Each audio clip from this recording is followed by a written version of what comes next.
Hello there, boys and girls. Welcome in, and happy New Year's. Welcome to 2020 bloody 6. My God, I remember when 2013 seemed like we were living in the future.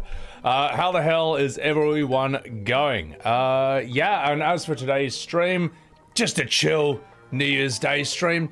I've streamed New Year's Eve for the last 5 years, and this year I decided, you know what, I'm just gonna take it easy. Why don't you know? Everyone should go outside, or just do something, and then when you're recovering the day after, the day that comes after, you can all hang out with your old Uncle Sibby Whips. Anyway, enough fucking about what's going on, boys and girls. What's going on? Karma, how you doing? Hey, Zhejan, welcome in. Eosia, what's going on, you fucking dog? Holly, welcome in. How you doing? Chaz it up, welcome in. Fulcrum, thank you very much for the Subaru. Here to provide sustenance for more Twitter beef. Well, I've also taken a slight break from that because that can be pretty all-consuming, but don't you worry, there'll be more of that later this year. Thor, thank you very much for the 6 months in advance. Subaru, thank you, appreciate that. Thank you guys for the subs. Jay North, thank you for the Subaru. How time flies indeed. Crimson Hawk, thank you for the 19 months. Appreciate that, Happy New Year, Happy New Year. J-Rex, welcome in. Oh my dough, welcome in. Ilbiriu, TH, Touching Turd. Kaizenat, welcome in. Nevron, Whiskey Icarus. Hey, thank you for enjoying the Legend of Dragoon playthrough. Welcome in, especially the part where we make Jason Statham into Levitz. But you know what? It felt right. I still can't quite figure out a Levitz voice, but we'll go for that for now. Eliminator, thank you for the Subaru. Welcome in.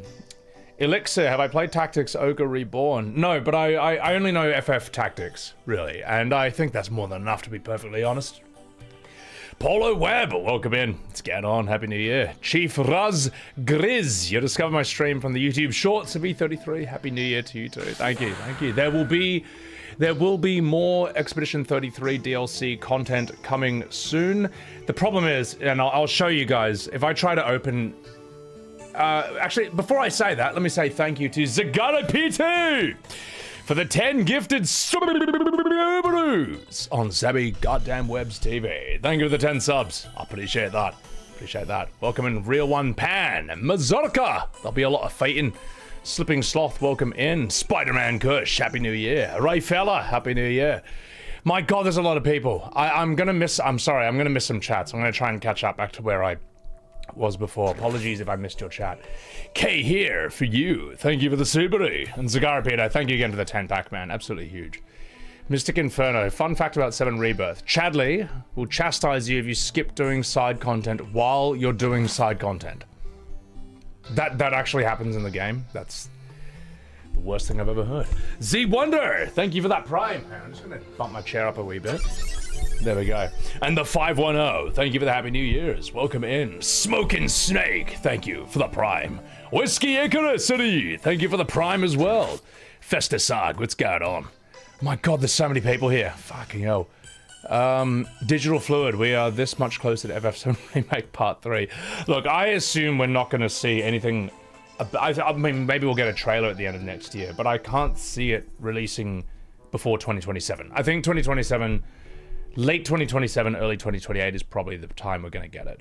Max Powers, welcome in. White Bait, you start the new year with the flu. I'm sorry to hear that. But Happy New Year.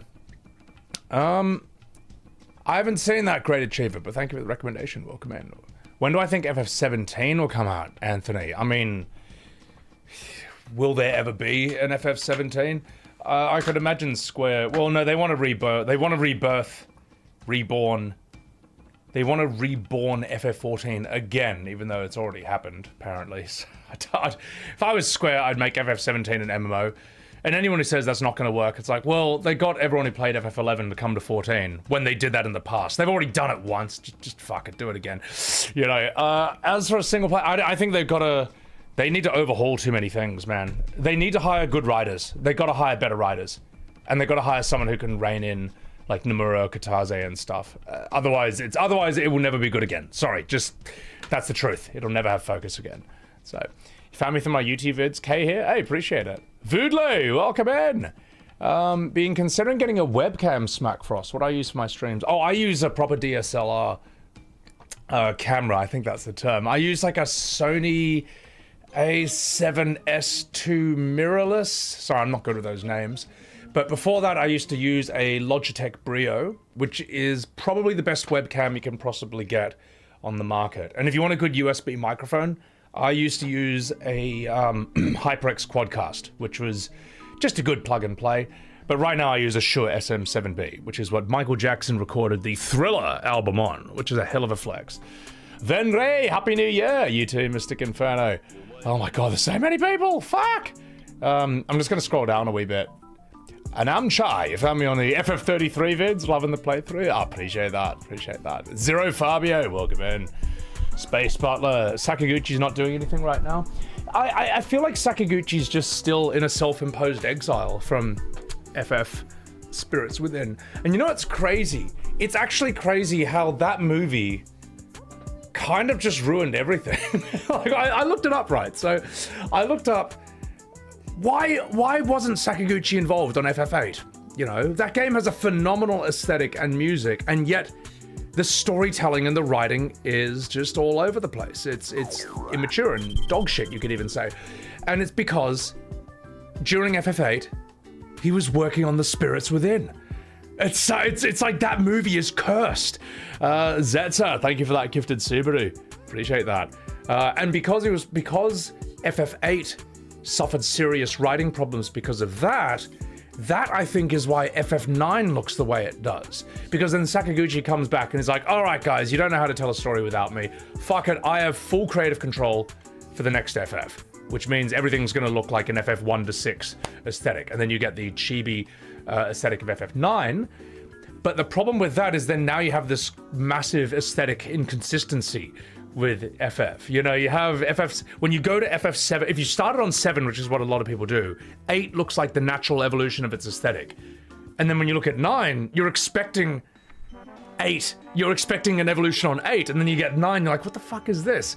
So, I don't know, if 8 was good, if Sakaguchi'd worked on 8 and had the storytelling and the writing really top tier for that, 9, I reckon, actually would have looked more like 7 or 8. And then FF would have gone down a different direction. It just, I don't know, like that movie just changes everything. And while I think 10 is good in a lot of ways, 10 is also where you see the beginning of Kingdom Hearts. Because the truth of Tidus's identity is that it's actually quite nobody, heartless Kingdom Hearts style. And you also get the first great cringe scene in the history of FF. Anyone who says that FF has always been cringe, they're lying. They are lying. The first time the game was ever called cringe was FF10. It's just true because of that scene. Anyone who says otherwise did not live through that time period or is trying to rewrite history. It's just fucking true. Voodlo, thank you for the 10 gifted Subarus. Thank you very much. I appreciate that. You're fucking legend. Laughing scene is great, even though it's cringe, Santa. Oh, here's the thing. The laughing scene is such a double-edged sword, because it gives you this phenomenal meme of Tidus going, ah ha ha! The problem is that what the fans should have said to Square is like, thank you for the meme. I mean, we'll milk that to death, but please never, ever, ever do something like that in a game ever again. But instead, a section of the fan base decided to die on the hill that scene was the Mona Lisa of cutscenes. And if you didn't like it, it's because you didn't understand it, which is one of the great lies and gaslights they still try to pull to this day. And because they died on the hill of defending that scene, Square was like, oh, I guess cringe is in. Let's do that in every fucking game from now on. And then you get Vaughn in 12. Then you get Prompto in 15. Then you get Red 13 Moonwalking and Rebirth, and the rest is fucking history. I haven't played 13, but I assume I've heard Snow is really cringe. Whiskey Icarusity! Thank you very much for the 5 Subarus! Thank you for the 5-pack, you fucking legend. Volcano! I think that Square needs to, with its modern Final Fantasies, its AAAs, they need to completely abandon the idea of trying to appeal to young people. Completely abandon it. They actually, I think, were sort of on the right page with 16 in what it was aiming for. But 16 is so poorly written and so poorly paced, and its gameplay sucks, that it just didn't work. No one even cares about it. Notice how, like, whenever I make a controversial post about 16, it doesn't get nearly any traction compared to like the Rebirth ones, because the tragedy is no one cares. No one cares about 16. That's the real tragedy of it, you know. And it could have been the best thing ever. It could have been the thing that put FF back on the map. But the tragedy is, because of that, the bad faith actors who want Final Fantasy to be made cringe and for children and adult children and Disney adults for the rest of all time, they will say, see, they gave you an R-rated, or they gave you a mature FF and no one bought it. Because clearly that's the reason it failed. It's like, nah, get the fuck out. You know what I mean? It's this relentless set of gaslights in here. But anyway, no, fuck him out. Whereas FF7 Remake and Rebirth are the ones that should have been more M-rated and stuff. Straight War, love the channel, keep doing your thing. I appreciate that, thank you very much. Sorry, I should respond to some chats. Sorry Lucid, welcome in. Firebird, thank you for the prime. Cryptoji, Snow's a little cringe, but Hope is a really annoying one. I kind of need to see, I don't have the time to stream all three FF13s, but I do need to see like Hope or Snow. I need to see like a bad cutscene with them, just that really like sums it all up, I would say. Justin Dorsett, welcome in. So anyway, Lady Jupiter, welcome in. Thank you for enjoying the E33 takes. Appreciate that. Which FF do I think is the worst soundtrack? Jallet? That's a hard question to answer, because even when Final Fantasy is bad, its music is still always good, for the most part, from what I've seen. Like, I don't like 15, but I think 15 has that Crystalline Chill menu song, whenever you like press triangle and do your stuff. That's a great song. I fucking love that song. Moon, thank you for the 5 gifted Subarus, and happy 2026. Thank you. Niralista, people hate you because you speak the truth. Well, you know, it's not easy, you know, being the only truth teller in an age of lies, but someone's got to do it. Mini Majors, love the YouTube telling how much you speak the same level of passion of FF story. Thank you, which is crazy considering I've never played a Final Fantasy in my life, according to Twitter. But yeah, you know, somehow. If 8 hadn't had a budget constraint and hadn't been rushed, it would have been better, Eosha. Yeah, it seems like 8 was like the first FF15 in that regard. So, Bobby Dane, welcome in. Drink your water, you're damn straight I will. Sleepy Bookworm, welcome in. Guys, apologies if I'm missing any of your chats. Suko Suto, welcome in. Mathis, welcome in. Jet Central, thanks for enjoying the channel. Alright, Seph of Wrath, cringe is in. It so is not. Metavan, Snow's the hero of the game. It's phenomenal they were able to make, not even Troy Baker could save that character. Patriot, welcome in. Otacon, how are you? Alright. Well, I think FF16 is the one that actually deserves the remake. Just that actually needs to be remade. Will I play E33 DLC in this stream? I would love to, but guys, you know what? Let me show you why I can't. Let me just show you right now. Alright. Let's pull up Steam. Let's go here. Okay. Let's go Claire Obscure Expedition 33. Where are you? Let's hit play.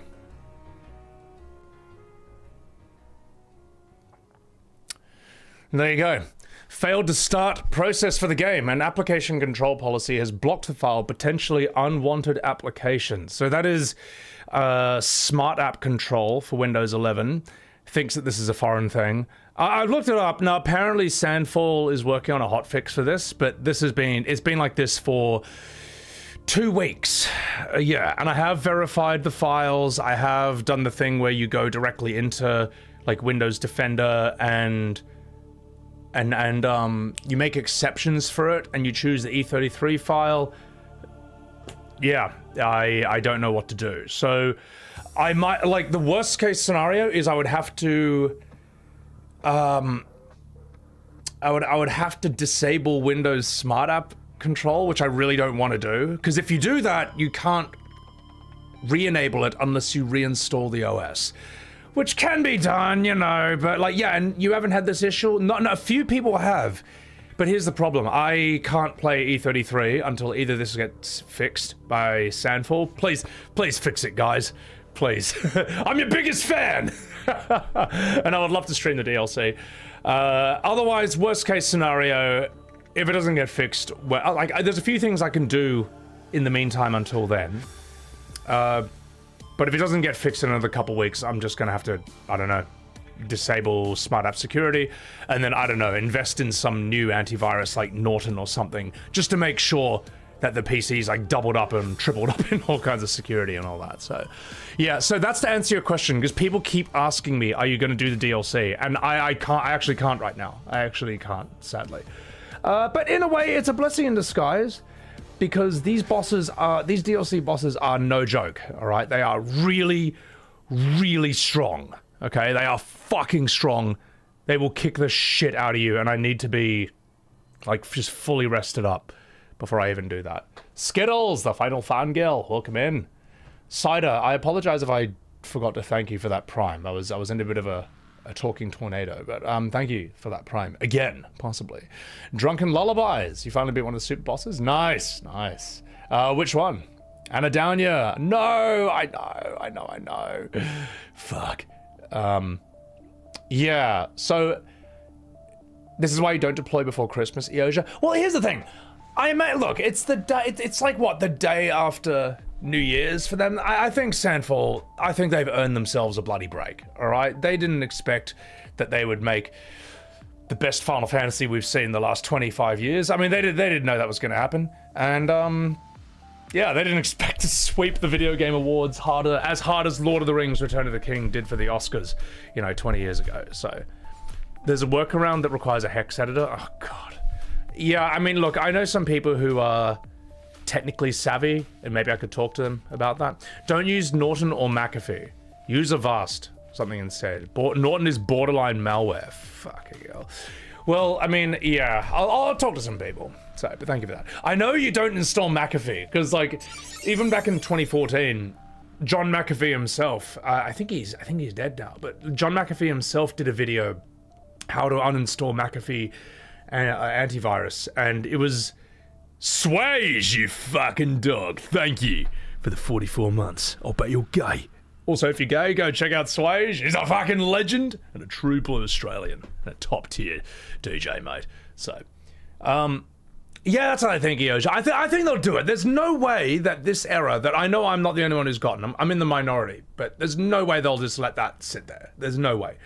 So, what was I saying? Oh, yeah. Back in 2014, there was a John McAfee came on camera and did some antivirus video where he said how to uninstall it. And it's one of the strangest things I've ever seen, because he was sitting there in a bathrobe, surrounded by, like, strippers, snorting heaps of bath salts and just getting more and more wired.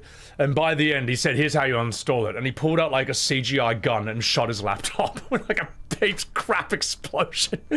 I don't know much about that guy, but I think he was like a 90s .com billionaire legend, like some guy who just got super rich back then, and he just lived on an island in Hawaii or some island somewhere with a bunch of prostitutes. And it was just, the guy is he's like a GTA character. It's actually, whether you like him or not, I don't know the full story. I don't know if he's cancelled or I'm not allowed to say anything about him. But he's one of those people who, you look up this guy's life and you're like, this guy's like a movie character. And it's like what I think Aristotle or Socrates said. The unexamined life is not worth living. And that guy lived a life. Peanut, you fucking dog. Welcome in. Happy New Year. Yeah, fearless, Jules J. It works for me. Does that help? Oh, yeah, that fixed the problem. Appreciate it. All you really need is Windows Defender, Mystic. Yeah, Windows Defender seems like it's very strong. But yeah, I'll just have to... Here's the thing, chat. I'm okay with waiting for E33's DLC. Here's the thing, right? Like, when E33 dropped, when Clair Obscur dropped, and I just pumped like 4 shorts a day for 6 months, my YouTube was at 13,000 subs. It's at 130,000 as of like a few days ago, which is literally 10 times growth from this channel alone. But like now it's reached the point where through shorts and through E33 videos, I think I'm somewhat, maybe a little bit known in that game, or at least as a content creator for that game. So it's not like I have to rush to do this like immediately on day one to have any sort of relevance in this particular specific game at all. I think I'm okay there. Whereas like, I did a JoJo's Bizarre Adventure video where I was ranking all the stands from Stardust Crusaders, like Arc 3. That didn't do too well on YouTube, even though I think it's a good video, but it's like, Stardust Crusaders was like, what, 10 years ago, 15 years ago? Like, I am well and truly late to that party, and no one knows me as an anime content creator. It makes sense why the video didn't do too well, even though it's fucking brilliant. Helios! Thank you for the 10 gifted subs, you fucking legend. Thank you for the 10 gifted subs. Can Clive laugh in French? Oh, God. You're talking to your family earlier about the insane growth. Oh, dude, Yoja, thank you, man. I can't believe it myself, man. I really can't believe it myself. Yeah, and you know what's, I just want to say to everyone, I do apologize that I stream less as a result of becoming more of a YouTuber these days, but that is just, it's a necessary part of it, sadly. Ultimately, YouTube is Geneva! Thank you very much for the 28 months, you fucking legend. I appreciate that. Happy New Year. Happy New Year. What I was saying is that YouTube and Twitch is like cinema and theater. You know what I mean? If you're an actor. Like, there are actors who only do theater, like people who only Twitch streamers, and Twitch is actually better than theater. But let me put it this way: it's like cinema and TV. If you're an actor and you don't exist on TV or cinema, you kind of don't exist. Well, yeah, there's only so much. It severely limits your reach. You know what I mean? Like, you might be the best stage actor in the world who performs in front of, 300 people every single night on Broadway, but that's still only 300 people a day who can see your work. And with YouTube, especially with YouTube, we'll also throw Instagram and TikTok into that mix as well. But let's say YouTube, that can reach like millions of people, and it can be watched anytime. It can be watched like 5 months after I posted it. It can be watched like 3 years after I posted it. And you just can't do that with a Twitch stream, sadly. So you got to do both. You have to do both, man. I know streamers who pull similar view counts to me, if not much more, and they've even said to me that they actually really want to. Their YouTube may have like 3,000 subs, and they're just like, man, that's what I want to crack. Because as great as it is to have this high view count and stuff, they can only make money when they go live, Whereas if you got a good YouTube going, it's like investing in stocks. You wake up and you've made money. And that just gives you a tremendous amount of freedom, which I'm still getting used to be perfectly honest. White Bait, thank you for the Subaru!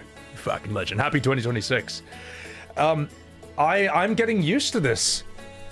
Not being as dependent on being live all the time as I used to be. And God, the Outer Worlds music is so perfect for this. I've been getting out of the house a lot. Adi and Dieter, Happy New Year. Welcome in, welcome in. Currently watching my FF10 VOD shaft. Oh, bro, those streams are so fun. Nat Gallagher, thank you for enjoying the FF7 remake comparisons. We have more. Believe that. That's coming out. So yeah. Oh, that's good to hear, Kay. Thank you. Create a ton of videos too that takes time to edit and post. Yo, shit, that's the thing. I still haven't sat down and started editing my shorts yet. My brain's just a bit burnt out from that, but I'm ready to do it again now, I'd say. Because after posting 4 shorts every day on 3 different platforms for 6 months straight, you're gonna get a little burned out after a while. So yeah, and also you also want to make the long form videos, which I focused on instead after that, because I've only got so much time and energy. Toki Kamina, thank you for the primey. I appreciate that. Swage, thank you for enjoying the gay short. I appreciate that. Am I going to play part 3, Cookie? Of course I bloody am, but it's not out until like 27 or 2028. So, but thank you, Mathis. Yeah. So what I was saying is like, I've been getting out of the house more. I went up to Manly Beach a couple of days ago, which I don't think I've been to since I was like 5 years old. And it was great, just catching the ferry, a long ass boat ride from Sydney CBD all the way up there, just sitting on like the sort of, what was it? It was like a beach bar sort of thing. I've actually got a video. I could post it in the Discord, actually. Yeah, why not? Why not? It's a free country. Yeah, I got some cool videos from being up there. Walked around on top of cliffs and stuff. I'll put them in the general, and I'll react to them in a bit. Here we go. Oh, fuck! Sorry. Oh, sorry. Apologize! But I'll show you some of my adventures, my outdoor adventures. I've been going to, like, I went to like Bondi like weeks back, and I was walking all up and down the beaches from that, like Bronte, what else is there? Coogee, and I think I've done that area now.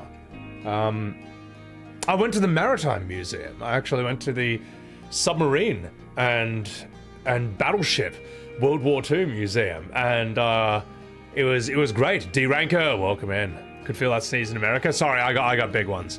I got a big one right now. No, sorry. And it was interesting going into the submarine from like World War II. It was I just looked at that and I was like, man, I thought we got like autistic when we started making computers and microchips. It's like, no, we've always been that autistic back then, because in the inside of the submarine, I've never seen so many valves packed so tightly together on like every single wall, with like 1 billion dials all packed together on every single wall, every single dial telling you the pressure of like, I don't know, some 1% of each cabin or something, and all of it's important and stuff. I was like, man, how the fuck did anyone even think of this? How did anyone plan this out? How did they build this? Amazing stuff. Incredible stuff. Also very dry, and I'm not going back there anytime soon, but I've been trying to, you know what I've been doing, chat? I mean, you know when you're running around in FF10, you got the mini-map, and you fill it up, and that reveals more of the map. I've been filling up my mini-map these days. So, yeah, I might go to Sydney Zoo next. I don't know if I want to do another IRL stream, but if I do, it's good to scope out these areas first and check them out. So, yeah. Having beers by the Sydney Opera House bar is really cool. Beautiful view. Sorry. What's my favorite between FF10 and Legend of Dragoon? I think FF10 is probably the game that's aged better, but Legend of Dragoon is just like pure awesome. It's pure fun, cheesy, awesome, and it's just legendary. It's the game everyone wants to see get remade by Sandford. Test tube. Did I see Emerald Weapon? I did, yes. We went to a submarine and saw Emerald Weapon, but we didn't have underwater materia, so he killed us in 30 minutes. Fulcrum! Thank you for the 200 bits-aroo! Sebi explaining smart business strategy was not on your bingo card for this year. Well, here's the thing. I will first, before I answer that question, I'll say thank you very much to Arnie Dita. That's your birthday gift? Oh, you get out of here, Arnie. Appreciate that. And Angel Roche, thank you for the tier 3 Subaru on Sebi Webb's TV. Fucking legend. Happy New Year, Angel. I fucking appreciate it. Jamidas, thank you for the prime. Thank you for the prime. Well, like back in like 2018, I didn't feel like I knew money well enough. And I knew I was never going to like know it as well as I know, like, you know, other stuff like art and stuff. But I thought, you know what, I may as well try and plug this weakness. So I listened to like a lot of audiobooks about money and business and stuff. I listened to a lot of different influencers talk about it.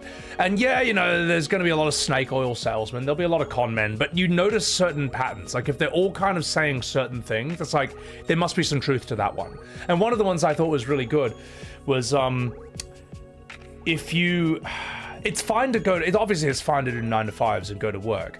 But the weakness of that system is that you only make money when you're working. So what's something that's worth doing in the long run is trying to set up, whatever it is, like investments or whatever. You could say like YouTube videos, in my case.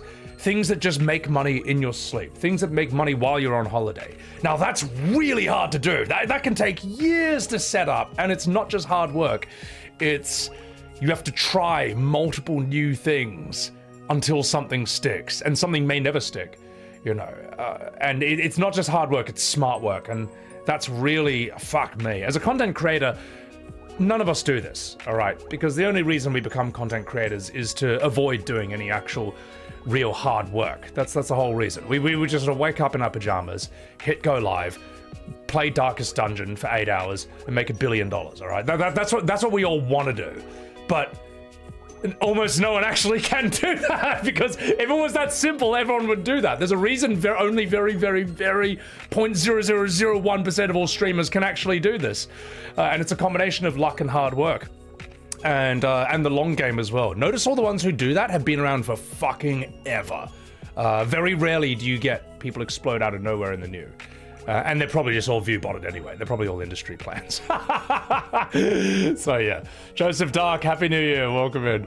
So, LOD is your favorite JRPG of all time? That's the thing, yeah, Sephiroth. Like, LOD, I think, actually has some big issues, such as I think its script needs to be rewritten to be more specific and less of a general translation. I'd also like some quality of life stuff, but I think Legend Dragoon is just it's so fun that it's just a very fondly remembered game. Passive income, Shaft, exactly. Yeah, exactly, Eoja. Making money when you sleep.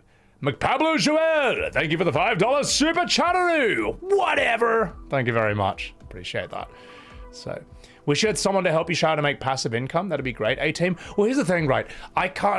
No one can tell you how to do it first up. And with almost everything in life that I've tried to find out, it's never the first place I look.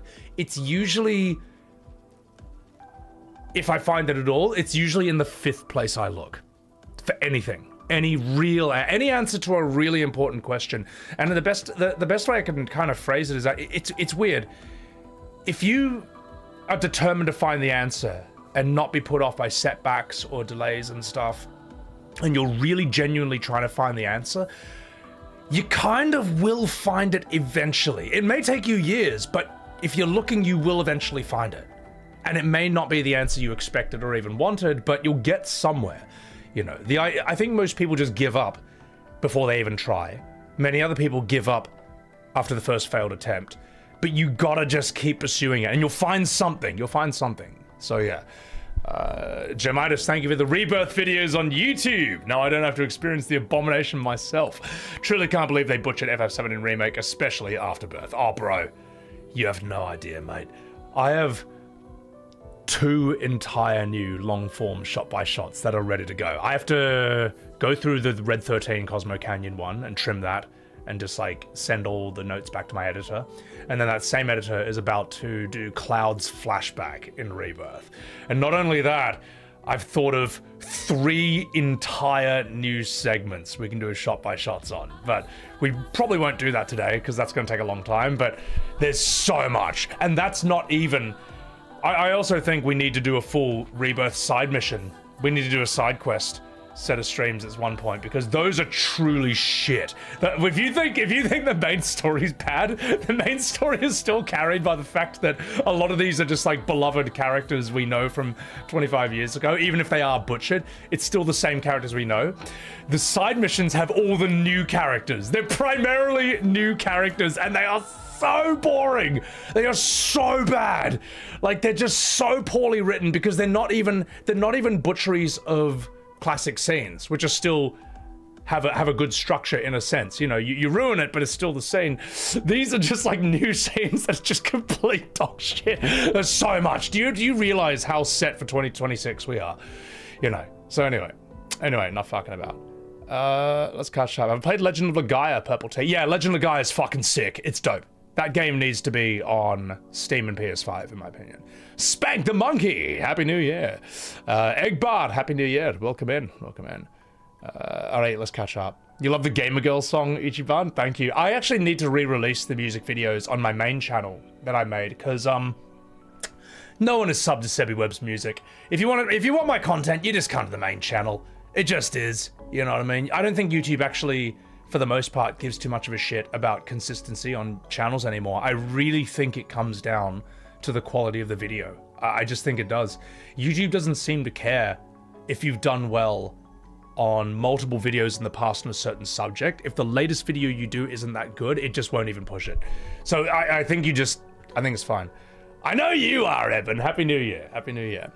Am I going to re-upload it? Well, I need to get my thumbnail guy to make a set of new thumbnails, and then I need to, like, I think trim all those videos by like 1 second so YouTube doesn't register them as duplicates. But hey, look, it didn't push them for the music video channel. May as well chuck them on the main one. May as well put it all in one thing.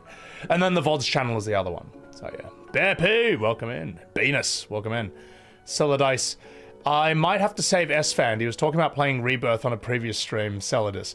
You know what, Celadis? Tell him to watch my stuff. Because the thing is, right, S-Fan is a real FF7 fan. He actually has the Buster Sword, Final Fantasy VII. And I think I got, oh god, this is back when we were doing the week in that, when we were living in that MTV house or something for a week. I got him to do the after he like hit some pinata.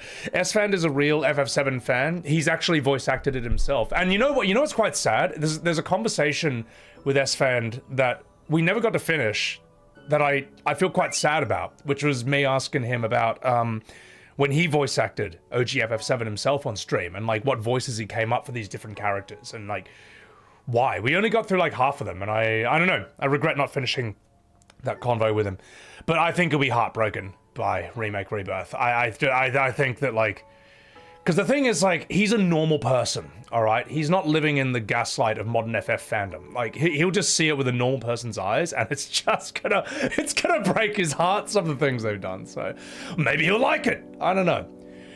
Camille, thank you for the $20 super chat on Sebi fucking Webs TV. Thank you. Appreciate it. As Clive would say. Fuck. So, yeah, but I think he kind of already knows as well, because his community jokes about how he'll do anything but play FF7 Remake, Rebirth. I think he's played Remake, maybe. But I think he's seen the writing on the wall for Rebirth. You never know. I can't speak for S-Fan. You gotta ask him yourself. Sleepy Bookworms, which world in Final Fantasy would you want to or not want to live in? That's actually quite a tough question. I feel like FF8's world might actually be the most chill. Because 7's world is really fucked at the end of the day. It's really cool, but it's cool if you're a super soldier. It's not cool if you're an NPC. 8's world is very chill. 9's world is kind of a bit... It might be too odd in a way. Also, it's a bit primitive. 10's world is probably the most beautiful, but you get killed every 10 years. Sin comes and just destroys. It just destroys your home. So maybe not. 6's world is also under a bit of an oppressive empire. So is 4's world. 5 might be fun. 5 might be a fun world to live in, I'd say. Yeah. All the worlds are kind of fucked to Yosh. I mean, but the thing is, as Nicholas Winding Refn said, you know, the darker the world, the greater the drama. So, yeah, I would actually say probably 8's world if you had to choose. Even 15's world, no, actually no, 15's world is dog shit, man. 15 worlds is horrible because, let me put it this way: you drive down to the road to a gas station just to refill your tank, and fucking iron giants erupt out of the road at nighttime and to cleave your car in half. With their sword. No, 15's world sucks. But even worse than monsters erupting out of the road is Prompto. You have to live with Prompto, the God Emperor of Soy. Alright? The Lord of Cringe. Okay? No matter what you do, there's this fucking asshole, this musical theater kid going around. We're in the money. We're in the money. Hey, Noctis, pull over. I want to take a selfie. I want to ride my chocobo all day. You go up a set of stairs. Stairs, they go on. Forever, they go on. On and on and on. Shut the fuck up, Prompto, you fucking piece of shit. Also, Propane. Thank you for the gifted Subaru. Appreciate that, you fucking dog. And anyone who says, you know what? Anyone who says that, like, oh, you know, Prompto, the reason he knowingly makes force cringe jokes all the time, that's what the DLC says, because he doesn't want to, what is it? He's worried everyone will fall into a depression unless he's constantly trying to distract them or force them into a good mood or something like that. It's bullshit. It's bullshit. And you know what? His friends are being bad friends to him. All right, if anyone behaved like Prompto in real life, if you're a good friend, you'll tell them like, mate, please, you don't have to do that. You don't have to make forced cringe jokes every 5 seconds. I like you as you are, all right? You're fine as you are, just relax. You're like, acting like this, one, it's not being yourself, and two, it's making me like you less. Second of all, if you don't tell your friend like that to just relax and be themselves, no one's gonna want to be their friend. No one's going to want to hire them, and no one's going to want to date them. Unless it's another musical theater kid they're dating, all right? But, you know, no one should be subjected to that hell. You know what I mean? Like, I'm sorry, this is the problem with a lot of modern FF, is it feels like it's written by people who have no real life experience. That's a sad thing. Because you try acting like Prompto on a fucking build site, one side gamer. You're so full of it. You people actually believe this dude on the side gamer. You go to a construction site and act like Prompto. Go ahead, go do it. Go work in a bar and act like Prompto. Go anywhere. Go outside your house and act like Prompto. Okay, and see how long people are gonna stay your friend. Okay. There's plenty of people like Prompto. Yeah, they're called musical theater kids, and they're the most fucking annoying people on the planet. You know how I know this? Because I went to acting school. I know these people. I love them, but they're fucking annoying, all right? I'm a theater kid myself, okay? Anyway, what's my take on Final Fantasy 12? I'm Charlie. I'm Captain Bosch. Don't believe on Dory's lies. That's what I think of it. Everyone would give you side eye. Yeah, we found the Prompto of chat. Hey, hang on. Can I point and laugh at you? Just 1 second. Where are you? Just 1 second. Ha! You people actually believe this dude? Ha! Sure they do. Oh, hi there, opening. Yeah. Anyway, no. Actually, I can't be fucked to point and laugh at you. It's too much effort. But anyway, let's scroll down in chat. It takes one to know one, Spider-Man. No, that's the thing. When I say theater kids are fucking annoying, I speak from experience. I speak as a theater kid. A reformed theater kid, shall I say. I know how to... You learn how to switch it on and off by living in the real world. Something that on the side gamer has no experience of. Because if you did, you would know that you cannot act like Prompto in real life and not have people want to punch you in the face. Anyway, enough fucking about Holly. OMG, look at that to be done. So, Auxilla. Oh, hi there, opening. What's going on? Les Fonterie, welcome in. Happy New Year, y'all. DROD, that's a fast track to getting hazed. Yeah, it's, like, I'll tell you what. You wanna learn from, say, FF characters about, like, if you want to copy any FF character, right, as a role model for living in real life, I'd say don't learn from Prompto, for fuck's sake. Like that's the last person. If you're gonna learn from someone in FF15, learn from Ignis, all right? He's still a bit boring, but he's the most real out of them all. Don't act like Gladio, for fuck's sake. Gladio is an uncool person's idea of cool, all right? He's a fake Chad. Okay, Gladio's answer for how he solved any problems just, guess I just had to try hard for the first time in my life. He sucks. Jero Mester, thank you for the prime. Appreciate that. You know into acting school, Scud? Of course I bloody did.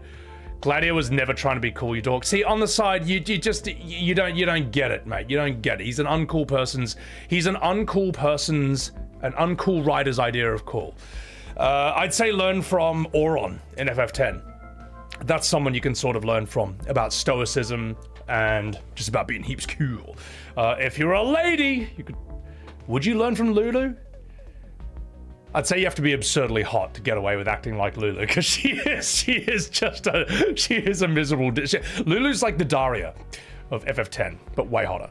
So, yeah.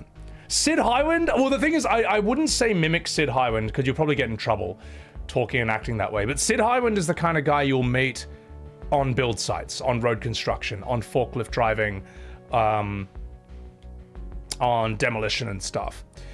Auron is miserable until the end on the side. Yeah, everyone's miserable, all right? See, you don't know this on the side, gamer, because you have no real life experience. Everyone is fucking miserable, all right? But we all have different ways of dealing with it, all right? We all grow character. We all grow a sense of humor. We grow, like, a fun way of living. We find purpose in our life, motivation. We have goals for ourselves, and that helps us get through the day. Or we just get blind drunk, you know, or just smoke heaps of cigarettes. But, you know, you can do multiple things at once. So, Gizmo Heath, Happy New Year, you fucking dog. Appreciate it. Lulu is the kind of sense I can get behind. Oh, she can sense me any day of the week, right? I can fix Lulu.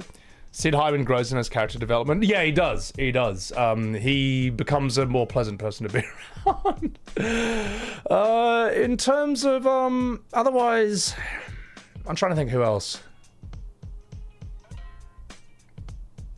Yeah, I don't know. I'd say Auron is someone who I think is worth learning from. Ignis you can learn a bit from as well. He's quite a sensible bloke.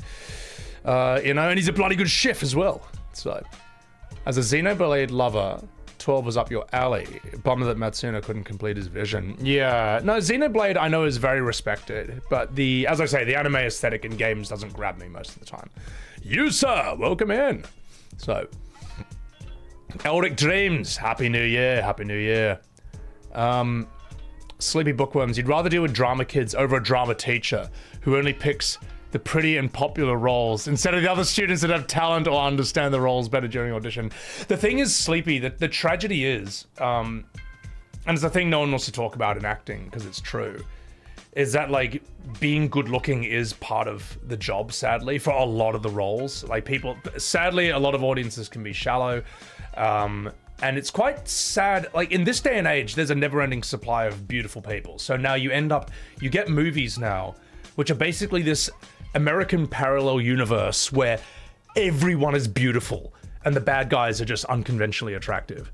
But if you look at movies from like the 80s and the 90s, that's when you see like a much wider diversity and range of people's appearances. I would say you still see this in British stuff today. Like you watch Luther or you watch Broadchurch, you'll see people who look like real people. But Americans especially, everyone is just perfect looking, you know, and I actually don't like that. I like actors who have unusual, interesting faces and stuff because, well, I mean, that's just how life is, you know. Game of Thrones, I think, did this quite well, you know. Yes, you have Jaime Lannister who looks like Prince Charming, but he's meant to. But then you have a lot of people in that show who look very ordinary or even ugly, but that's what makes the show feel so immersive and authentic and believable. So, yeah. Your barometer for FF characters is learning who to be like. Weird barometer. Well, Side Gamer, I'm going to tell you this, right? If you act like Prompto in real life, you'll have the least friends possible and the worst friends possible. No one's ever going to want to be around you, and no one's ever going to hire you. Why you would die on the hill, why you would sacrifice the quality of your life in multiple major fields just so you can act like Prompto, I have no idea. But you know what? You do you, mate. You do you.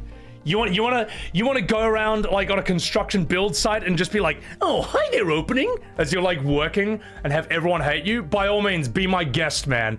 You can lead a horse to water, chat, but you can't make him drink. All right, I tried. I can't save you from yourself here, mate. If you will die on the hill of acting like Prompto, that is your choice, mate. Stare as they go on, forever they go on. Zin, you can't believe you haven't harped on that dumb Bow Wow dog sog in Rebirth.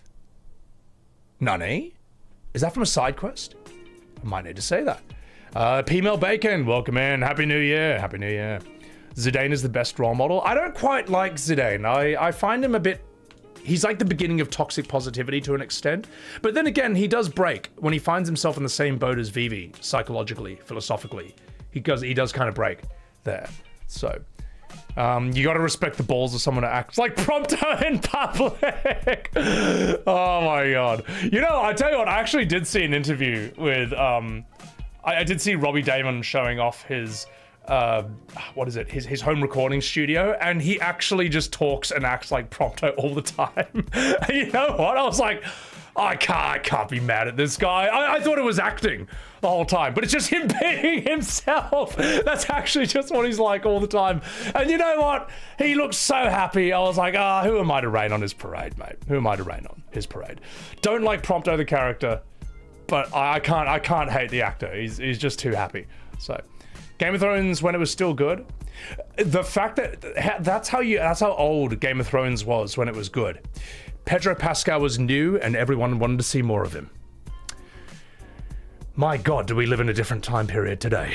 So, back down, you live in America and you can say we're not all beautiful, myself included, but that's like good in acting. You don't want, like, I remember I tried to watch The 100 back on Netflix and just everyone is so perfect looking and it's not right, you know, it's wrong, you know. To which way we have pretty AI people as well. I mean, God, what's that gonna do? Big Steve Buscemi fan. Oh, absolutely. Like Steve Buscemi, imagine replacing him with some beautiful model. Like, it just wouldn't be as good, you know? Like, acting is not...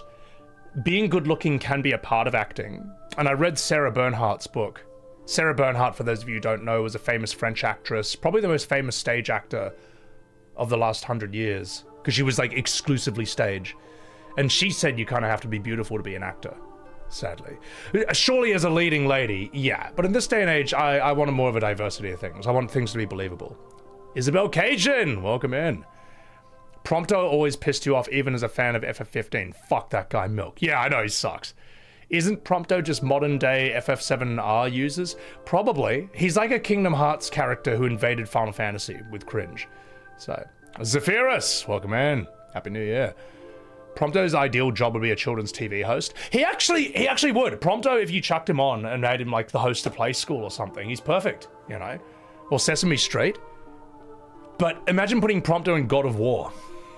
Like Kratos would just slam his head on a coffee table, man.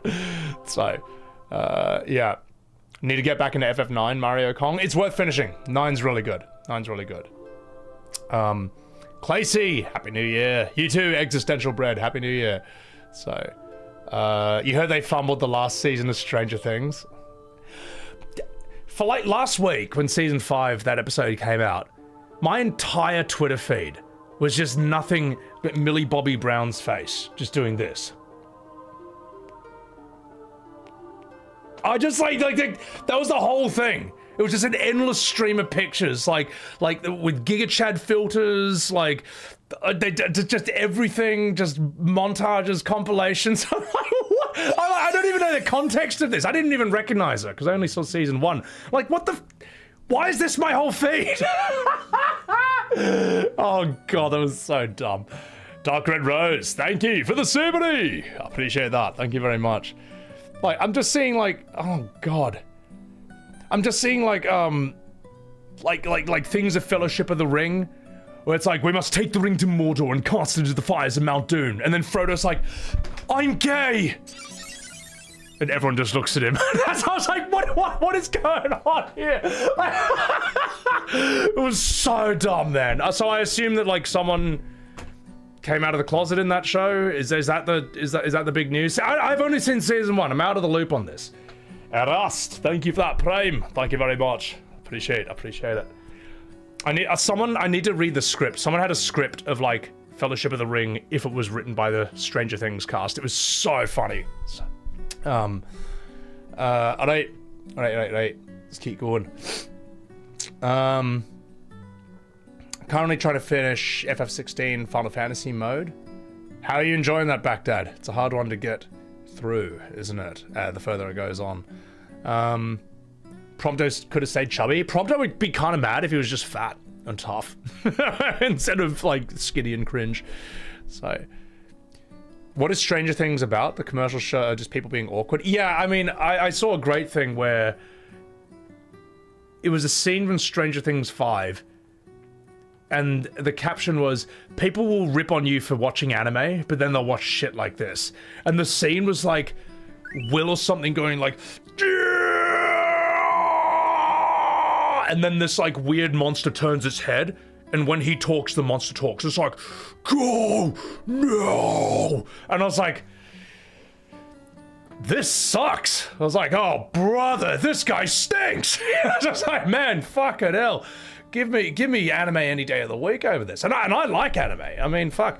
One of my favorite animes that I watched quite recently, actually no, this is several months ago, was God, it was a year ago, Jesus. Thank you for that super chat, Xander Prime. What can we expect from 2026 from the Academy Award-winning Sebi Webbs? I'll answer this question, then I'll continue what I was saying, which is 2026, we are going to do the E33 DLC once we get a hotfix. I'll wait for Sandfall to fix that. There's a few videos to react to and make some more YouTube content out of. There is a fully voice-acted playthrough of Final Fantasy VII Original with Academy Award-winning voice acting by Sebi Webbs himself coming up. That will also be early on in the stream. And we have more FF7 Rebirth shot-by-shot compilation comparison streams. Now, once all that's done, I am thinking of Mass Effect Trilogy. I'm thinking of it. I was thinking about doing something like Yakuza Like a Dragon or Metaphor, but then I was thinking, you know what? I kind of want to step out of JRPGs for a bit, because I've been leaving that way too long, and that'll be a fucking awesome set of streams. Plus, I'll be able to set up a ton of YouTube videos in leading up to that. I'm not going to make any Mass Effect videos. You know, the VODs will be there, but like, it's like Metal Gear Solid. It's kind of done. It's legendary, but it's also done. It's in the past. It's not as relevant anymore. And I've only got so much time and energy, so I am trying to make videos and shorts about things that are like, we'll get views. Let me put it that way. You know, get a bit of traction. Scott Roche, thank you for that $20 super chat. How would I correct the 7 remake finale if I was given creative control? Is there any way to salvage it? 1, thank you for the $20 super chat. Happy New Year, Scott Roush. Fuck, appreciate it. 2, it's unsalvageable. There's no way you can fix this. And the reason there is no way is because no story works like this. It's bad for the first 90 hours, then it gets good. There is no story that works like this. It's unfixable. The only way you can do it is to literally just remake FF7 properly. Like, actually do it. And Square Enix is not capable of this. They won't do it because that would prove that the fake remakes were a mistake. They'll never admit to this. 2, they can't do it. They've already shown through Eris's death scene, Red 13 and Cito's father reveal, Dine's scene. They've shown that they can't do a serious scene, even when they try. They can't. And they can't pull it off. They don't have the ability. They can't even do lighting, man. You can't even leave a house and go into the sunshine without getting flashbanged in the face. They can't pay. They don't know how to pace a game well. They are trying to make too many people happy at once. They don't know. They need to just aim it for the OGs. Aim it for the OGs, all right? Because the modern fans will just buy it anyway. The modern fans care more about the label of being a fan than they do about the quality of the game itself. Right, so they'll just buy anything you call Final Fantasy. But if you make it for the OG fans will buy it, then the modern fans will buy it, then normal people will buy it. Because normal people, they're not looking for a game made for everyone. Normal people, the average gamer is looking for a game that's extremely fucking good at what it does, specifically. And if they see a specific fan base loves a specific game, then they'll be interested. Ace of Spades, thank you for the 61 month-a-roo. Holy shit, how have we known each other that long? Thank you for that 61 months. Mazurka, thank you for the $7 super chat. Have I seen Vince Gilligan's new show, Pluribus? I have not. I've heard it's good, though. Did he do Better Call Saul? Because I saw the first season of that, and I thought it was awesome. Because I fucking love Saul Goodman. I think he's a great character, and deserves his own show. One of the few supporting characters is so good they deserve their own show. Michael Lopriore, thank you for the Happy New Year's. Welcome in, welcome in, welcome in. Dude, guys, follow my man Michael Lopriore. He's a fucking awesome dog. He's a mad dog, mate. Happy 2026. Yeah, so to finish answering that question, Guardian of Twilight, thank you for the sub. Fuck, appreciate that. Thank you very much for the Subaru. My God, hang on, let me just sort this out. All right, there we go. I'm just sorting out my chat. To finish answering that question,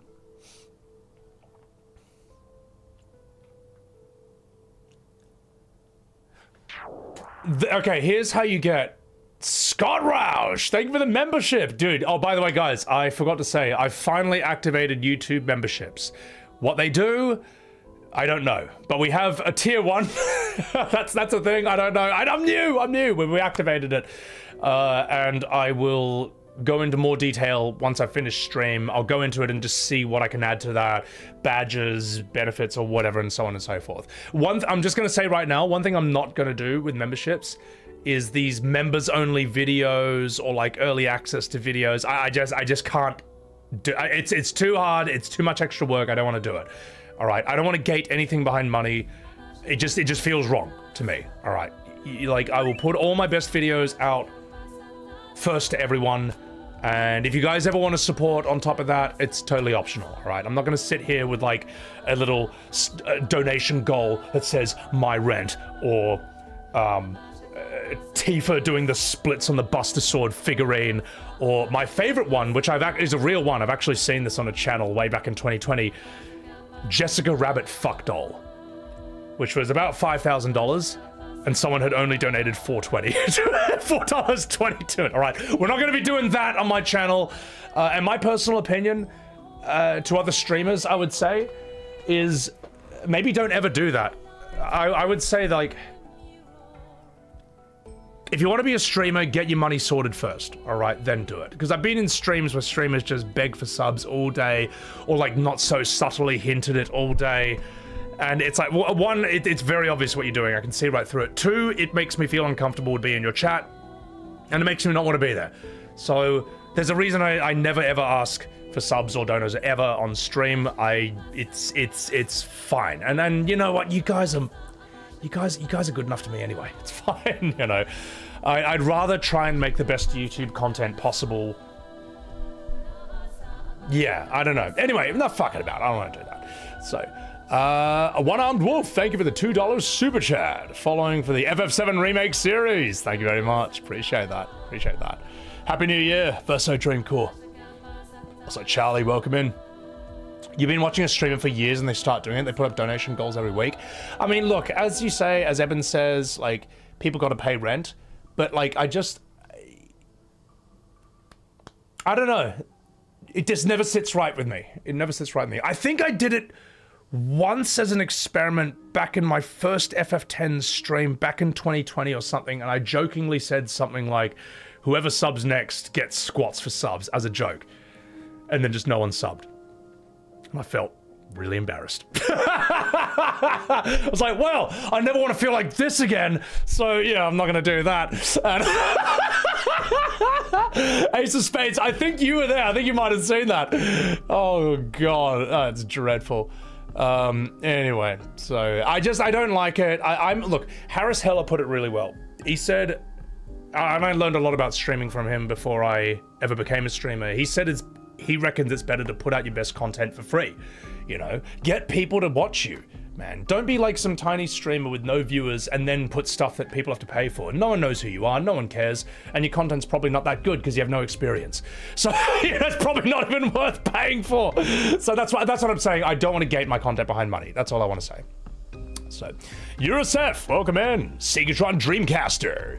You still don't know what memberships do? I think they give you like special badges. They might highlight you in YouTube chat or something. But I can't see those highlights in my multi-chat, which is what I'm looking at on OBS. So I don't know, guys. But I've had people in my comments say, please turn on memberships. Like, I don't want to do it through Twitch. I'm like, oh, all right.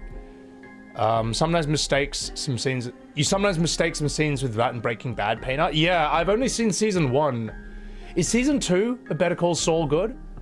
You better watch Nobody. You're right, I need to see the movie Nobody. Yeah, no, Nobody looks sick, man, because Bob Odenkirk is one of the rare actors, in my opinion, who can do both drama and comedy at the highest level. And even do both at the same time, to where it's almost indistinguishable. I think he's a truly talented guy. I actually think he's a bit of a performing genius. Because it's not easy to do what he did. It's not easy to be a side character on a show and then get your own show through that. That is extreme. Do you have any idea how unbelievably rare that is? And the one time I can think of was Joey from Friends. I think he got his own show called Joey, and it just like bombed. You know what I mean? Like it can be done and then fail. So, Egnar, thank you for the Subaru. He made Kung Pao? No, that's Steve Odekirk, I think. But maybe they're related. I'm not sure. Yeah, he deserves it, man. Salted Coffee. YouTube memberships are cheap and localized. You wish to change every month. Twitch subs are expensive. Okay, cheers. Thanks for letting me know. And I need to make more tiers. I've only got a tier 1 YouTube membership going. In summer theater, you started giving coffee and snacks halftime for free with optional payment. You're not getting more money than you have a price on them, Kina Meal. Well, you know what? It's something I've noticed, right? Right. In this day and age, there's so many fucking scams. There's so many people trying to rip you off. There's so much bullshit that, if you just come out and be honest and be like, look, here's actually what it costs, all right? No hidden costs. I'm not going to fuck you over. Like, I just want to, I think this is what it's worth, and I just want to do an honest transaction. Normal people respect this, man, because I think everyone's just so sick of scams and bullshit, man. So, and you don't have to rip off everyone at every moment. It's a terrible way to live, in my opinion, you know? Just, what do they say? An honest day's work for an honest pay, or whatever that fucking thing is. So, really cool. Thank you for the super chat. Thank you for your work. As a 35-year-old, huge Final Fantasy fan, especially FF7, you've articulated my deep-seated dissatisfaction with modern FF in a way that I've not been able to do so myself. Happy New Year's from New Zealand. Hey, a New Zealand neighbor? Appreciate it. Happy New Year's, you bloody legend. Thank you for the super chat. And I really appreciate it. I mean, like, I know that look, this might come as a bit of a surprise to you, chat. This might be news to you, but I think about Final Fantasy VII a lot, all right? I think about FF7 Remake and Rebirth a lot. I know. None of you would have suspected such a shocking secret about me. But the thing is, you have to, if you want to tackle this endless hydra of gaslights and lies, because it is a very it's a very big subject, this thing. Also, Kays, thank you for the Prime. Angel Roche, thank you for the 100 bits. I'll read that in a second. Let me just finish this. Like FF7 Remake Rebirth is unironically in the same conversation as Dragon Age Veilguard, the newest Star Wars trilogy, Rings of Power, the live-action Snow White, Dragon Ball Evolution. It is unironically in that conversation, but it still hasn't broken through to the mainstream yet because it's actually quite a lot. It's a multi-decade problem that requires specific knowledge of both games that are 25 years apart. And it's actually quite a complicated issue, and it's quite a long old issue. And really the best way to show the problem is by doing shot by shots, because that makes it accessible to anyone. Like, the evidence is right there, any normal person can understand it. And it's also quite interesting to normal people because everyone loves a good old-fashioned comparison, a good old-fashioned shot by shot, you know. It's one of those things I think can be cracked. I think the web of lies of it can be blown open into the mainstream, which it already has to an extent. But I can understand why all the big YouTubers, all the big streamers who normally rip on stuff that sucks, haven't ripped on that, even though it sucks for the same reasons that everything else that sucks for. Sorry, I don't know if I'm wording that properly. So yeah, Umbi Hates, thank you for the $5 super chat. Besides timeline ghosts and failed musical theater, what are my least favorite story tropes? You're making a TTRPG setting based on your favorite tabletop RPG. Oh, okay. Let me answer that question after I answered Angels. You tried streaming, but you're still more recognized just by playing 14 and people saying like, hey, aren't you from Sebi's chat? That's happened more than once. Legend by association. Appreciate it. Thank you. Oh, I've got plenty of fame. Hang on, wait a minute. There's plenty of fame to spread around, all right? You can have that one for free. So, Umbi Hayes, least favorite story tropes. I'll tell you what, I'm actually like, I don't even really think of bad story tropes. For me, I'm actually quite open-minded as long as it's done really well. I'm very Sun Tzu, Art of War, about a lot of art in a lot of ways, where,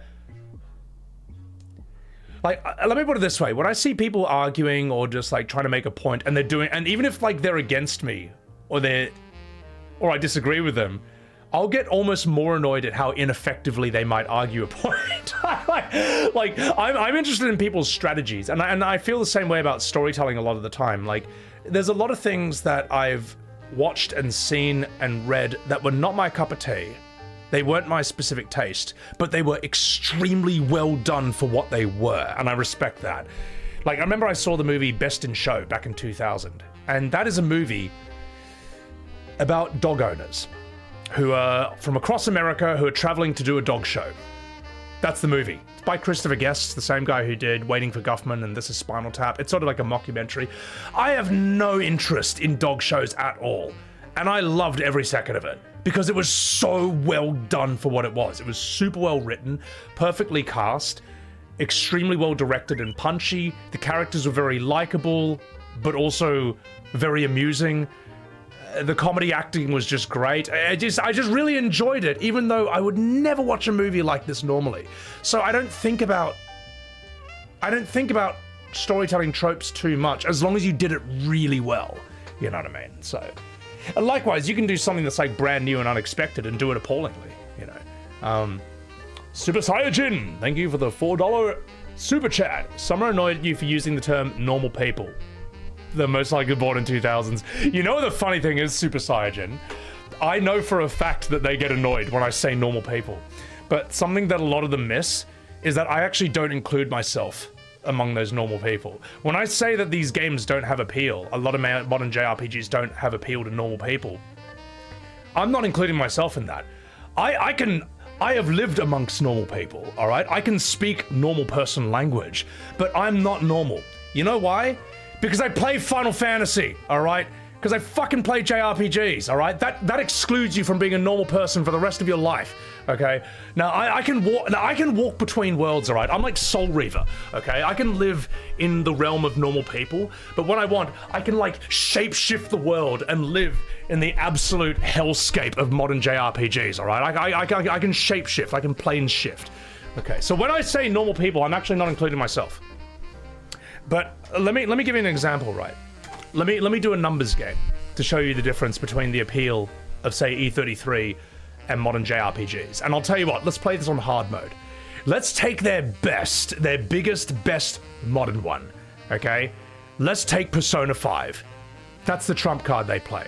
Whenever you say that like no modern JRPG has had as big a mainstream appeal since FF7 or FF10, they always quote Persona 5. All right. Fine. And I'm not saying it's a bad game, but I'm going to state the numbers, all right? Persona 5 sold 10 million copies. That's impressive. However, it took 9 years to sell 10 million copies. Persona 5. Expedition 33 sold 6 million copies in less than 1 year. That's the difference between the appeals of these two games. All right.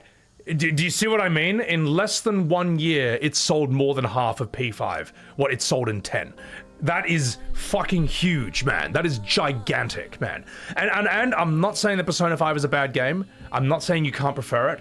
I'm just saying if you're going to play the numbers game, those are the numbers. Like, get your facts straight. So, Tarsan, good morning. Happy New Year. So that's the thing, like, when I say the average gamer, when I say normal people, for example, I can tell the difference between ATB and turn-based, but a normal person doesn't even think about this, and they don't care, alright? Someone who fucking plays, like, Mortal Kombat, someone who plays FIFA, COD, they don't know the difference between ATB and turn-based, they don't care. From their perspective, it's exactly the same. You may think it's as different as FF becoming an RTS or a third-person shooter, but they don't. They see the same fucking thing. So, anyway, that's the answer. But I know people don't like the term normal people, but what they don't get, as I say, is I'm not one of them. So yeah, E33 shows the point. Well, Jeff, it really does, man. It really does.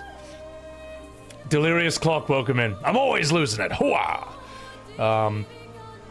Alright.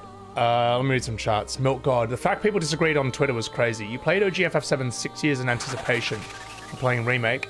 The adequate Arates! Fuck normal people. No. You need normal people. I don't disrespect normal people. You need them. But thank you for the 9 months. I appreciate it. You fucking minge. So. Everything was fine except the Cloud humiliation ritual, then Eris knowing what was going to happen. Yeah.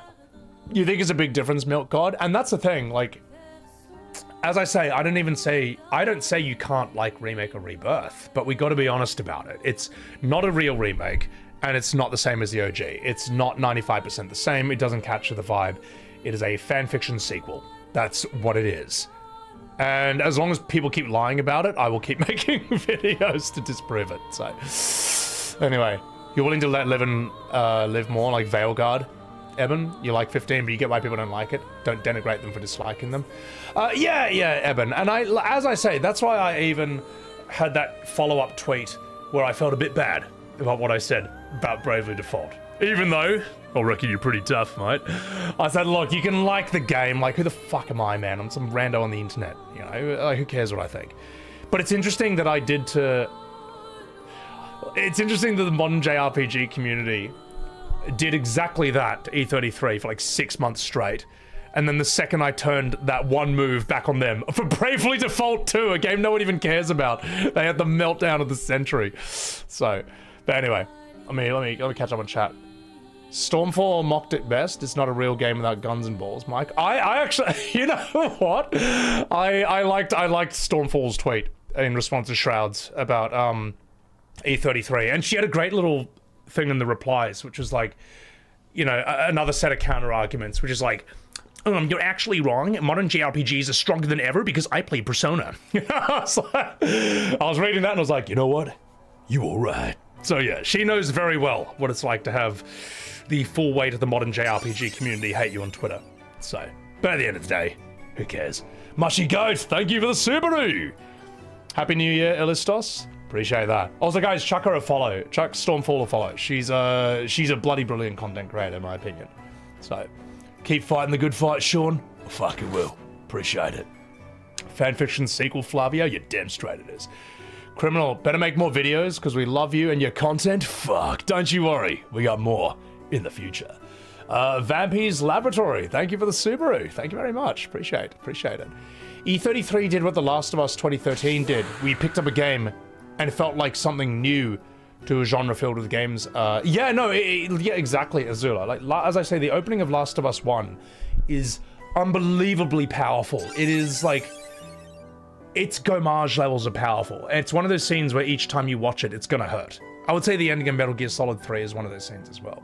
Vampy, thank you for the 10 gifted Subarus. Happy 2016. Happy 2026. Oh, fuck. Sorry, I had Persona 5 2016 in my head when I said that. It's not 2016, guys, but thank you for the 10 gifted subs. Old Man Jay, thank you for the Subaru. Sugo, the FF7R discourse is a fun Twitter raid. Thank you. I mean, well, thank you for the 100 bits. Also, guys, just giving you a heads up, one of my editors is working on 4 videos of Sebo's Bizarre Adventure on Twitter and various dramas I accidentally, through no fault of my own, found myself in. And one thing I think I like about these Twitter videos, right? And I think the last one about the FF7R drama did that. I told my editor at the time, was we also show a lot of the replies and quote tweets. Because even though I'm the main character of the universe, I'm the main character of the video and the center of the drama, I want those videos to like paint a picture of the entire event. I want them to include the replies, people agreeing with me, people disagreeing with me, hating me, people just trolling, just enjoying the ride and stuff. Because I want those videos of my bizarre adventures on Twitter, I want them to kind of like be these weird time capsules, these little, not social experiments, because there's not an experiment, I mean what I say, you know. But I want them to show to anyone who watches them, like, this is the discussion surrounding this thing. You know, they're kind of like these interesting historical documents in a weird way, you could say. My editor is a real hero and MVP. My editor, I got 4 editors, and they're all fucking awesome. Those guys are lifesavers, man. So is my thumbnail maker. Incredible, incredible professionals, those guys. Justin Dosser, thank you for that $5 super chat. Which FF main character do you think would be able to replace their counterparts the most? Sorry, can you rephrase that? Which FF character would be able to replace their counterparts? As in, which side characters could replace the main character? Can you reword that? I'll try and keep an eye out for you in chat for that one. Yeah, they're almost like mini documentaries, Vampy, because I like those things. So,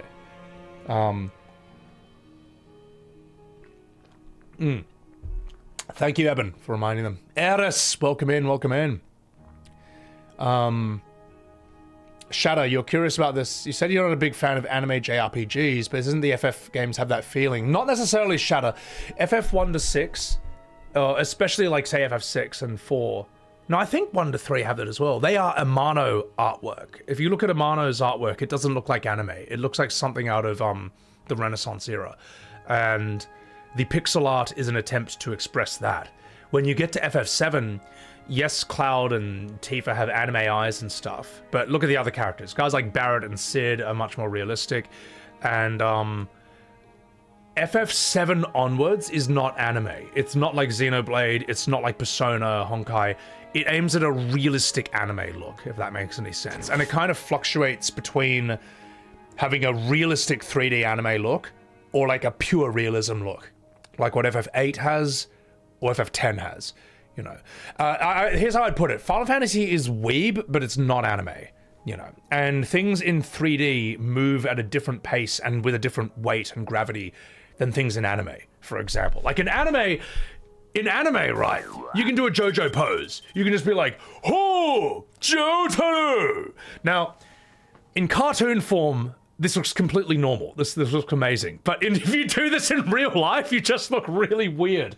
And that's why a lot of, say, especially Rebirth's body language looks strange. Like, Yuffie is an extreme example, sure, but you get a lot of guys who are just like, get the hell out of here. Huh. Hey, look, it's Barrett back to North Corel. Nice waifu and Tifa. Bet she gave you a happy ending. You know what I mean? It's like too animated and shit. Netfly, thank you for the prime. Angel, thank you for giving a sub to Eris. Deatho, thank you for the fucking sub. Fuck. Still a prime entertainer on Twitch? Take the sub. You know what? Maybe I will. Appreciate that. Thank you so much. Appreciate it. You had a friend describe FF12 as a better version of Star Wars, and you can't unsee it, Mushy. I hear that 12 is very Star Wars, and I do need to stream it at some point for that reason. Well, I need to know 12 because there's this weird in between. Let me answer that question, Justin. Could Cloud replace Squall in FF8 and finish the story? But you don't think Tidus could? Well, here's the thing. Like, I made a short about this. I think almost every main character in every Final Fantasy follows one of two archetypes. They're either the serious Dark Knight, like Cecil from FF4. From Cecil, you get Cloud, you get Squall, you get, to a lesser extent, Noctis, but you definitely get Clive. Whereas from FF5, you get Bartz, and Bartz is the happy-go-lucky protagonist. From him, you get Zidane, Tidus, Vaan, and so on and so forth. If that makes any sense. Personally, Cloud is my favorite out of them all, and I would even, I would even say I kind of like Clive almost more than Squall to an extent. Even though I think I think 8 is more of a classic game. Out of all the happy-go-lucky protagonists, I'd say I actually like Bartz the most out of them all. And then maybe Zidane, but even Zidane's kind of annoying. Tidus is just fucking dog shit, mate. I don't care what anyone says. That guy's a fucking good. Tidus is like if you made SpongeBob the main character of Final Fantasy. And you know I'm right. In fact, if you picture SpongeBob doing the Tidus laugh scene with Patrick, nothing looks out of place. All right? You know I'm right. All right, Tidus is SpongeBob, final answer. Yeah, I don't care, that's my analysis. So, you love my analyses, Jake? Thank you, Jake the Snake. Hope you can watch the streams more often. If you had a power to do a perfect FF line for a Dissidia game, who would be my biggest villains and biggest heroes? Fuck, that's a long question to answer. And it's gonna be hard because I never played Dissidia, so I don't even know how many characters you get, so. FF7 has those pre-rendered cutscenes that aren't really anime. Well, that's what I mean, Pure Angel. FF7's pre-rendered cutscenes, they look like realistic 3D, but Eris and Tifa have anime eyes. So what is it? And you can't really say it's anime because there is no anime series that looks like that. Like, there is none, as far as I know. And even when they use 3D in anime, it doesn't look like the FMVs from PS1. So, yeah. Jazzy Crypto, thank you very much for the Subaru. One Arm Wolf, you've been a fan ever since the FF7 speedrunners. Thank you for the $10 super chat, by the way. Getting caught. You just keep putting Legend Dragoon music in, and you wanted to send your Ninja Assassin. Hey, don't you worry, mate. Legend Dragoon, I don't know how Legend Dragoon menu music somehow became the default music for my shorts and YouTubes, but it just did. Like, I actually experimented with quite a few different background songs in my early shorts, and Legend Dragoon just felt the most right every time. It felt the most right to talk about anything video game related. And people in the comments were just like, oh my god, is that Legend Dragoon music? And I would always respond with Volcano, Spinning Keen, Gust of Wind Dance. You can see me responding with that. Rod Typhoon. Tidus is the annoying fish out of water trope. Well, I mean, I understand the function of Tidus, that he is sort of like a window for us, the players, into this new world. And I hear the argument for why that kind of character can be important, but here's the thing, there's actually plenty of story games where I think don't actually have that window, that character, and they still work well. Like Mass Effect, for example. Like, Shepard is not a noob. Shepard knows the ways of, like, the council and stuff very well, and the game still is able to communicate to us, a new player, how all this stuff works. So I can understand the need for a character like Vaughn or Titus, who's like the new eyes and everything, but I don't actually think it's always necessary. I think Joel in The Last of Us knows his way around, but then I guess Ellie is kind of the noob, you could argue, so I'm trying to think. I don't know, Kratos? I'm trying to think of other characters. In Neo Automata, I don't know. 2B seems to know the go, and so does 9S to an extent. I don't know, I think people invent excuses to have cringe characters, and I'm not buying it. Not anymore.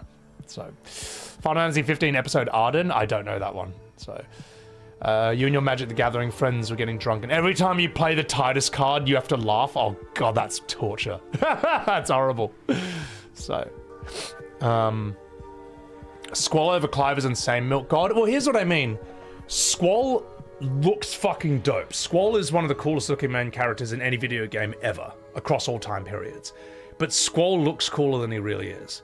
You know what I mean? All the main characters in FF8 look cooler than they really are. Because as soon as they start talking, you realize that they're just a bunch of immature kids. They are a step down from FF7's cast, maturity-wise. So, whereas Clive is... And again, Clive deserves a better game. He deserves better writing. Clive is a very fucking cool-looking character. He is a cool character, but he's just... Ben Starr did the best he could with a rough script, in my opinion. Ben Starr is so good that even with a rough script, he still blew up into a star from FF16. That's how you know he's a good actor. So, Squall is better in Kingdom Hearts in its own game. Oh god. Clive needs to be better than say fuck. Yeah, but I love that he says fuck. Oh my god, Eris, stop spamming. So, exactly, Inkros. Clive is trapped in a boring slog. So, you're realizing Selfie is a female prompto? Wait till you realize Rebirth Yuffie is a gender-swapped pronto. And then wait till you realize Red 13 is also a prompto in Rebirth! You just can't get away from it! Rebirth gives you 2 promptos. You're fucked. It's terrible. 2 times the promptos? My god. Sorry, Sean, I'm just getting something over here. Oh god. Why would they do this to me? Why would you do this, Nomura? What did I ever do to you? I think the most horrifying revelation of all time. I thought the most horrifying revelation of all time was realizing that Nomura wanted to make FF15 a musical after he saw Les Miserables with Hugh Jackman and Russell Crowe. I thought that was the worst thing. But then when I read the interview on stream, and then you'll see it in the latest video where I do the Cat Sith box throwing, he then said his favorite director, movie director of all time, was Baz Luhrmann. And I'm so sorry, chat, because Baz Luhrmann is from my country.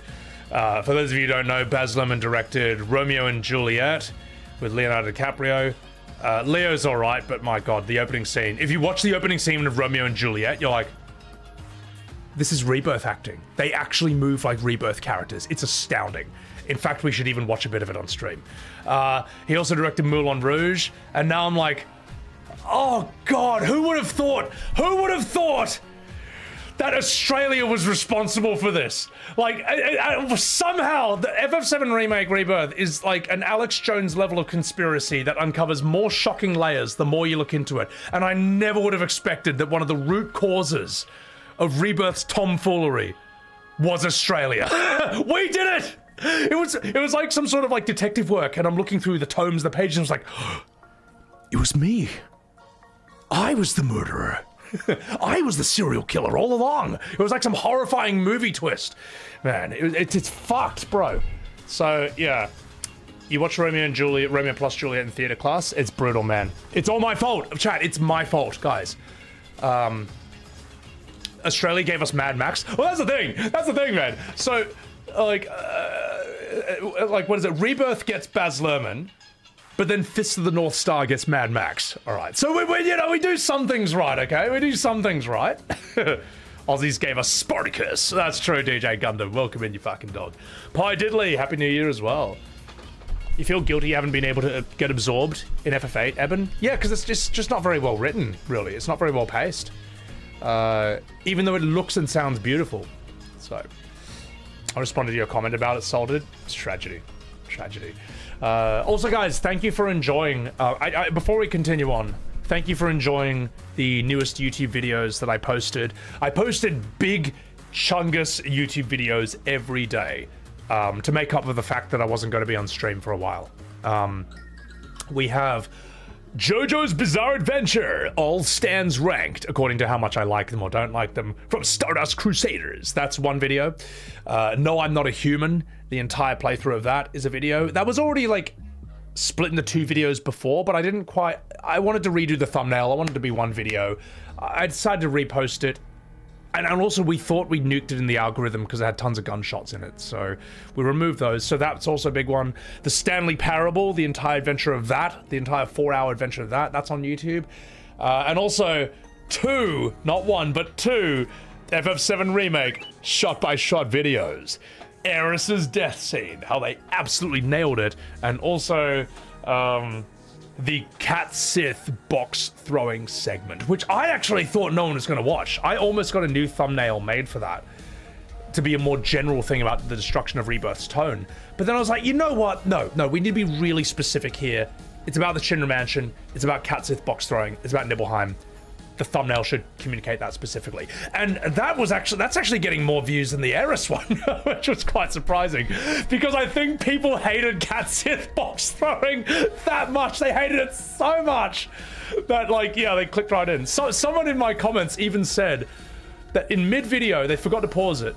They went away, had a shower, made a coffee, made food, came back, and Cat Sith was still throwing boxes. That's how long that segment goes for. Oh, God, it was torture. Xander Prime, thank you for the $2. Australia gave us Ray Gun. You're damn straight she did. Yeah, dude, you know what? The Ray Gun dance is amazing. I was watching someone in a Tekken tournament, and they were playing as Azucena, the dancing coffee chick, and they glammed her to look like Ray Gun. And it was the best glam I have ever seen. It just fit perfectly, like, because she's just jumping around, flopping all over the place, and it just looked like Ray Gun was fighting you, and it almost tempted me to pick up Tekken 8 again, just so I could make a Ray Gun glam, just to piss people off. Also, Jexo, you fucking dog, Jexo33, thank you for the 50 goddamn super chat, $50 Prime. God, I can't even speak language. Thank you for the $50 super chat, Jexo, you fucking legend. Happy New Year. I highly respect your resolve to expose the awful Disney Marvel disease that has infected the FF7 Remake trilogy. Did you know that Metroid Prime 4 has also suffered the Marvel Disney BS? I had the misfortune of watching a compilation of... I don't know what the character's called, but he's like, oh my god, you're Samus! I was blown away. And we should actually watch that on stream. Thank you for reminding me of that. Why are these serious games being turning into kids' games fluff? Well, some people have theories that, like, they're trying to make things bad. They're trying to ruin our childhood stuff on purpose as a form of demoralization. And, you know, I don't know how true this is, because I'm of the opinion, while I think there's definitely, you know, multiple conspiracies out there that all trip each other up, while I think that, yes, there's evil people out there, I think that stupidity... What is it, Kevin Bacon?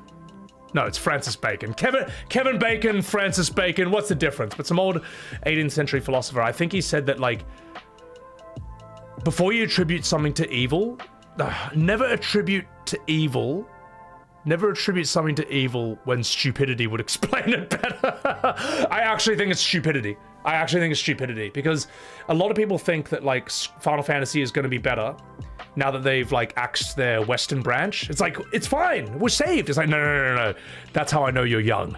Because anyone who's lived through that time period, anyone who saw FF10 become FF10-2, knows that this has sucked for far longer than that shit ever existed. you know, whatever you want to call the movement, like the woke stuff, whatever. I'm not really political. We leave that outside. But that's what people mean when they say axing the Western stuff. It's like no. Final Fantasy was bad from like 2003. It was from FF10 onwards, relentlessly. I don't even really blame the West for it to an extent. I think it's a homegrown problem.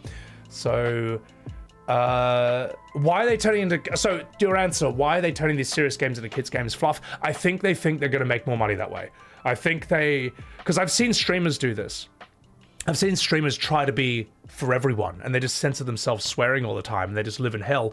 The problem is, you might think that you're getting more of an audience by aiming it for everyone, but aiming something for everyone turns off the people who hate stuff that is aimed for everyone.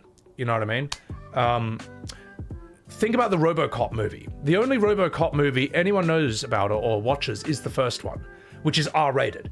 No one talks about the later ones because I haven't seen them, but from what I've heard and read, they made all the later ones for kids. They made them for everyone because RoboCop does look like he could be a children's toy, but no one watches these movies after the first one. You know what I mean? Like, knocking it down from an R rating to an everyone thing actually fucked the whole thing. So I don't know, chat, can anyone confirm that? Has anyone seen RoboCop 2 and 3? Because this is I'm just going on educated guess here. So I hope that answers your question, Jaxo, and thank you for the $50 super chat. I think it's a series of bad business decisions. I think when I look at Square, I think that I see the devs as, when I look at the devs of Square, it's like looking at my favorite bands from like 20 years ago. They've been famous too long, surrounded by yes men who just can't call them out can't tell them any of their ideas are bad, and they are kind of washed up and out of touch. That's how I say them. So as I say, I can blame it on just being like washed up and out of touch rather than like a deliberate attempt to ruin FF7 and Rebirth. At the same time, Rebirth feels like a fucking humiliation ritual, so I don't know. Citrio, thank you for the sub. Hang on, Citrio, I think I got it. Thank you for the sub. Appreciate it. I'll keep going. Balderp, thank you for the super chat. How many cats do you have, and can we see? I've got one cat. Do you want me to bring him out? I'll go see if Billy wants to say hello. Thank you for the $3 super chat. Cariso Twitch, thank you for the $4 super chat. Thank you for the video as well. I'll check it out if I have time. Umbasa, thank you for the $10 super chat. I never played FF7, but you notice your friends only hate the new one, and the ones who have played all the side story FF games love it. Yeah, no, so what it is, right, is FF7 Remake and Rebirth is made for the people who love the compilation stuff. Basically the people who can't get enough of FF7 and its characters, no matter how low quality the storytelling is. But if you have actual standards and self-respect, and by that I mean you only like the OG, then it's torture watching Remake and Rebirth drag that game's legacy through the mud. Does he throw boxes which way? I'll tell you what, I do like that I told my editor to put a little Cat Sith crown on Billy when I'm holding him at the beginning of the video. He looks so cute with it on, so yeah. But anyway, I'll tell you what, chat, I'll go find Billy, alright? I'll go find Billy. I'll see if he wants to come say hello, alright? I'll be right back, y'all. Just stay right there.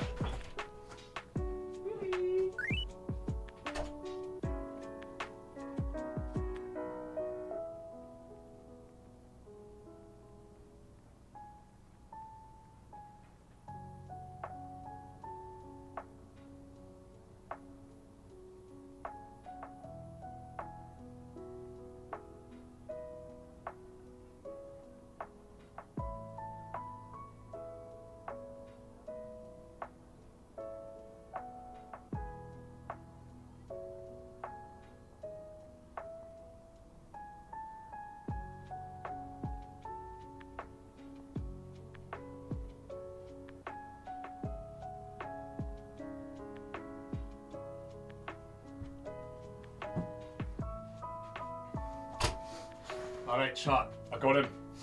No, come say hello to chat, Billy. Come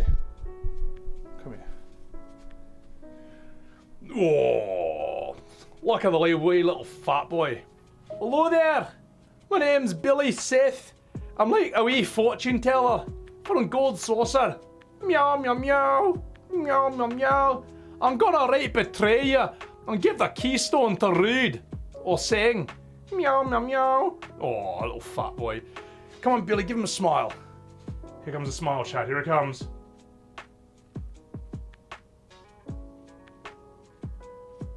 Look at the picture of happiness right there. Come on, Billy, up you come. Come here. Come sit up for a bit. Come sit up. Come sit up. Have a little sit. Have a little always sit. All right. Hang on. Ding. Hang on. Watch this. Ding, ding, ding, ding, ding, ding.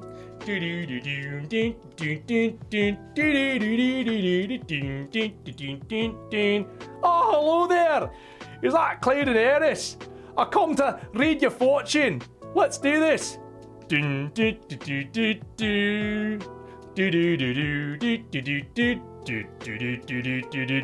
Alright, you be careful of January and your lucky colour is blue.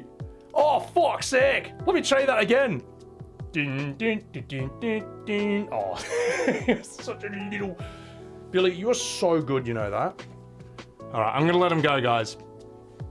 Billy, one last smile for chat, Billy. One last smile. Here it comes.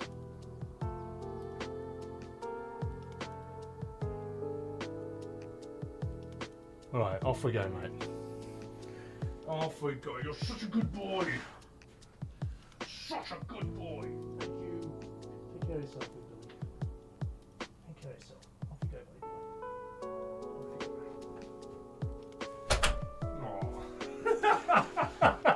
Oh. He looks so confused when I put him down. Oh, little fat boy. He's so unimpressed, but probably purring anyway. That cat has infinite patience. He's a surprisingly patient kitty. Well, I just spoil the shit out of him, right? Like, I've never given him any reason to distrust me. I just spoil the crap out of him.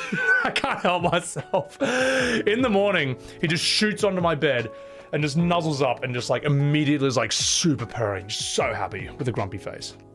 I'm a fat Moogle. I'm the fat Moogle he rides on. Miscreant, thank you for the $20 super chat. Fuck.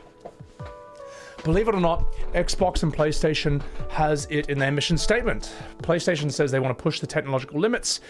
Xbox says they want accessibility to broader audiences. What suffers? The writing. Well, PS1 and 2 were always trying to... PlayStation's always tried to push technological limits, but the writing in PS1 and 2 games was often better, you could say. It couldn't afford to waste your time and be bloated. I don't know about Xbox. Can't speak for it other than that it has Lost Odyssey. Hammans, thank you for the Subaru, and thank you for that $20 super chat, Crafty Miscreant. I don't know, and I don't even think PS5 pushes the boundary of technology anymore. I mean, it couldn't even run Rebirth in 60 frames without it looking like shit. And if you made it look good in graphics mode, you were stuck on 30 frames. It's like, piss off, mate. 60 is the minimum these days. Justin, thank you for the $5 super chat. You're going through my Baldur's Gate 3 VODs right now. Would I ever do another run after all the updates? Here's the thing. I thought that one day I would do a Baldur's Gate 3 run again on stream if I had the time. It's probably better just waiting for Divinity. You know, Divinity, the new one that comes out, because it's gonna... BG3 is still the big chungus, and I still think it's excellent. But I don't think I would prioritize it over any of the other things I want to do first. Even though it's amazing.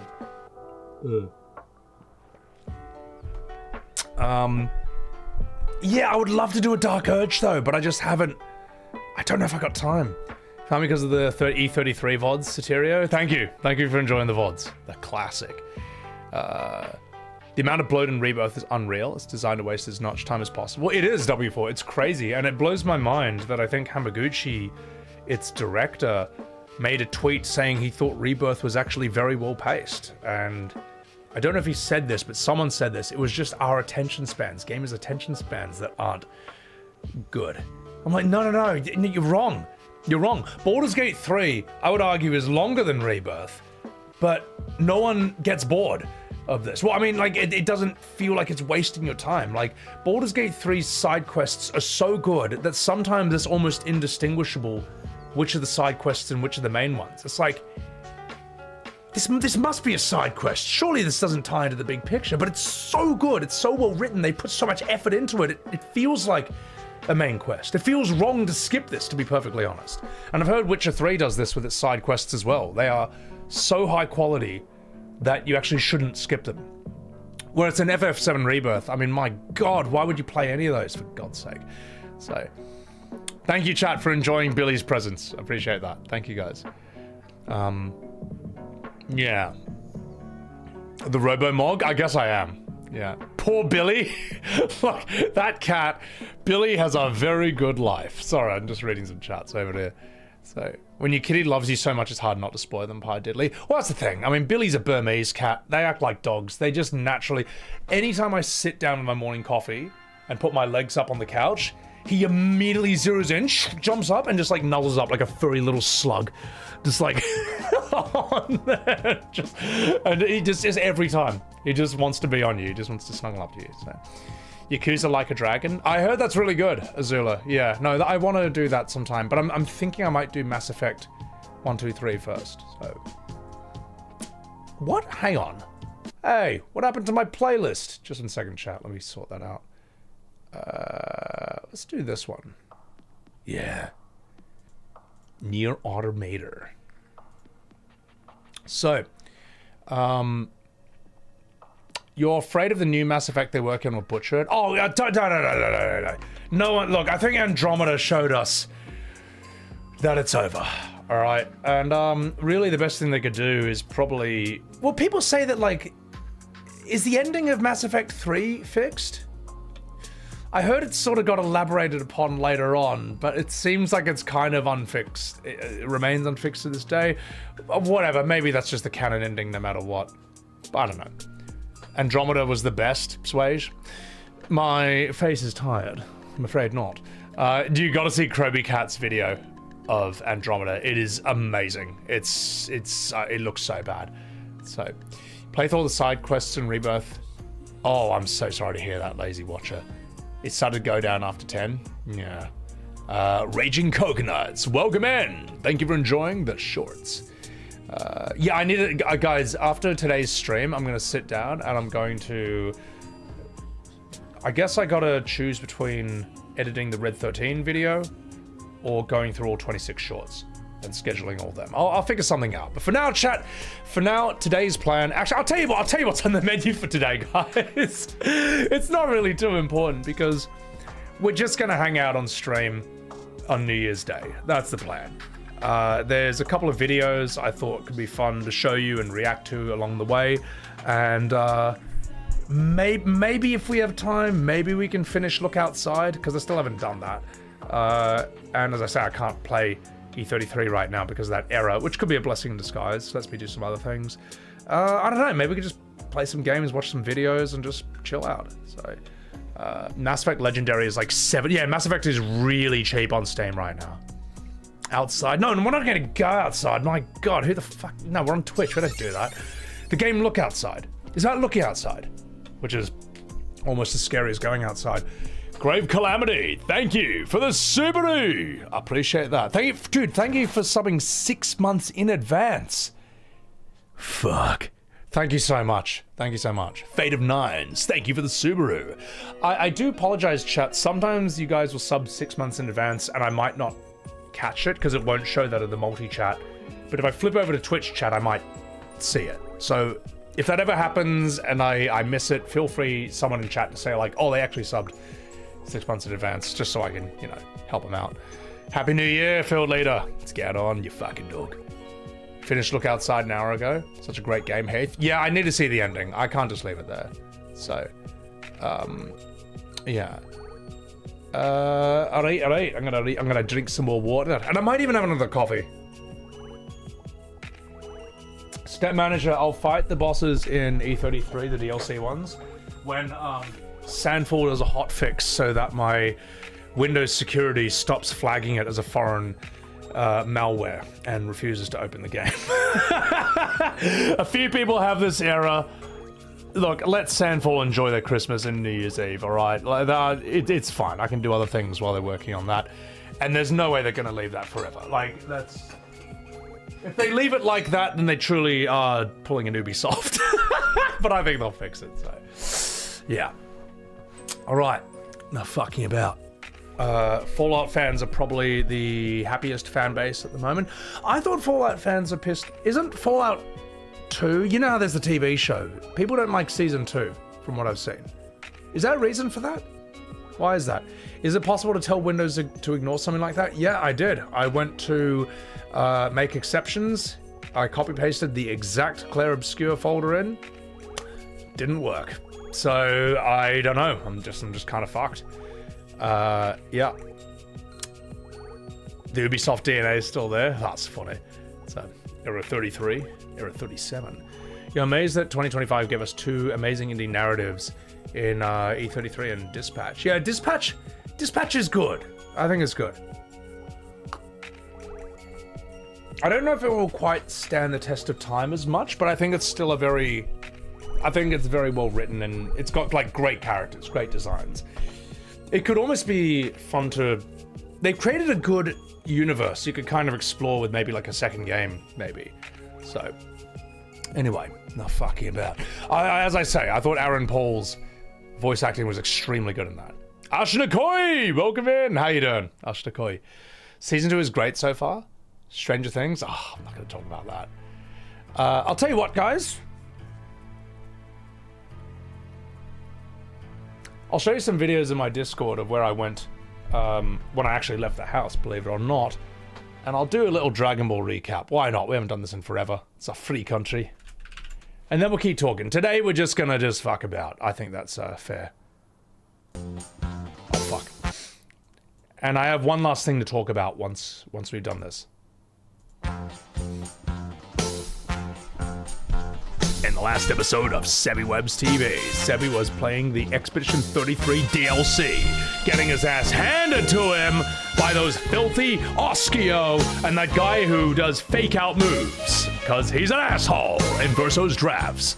Then he took a break from streaming for Christmas and New Year's Eve, but he posted a bunch of Final Fantasy VII Remake shot-by-shot videos that took the internet by storm with their unadulterated truth and arguments and facts that could not be argued with, even if you tried, which they didn't. But now, it's time for him to do the first stream of 2026. Just hanging out with Chad, kicking ass and taking names. Will he react to some really cool ass videos? Will he show the videos of when he himself actually left the house? Find out today, only on SebiWebs TV! SebiWebs TV 2026 beginning! Thank you! Thank you. Thank you for that. Appreciate that. Thank you for enjoying the thing. Have I been spoiled any of the super bosses? Oh, I've seen them all. I've had a taste of them all. And they had a taste of me, alright? They bent me over a table and had their way with me, alright? They're really strong. They're really, really strong. Jesus Christ, Jules, you're damn straight. Ferret Feet, thank you for the prime. My god, that name. Alright. Nah, fucking about. Let's do this. So, marvelous. Any more Twitter dramas? Nah. I as much as I love the Twitter dramas, because I like going out on Twitter and arguing my point. Like, the thing is, like, people say it's rage bait. Making people angry is not my primary intention. It's more like a side effect. It's like a cherry on top, you know.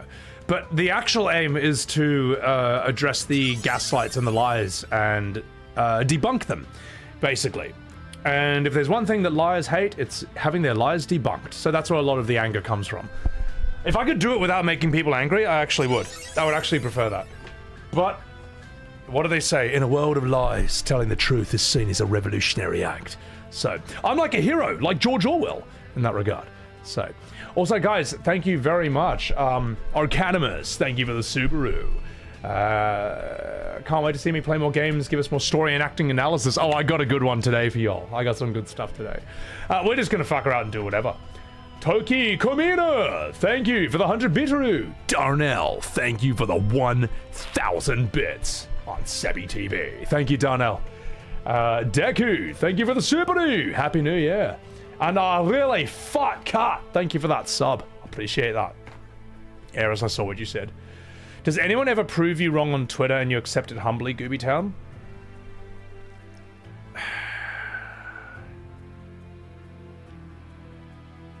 I am honestly struggling to think of. Let me think of some time I might have been proven wrong. Okay, I can name one time, but it was in a video I made, and I corrected the video, and even commissioned a new thumbnail for that, which was. This is not on Twitter. This is a YouTube video.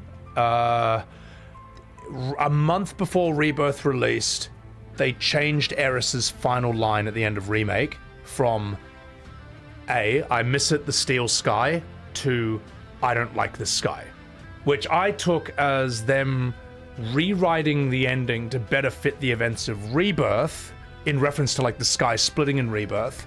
And to be honest, considering this is the company that bait and switched millions of people with a false remake, with a fanfiction sequel dishonestly titled Remake, I wouldn't put it beneath them. However, I was corrected by people in the comments that that actually is the original line in Japanese, and the reason she says I hate it, she actually originally says in Japanese, I don't like this sky, something like that. But the localizer in English is a big Zack fan apparently, and rewrote that line to better fit Crisis Core. The steel sky is a reference from Crisis Core. They corrected that in my comments. I basically was like, my bad. I had reasons for thinking that it was that way, but I was wrong. So I'm going to, and I put that in the pinned comment, that I've removed that opening 2 minutes of the video, got a new thumbnail for that, but I keep the next 8 minutes of the video because that conversation, that point was the jumping off point for the conversation that followed about part 3 predictions and all that. As far as I can remember, that is the only time I think someone proved me wrong about something in the Remake Rebirth discussions. And, you know, as I say, it's right there in the pinned comment why I deleted that first 2 minutes, got a new thumbnail made for it, and retitled it, and basically corrected it within like the week. That's all, that's it. Otherwise, no. And so yes, I've admitted the mistake right there. I don't know, I can't think of any other time anyone's disproven one of my points on Remake Rebirth. Like, and I mean that quite honestly. I'm struggling to remember it. And I'm already being honest, and I'm drawing from an example that has nothing to do with Twitter as well. Like, it's a YouTube thing I was proven wrong on. So that's my answer. No, by all means, prove me wrong. Go ahead. But they can't. They don't even try. All they can do is insult you and say that this is all you do, whilst they sit there on Twitter tweeting all day about whether Cloud's banging Aerith or Tifa. And they're both wrong, all right? He's banging Red 13, okay? Rebirth showed this in the date scene, when Red 13 looked into Cloud's eyes and went, and then Cloud lovingly caressed his hands and said, "Your paws, they are soft." To which Red looked up with embarrassment and went, "Huh?" And Cloud's like, "Nothing." And then he looked away, blushing, confused, and yet not unhappy at the strange feelings he was experiencing. By the way, that's all true. That's all in the game, by the way. We're going to look at it right now. You wish I was joking, chat. You wish I was making this up. But this is actually in the game. This is actually in the game. And we're going to do it right now. Okay, let's find the exact moment. Here we are.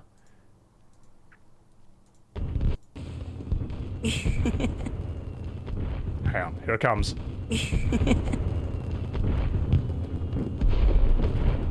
They are soft. Huh? Nothing. Forget it.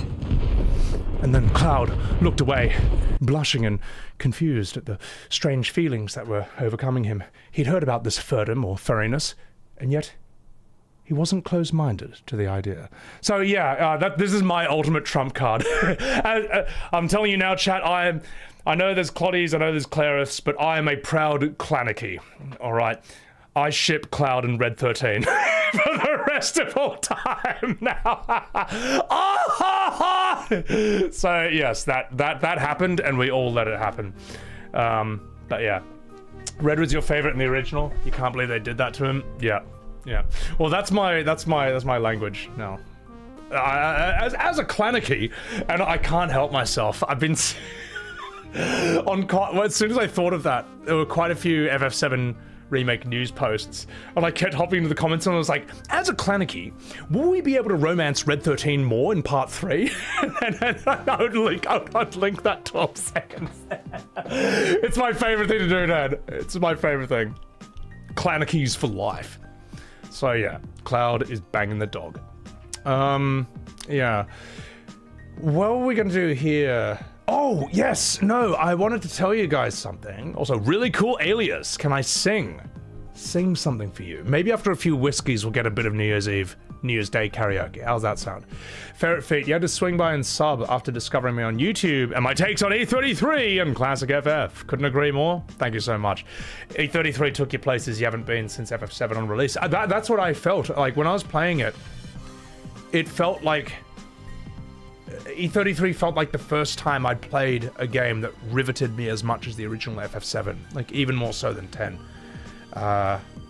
Nier Automata I thought had a bit of that feel, but it's also a different kind of game. But yeah, no, it does. Cruggy, ooh indeed. Oh, God help me. Right, what was the last thing I was gonna say? Actually, I'll pop back in here, because I may as well be full screen for this.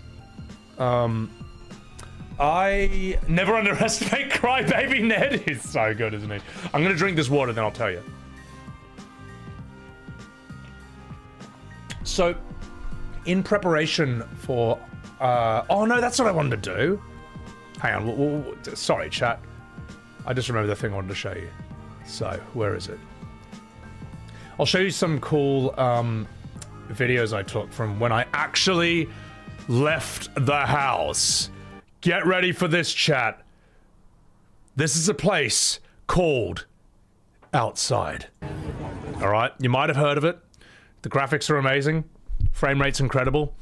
It's fully PvP, but unfortunately it takes forever to level up your stats and it's pay to win. But anyway, I decided to get the ferry up to Manly Beach a few days ago, and I landed there at the bay, and there was like a bayside bar overlooking the beach and all this stuff, and I decided, you know what, I'm gonna sit down, have a fucking beer. Here we go. Look at the graphics. Look at the ray tracing. My God, that is absolute dog shit quality. Thanks, Discord. There it is, the beer of the hour. Damn, I was hoping that would be better quality, but oh well. Then I climbed on top of I went down to this nature reserve south of the beach, climbed all the way up, and there were like warning signs saying like, warning, unfenced cliff, please don't fall off. So I went up there and got a nice little video of this. This is sick.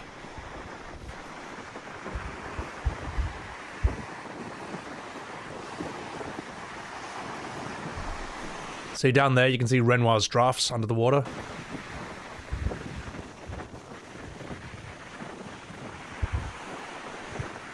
Some Nevrons over there. But look at that. No random encounters at all. And look at that canvas. Bloody beautiful. So, that's horrific. Imagine going outside. I know. Imagine that. State-of-the-art graphics. Yeah, no, Australia has beautiful nature, and I've been forcing myself to get out of the house a bit more.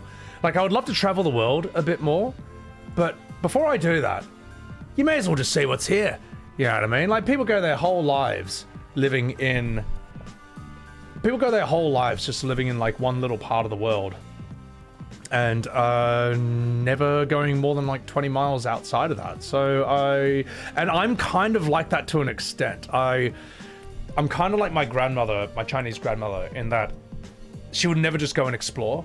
She only leaves the house to go from point A to point B. And that's in me, and I have to force myself out of that habit, that programming, to go and just be like, I haven't been there yet. I'm gonna go there. I'm gonna see it with my own eyes.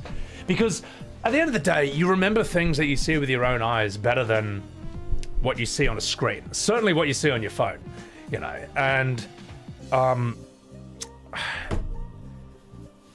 don't think anyone on their deathbed is gonna be like, my God, if only I doom scrolled more. You know what I mean? On your deathbed, everyone says, I just wish I'd seen more of the world.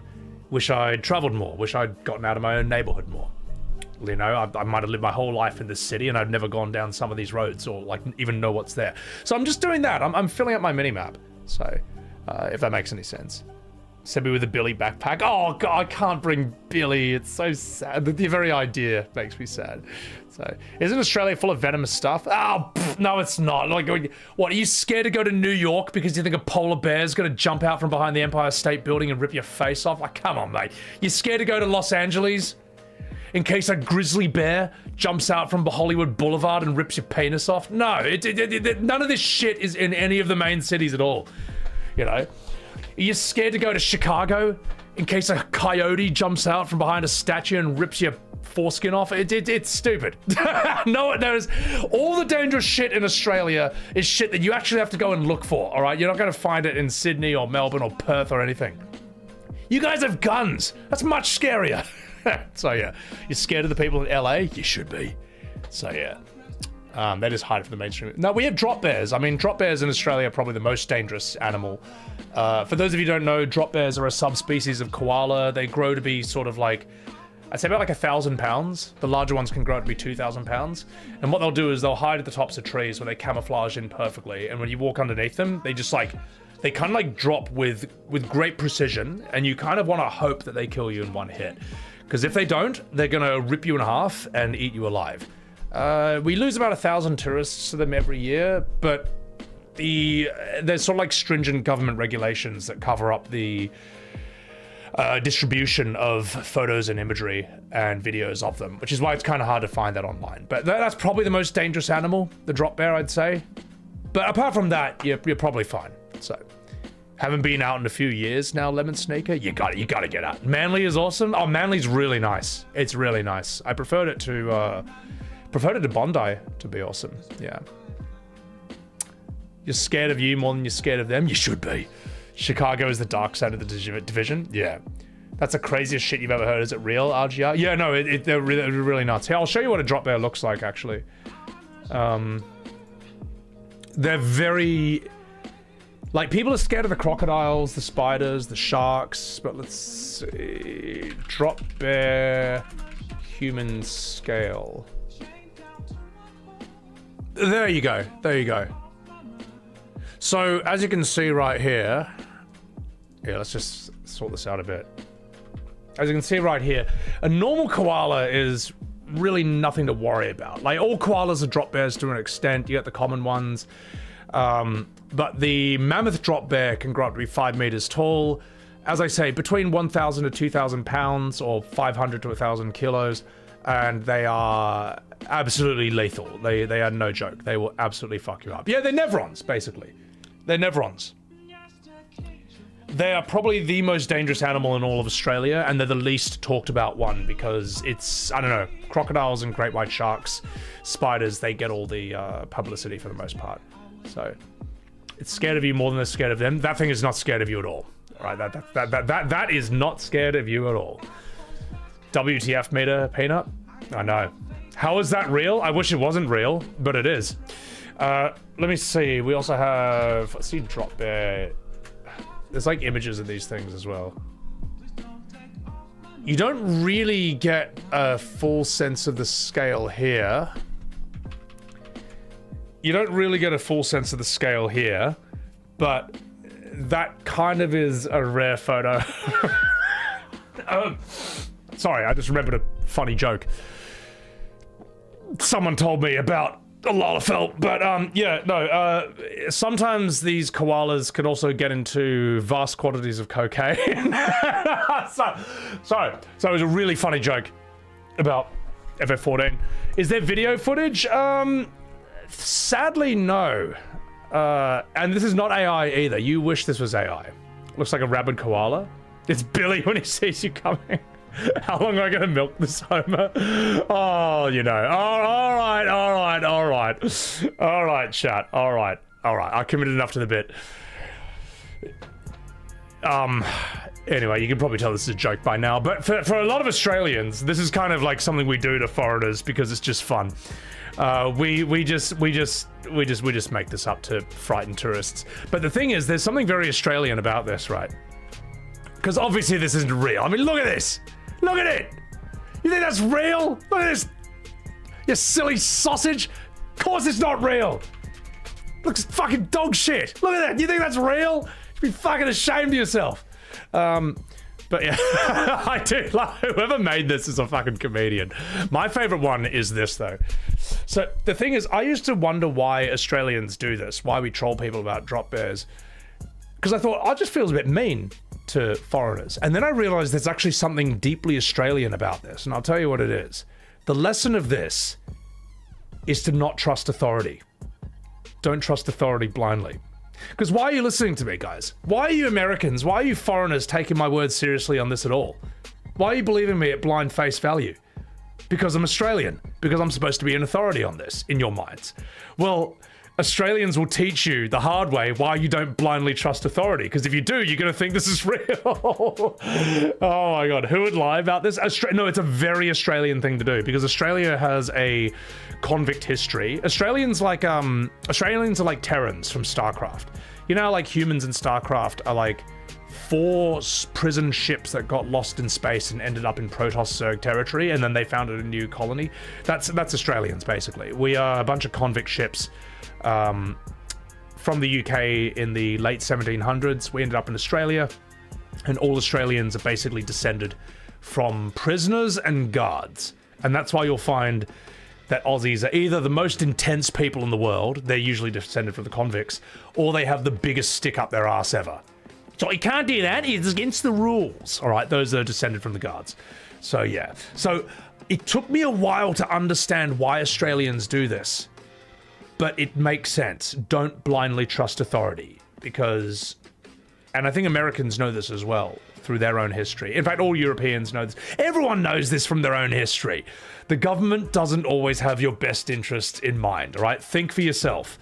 Even if the authorities tell you this is how it is, think for yourself. Question everything.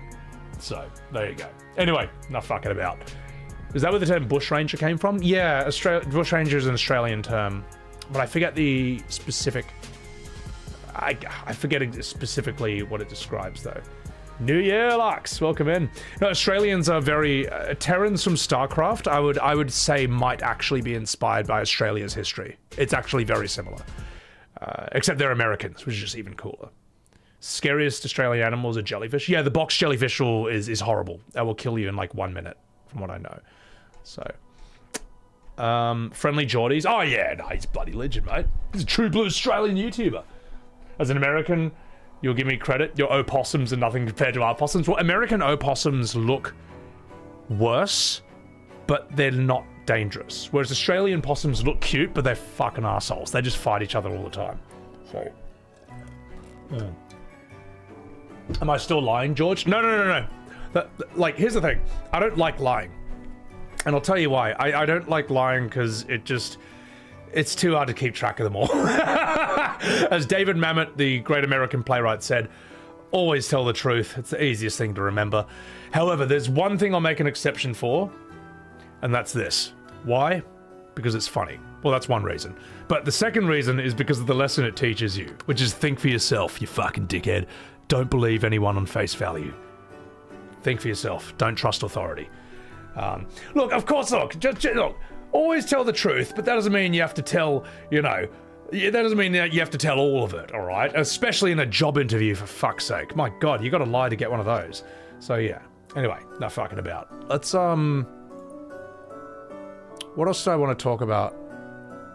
Oh, yeah, there is one last thing I wanted to bring up before we continue on, which is, I don't know if any of you guys know this, but...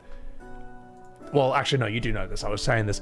I'm thinking of doing a fully voice-acted playthrough of the original Final Fantasy VII somewhat soonish. And in preparation for that, because I'm going to have to voice act like 100 to 200 characters myself, and I want the minor NPCs to even be fully committed as well, I decided to listen to one of the best people in the world do exactly that. And I'm listening to Andy Serkis read the audiobooks of The Hobbit, and I've finished that and then just begun Lord of the Rings trilogy, and my fucking God, that man is amazing. His narration voice is incredible. When Gollum shows up in The Hobbit, you can tell he's been waiting for the whole book for this moment, because he just throws himself into it, man. I'm like, man, no audio book goes this hard, man. And his voices for a lot of these characters are really good. So I'm listening to him and I'm like, okay, so even if they have like 2 lines, you still need a specific voice for him. So I'm trying to have him rub off onto me before I then go into FF7, because FF7 is basically a Lord of the Rings of the video gaming world. It is of the same scale. It's of the same importance, and even the minor characters are still quite memorable and deserve full commitment and very specific choices. So, but man, Andy Serkis, Lord of the Rings, it's just incredible, man. Let me see these book covers.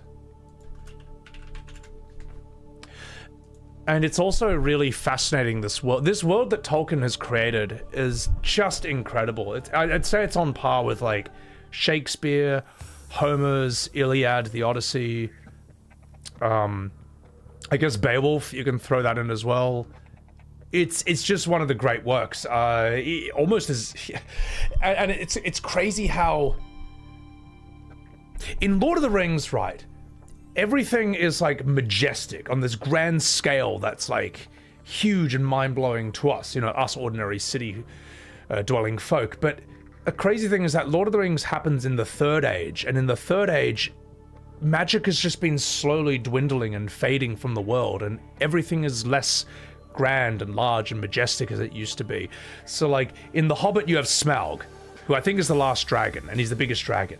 Smaug is something, but Smaug is small compared to the dragons of old. So Smaug, for example, let's see, how big is Smaug? Smaug is, let's say at his, in the Peter Jackson movie, he's 130 meters, but we'll discount that. But like, Tolkien describes him as being like 20 meters, like 60 feet. That's fucking huge, man. That's really, really big. But this is small compared to like, oh, who was the other one? How big was? I think it's Glaurung. Glaurung is the first of the great dragons, and he's like 150 feet. He's about 3 times bigger than Smaug. But then, you know, now here's where we get really intense. How big was Ancalagon the Black? This is the biggest dragon that ever happened. So you got like the first stage Glaurung, who's much bigger than Smaug. Oh, here's the, there you go. Here's the scale right there. So there's Smaug. Oh, hang on, you can't even see it because of the chat. Let me just hide the chat for 1 second. So there's Smaug down here. Absolutely pitiful. Glaurung's fucking huge over here, dwarfing Smaug. And then on the right, you have this fucking asshole, and Calagon the Black, who is so big, we don't know how big he is. But when he fell from the skies, he shattered an entire mountain. Not just like hit a mountain, literally shattered it, exploded it on his fall. Like literally a Dragon Ball move back then. And this is all written in like the 50s and shit. It's just absolutely insane. The world that Tolkien has created in that regard. Anunnaki, thank you for the super. Appreciate that, thank you, Kaladin. And Calagon is Australia? Pretty much, yeah. Basically, Australia decided to become a dragon out of spite, on a dare, you know, because they had nothing else to do. Became Ancalagon the Black, flew over Middle-earth, and then destroyed an entire mountain when it landed on it, like an asshole. There's also, the question of Sauron is quite interesting as well. Let me pop back in here. So now, we also have Sauron, right? Now, Sauron, we all know, is a Dark Lord. He's like 10 foot tall, okay? And he's like, basically an angel. He's a much more powerful being than Gandalf was, even when he becomes Gandalf the White, where he gets a full power boost. Sauron's 10 foot, he'd bash everyone in Middle-earth, but he's tiny compared to Morgoth. Sauron is a lieutenant of Morgoth. Morgoth, I think, is 40 feet tall. Let's have a look at this. How big was Morgoth compared to Sauron? This is ridiculous when you see this, man. Oh my god, that is pathetic. That is pitiful. Hang on, let's get the full thing over here. Oh, boo! But anyway, you get the picture. Sauron, at a measly 10 foot tall, is under Morgoth, who's like 30 fucking feet tall. Morgoth is from the first stage, and he's basically like Satan. He's basically Lucifer. He's basically like a demigod just below the creators and stuff. And while Sauron rules through an army, Morgoth, I think, through his own power, actually like shattered an entire part of the world, which is like a cataclysmic godlike feat or something. Sauron and Gandalf are the same type of being as are the Balrog. Yeah, I think Balrog is actually he's a similar kind of being to Gandalf. So in a way, when Gandalf fights the Balrog, he's almost fighting his own brother in a way, which is kind of crazy. Here you go. Yeah, we got Sauron down here at a measly 5 feet, and then we have the virgin Sauron getting cucked by the Chad Morgoth over here. Although I feel like this looks like a modern design. This looks a bit anime to me. So you need to read these books, dude. They're fascinating. And when I was reading The Hobbit, when I was listening to Andy Serkis read The Hobbit, from that book, they're talking about Middle-earth as if it's actually our own history. So there's a part where they talk about goblins, and he says that goblins don't make beautiful things like the dwarves or the elves, but the things they make are highly functional and very useful. And the narrator even believes that goblin machinery may have been the inspiration for the machinery that later humans would then use and invent later on to slaughter countless of our own numbers. So he's like wheels, like levers and stuff, catapults and all that, like that's all kind of goblin inventions. And it theorizes, is this what then went on to become like Roman and Greek chariots, or like even the weaponry used in World War I to kill us? So the fact that Tolkien is always tying this into the real world's history is absolutely fascinating, you know. I don't know, I find that a really interesting thing that he would do this. And you know what else is another cool thing, is there's parts of Middle-earth and Tolkien's history that even he doesn't know the answer for, never gives an answer on. And it's kind of like Warhammer 40k in that regard, in which there's some parts of history we just don't know, and we never will know, like our own history. So, for example, Gandalf, let's see, Middle-earth. Who are the 5 wizards? Now, you know who 2 of them are already. We all know Gandalf the Grey, who becomes Gandalf the White. We know Saruman the White, who in the books later becomes Saruman of many colors. We know Radagast the Cringe, all right? We know Radagast the Soy. Okay, Radagast the Brown is mentioned in The Hobbit, but he doesn't show up in the books. He only shows up in the movies, and he is the God Emperor of Cringe. Radagast is like the Prompto of the Hobbit movies. He's dreadful, he's awful. It's like a children's pantomime character.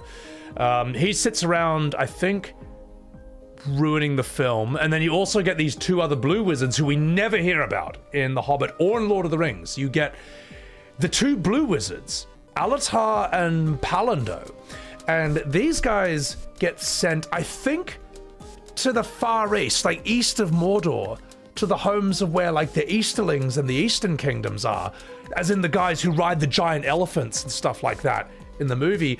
And we don't know what happened to them. We actually don't know. We don't know if they weakened their forces, and actually, as a result of their efforts, the Eastern armies in the Battle of Pelennor Fields are much weaker than they should be, and that's their contribution. They helped the world of men win that fight. Or maybe they got corrupted and started their own cults that actually ended up helping Sauron and buffing him in the end. We don't know. And that's what's so fascinating about this world of Tolkien. He just wrote all this history, and he spent decades writing this, and he died before a lot of it was finished. And this is where shit gets even more interesting, guys. So you got The Hobbit and you got Lord of the Rings, which are narrative-driven stories. They tell the story of Middle-earth and all that. But then after that, all alongside the writing of Lord of the Rings, he's also writing the Silmarillion. And the Silmarillion, this is not... from what I hear, I've got Andy Serkis reading this as well. I'm going to get to this after Lord of the Rings. But this is more like a bunch of lore. This is like just backstory. I think it includes a lot of smaller stories about people from the First Age and stuff. And it really just sets the backdrop of The Hobbit and Lord of the Rings. Tolkien wrote the Elvish language Tolkien wrote 3 Elvish languages, from what I've heard. Let's look this up. How many Elven languages did Tolkien invent? This guy is 420 IQ, gigabrain genius. He developed 2 fully functional Elvish languages. Quenya, the High Elven, inspired by Finnish, and Sindarin, Grey Elven, inspired by Welsh, along with over a dozen others in various stages, springing from a common ancestor, primitive Quendian, to give to Elven. You can study Elvish as a university degree in some parts of England, believe it or not. The guy is a genius. The guy is like, I've gained so much admiration for this man and his work as an artist and a contributor to the English language and storytelling and fantasy over time. It's just an incredible man. Zippo, thank you for that sub. Thank you so much. Appreciate it.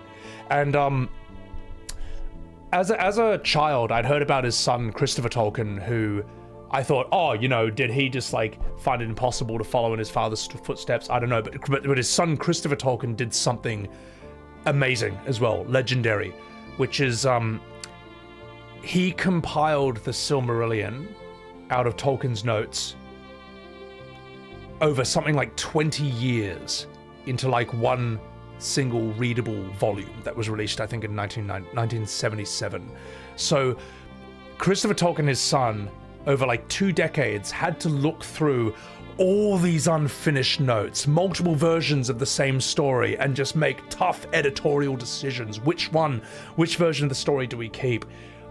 Which parts of this do we leave out? Which parts should we include? Can I even mix and match some of these for a more effective story? And this is, and over 20 years, he then releases the Silmarillion, and it's considered one of the greatest editorial feats in the history of literature. It's amazing. It's just like, I can see how people spend their whole lives studying this stuff, because multiple generations of this one family put their whole lives into it, you know? And it does make you sort of marvel at the power of writing, just pure writing itself. All of this came out of one guy's mind. It's like One Piece. When I was watching One Piece, I was like, how the fuck did one guy think of all of this? It's actually an amazing thing to think of. You know, a Dragon Ball's an amazing thing that it all came out of Toriyama's head, and so on and so on. You can do this with a lot of things, you know. Alan Moore, I found another person. How the fuck did all this come out of one guy's head? It all ended up becoming Rings of Power. Yeah, but no one cares about that. You know, no one cares about Rings of Power. Get the fuck out of here. Fifth Element director Mila Jovovich made up that language. Yeah, that's Luc Besson, and Luc Besson is a legendary French director, just incredible filmmaker. Worth watching all his stuff. Kick Low, welcome in, happy new year. Just sample the Lord of the Rings audiobook. Gonna get it for your Vegas drive, yeah. And I would even recommend listening to The Hobbit first, because I never read The Hobbit, and the movie. Oh my god, when I was listening to it, I was like, Jesus Christ, they invented a lot of shit for the movies. You know, Legolas is not in the books, and we already knew that. There's no orcs in the book either. They made that up for the movie. There's no romance between an elf and a dwarf. They made that up. What else is there? Smaug is brilliant though in the movie. I think Smaug is superb. Otherwise, there's so much I've even heard some people in my comments say that what they did with 7 Remake and Rebirth is similar to what the Hobbit movies did to the book. There's no reason. Like, the Hobbit is half the length of the Fellowship of the Ring.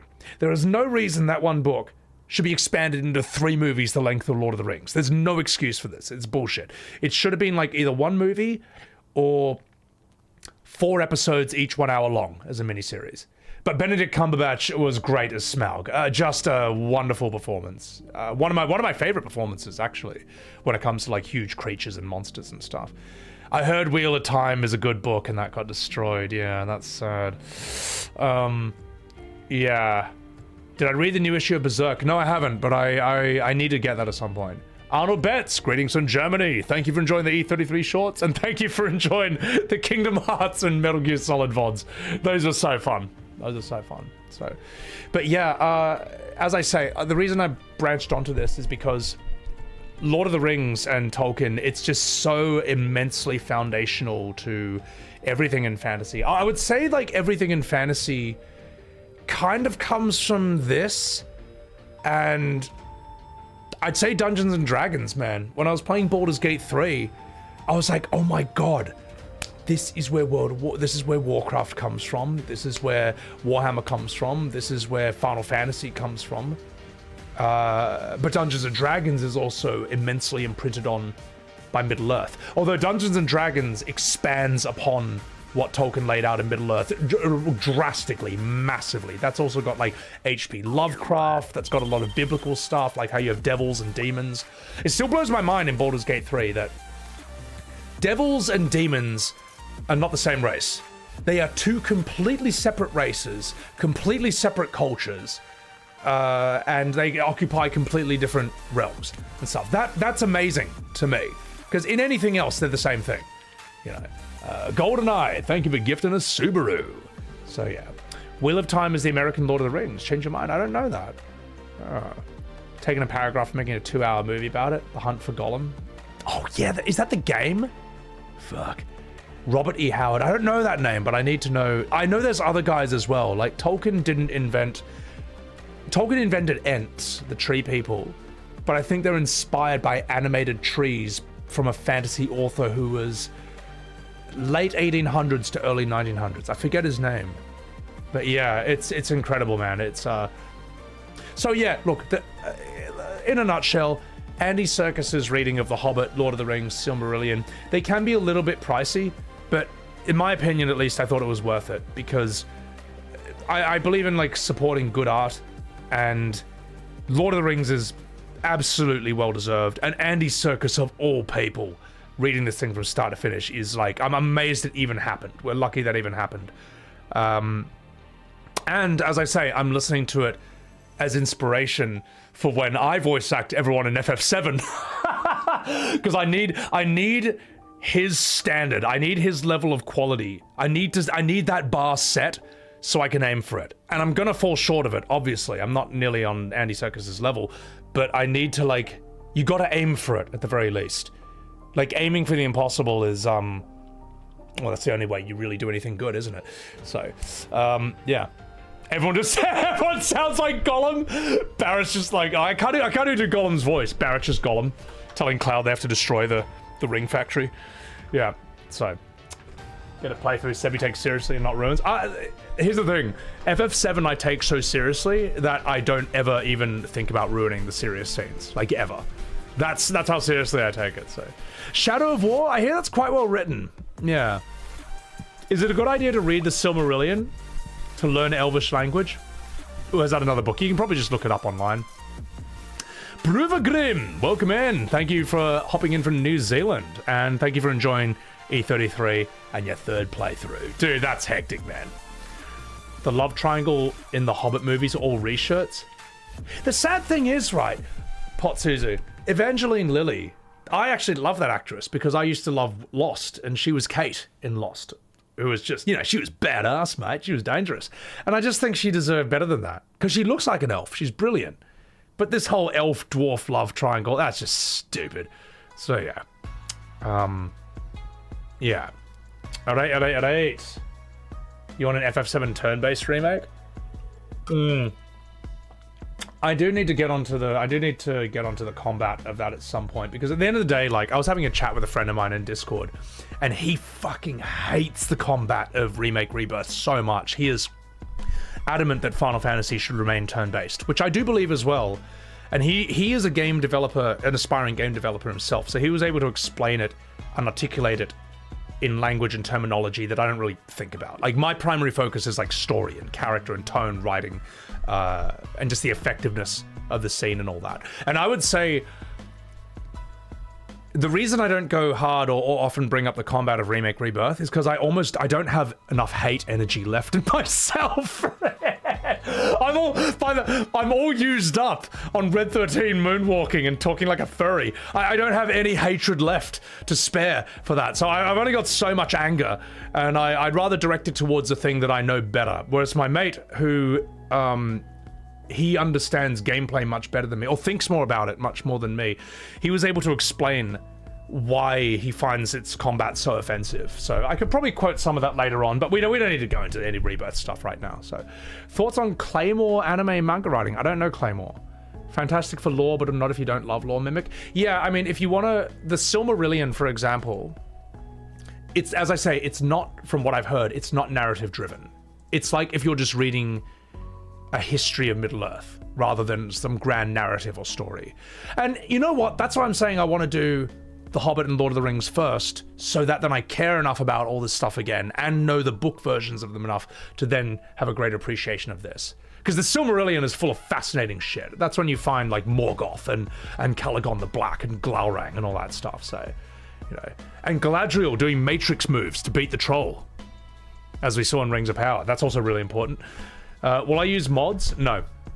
Well, the only mod I'll use will be the background smoothing mod, because I don't like how the 3D polygon characters look smooth and then the backgrounds are all pixelated. I want them to have a cohesion. I actually like the chibi field models of FF7, because the problem is, right, if you make the... Have a look at this, right? FF7 background game. We need the in-game backgrounds. No, give us the real FF7. Okay, so something like this, for example. Have a look at this, right? If you use mods to make all the characters go from chibi to like human height, that throws off the proportions of the entire world that's been drawn for them. Because this world is not drawn for human-sized people. This world is drawn for people who are like 3 foot tall. Notice it kind of looks like a Hobbit world, like Hobbiton or something. So, as I say, you fill this with human-sized people, everything just looks wrong. Nothing fits right.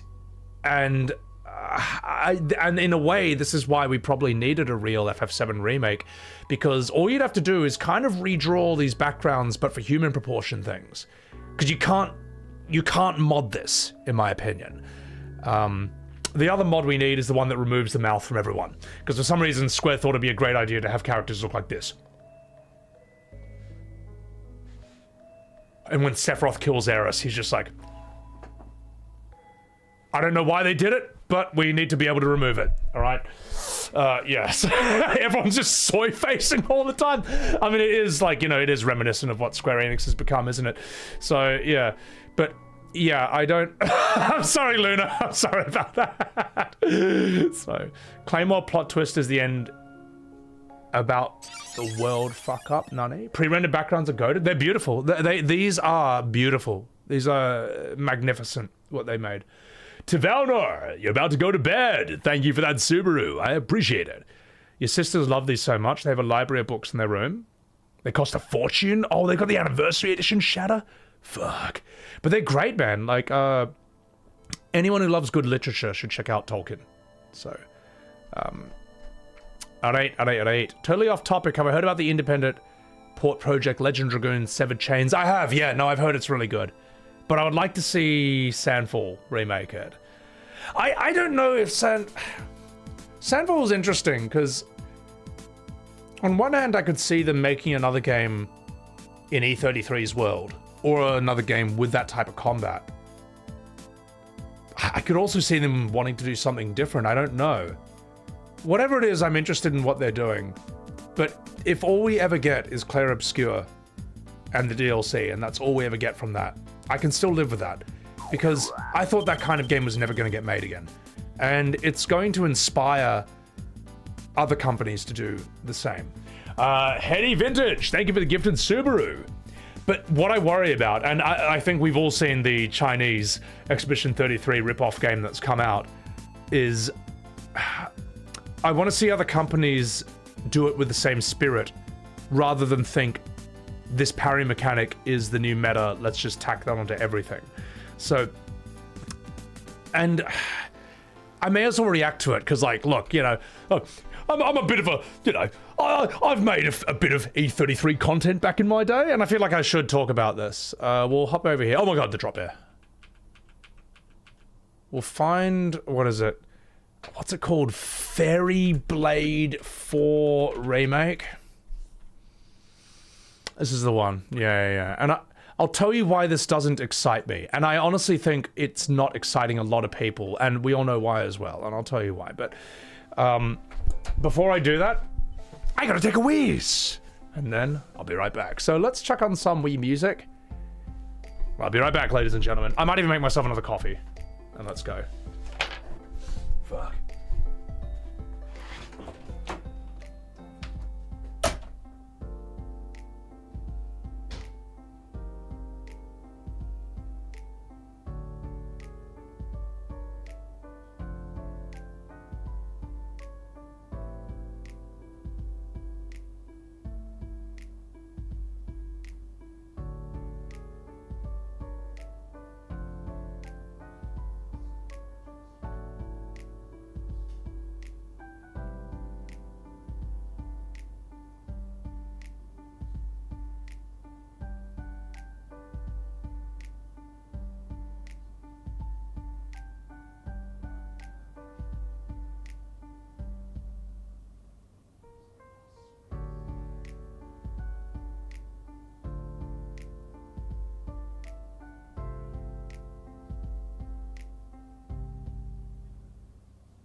Alright, fucking Bart boys.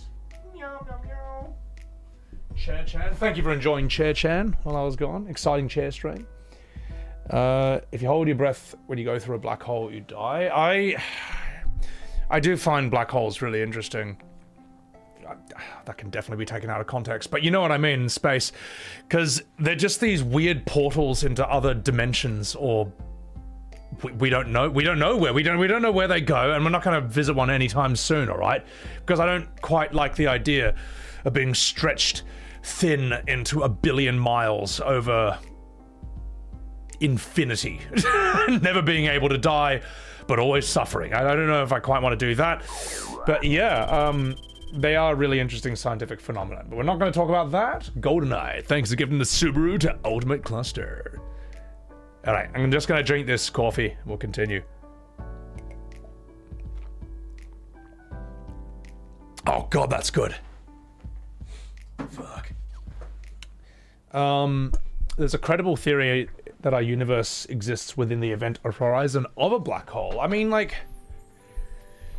maybe? I just don't know. How do we even verify this? All I know is there's a black hole at the center of our galaxy, which is what's swirling it around, and that's a very uncomfortable thing to think about.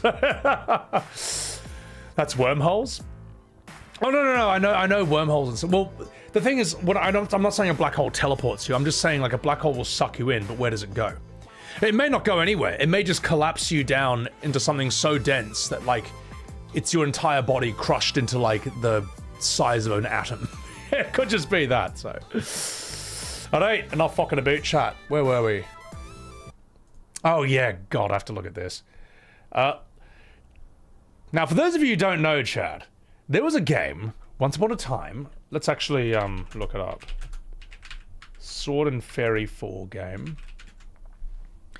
Once upon a time, there was a game called The Legend of Sword and Fairy 4. And it looked like this. Right? It looked like that, ladies and gentlemen. I've never heard of it in my entire life, but it's been remade. And let's see the remake. And tell me, chat, tell me if you can guess what game's combat system this remake is inspired by. It'll happen at about the 2-minute mark, but still, we may as well just say this.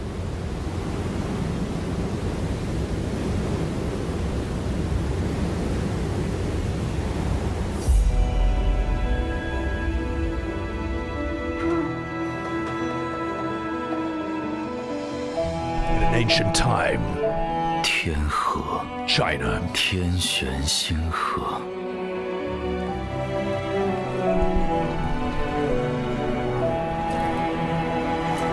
和你下山，真的能知道我爹和我娘过去的事吗？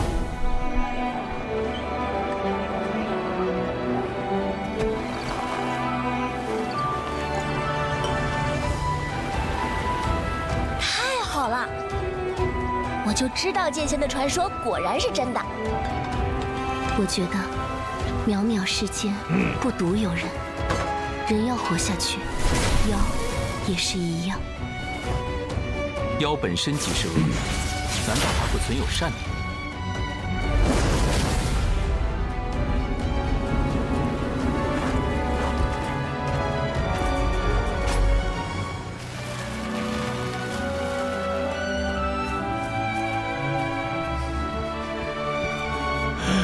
God, that's not. They should have not shown that in the trailer. This doesn't interest me. You see that?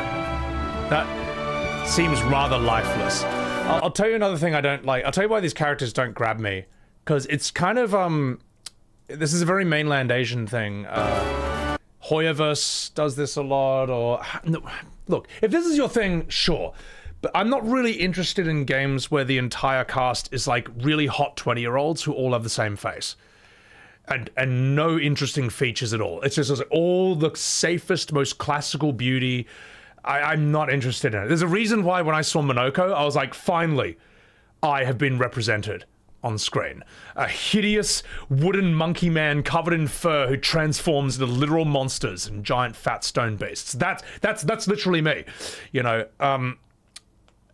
Yes, Gustave, Lune, CL, they're all attractive, but they are all quite distinct looking. They all have a lot of character, memorable faces.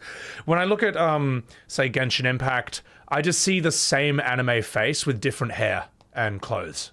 All the characters, they're all the same age, they're all hot, and I don't know, it feels very phone gamey somewhat. Second of all, I have no idea what this game is about. Now, I'm not opposed to games set in Chinese history or about Chinese folklore and fairy tales. I love that. I'm half Chinese. I love that stuff. But anyway, let's continue. Let's continue with this, and then we'll get further into the game. You discuss. We'll see what you guys think of this. 想不到我有生之年还能再见。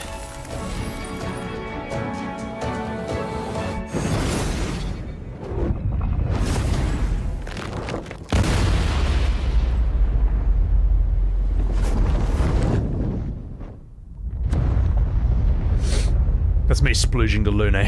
sorry. I should come up with better jokes than that. Sorry, chat.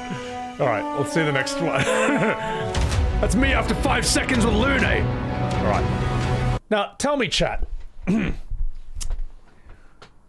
Which game do you think this combat system is inspired by? Alright? You might need to look at it for a few hours, but eventually you might spot the resemblance.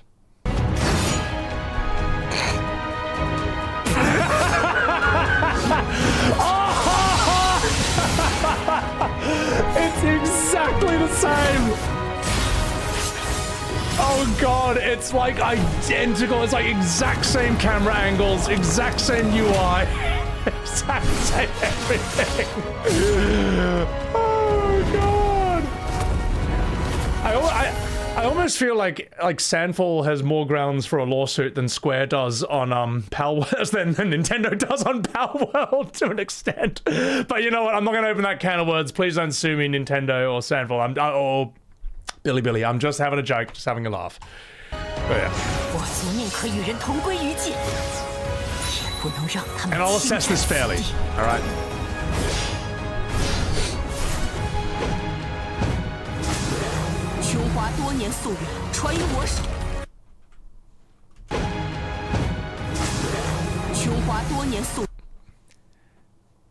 We all know that's an E33 enemy. That's the big fucking rock guy. Hang on.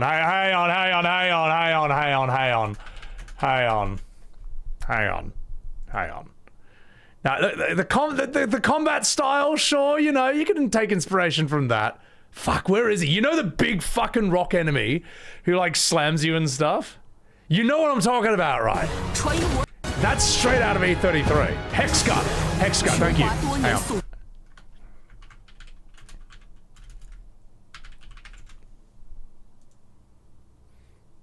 No! Give me this.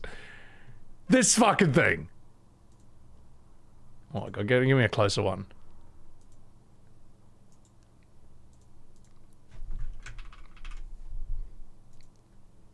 Now, I know he's a bit blurred there, but you all know that's the same enemy. You all know it is. Alright, you know it is. Or a Stalic or something. But, alright, let's keep going. No, look, I will actually say I don't have a problem. I actually think it's cool that we're going to see more E33 games, but what I know is going to happen is a lot of people are going to be like, oh, Sebi's going to be so excited for this. And like, I'm actually not. But I'll explain why after this.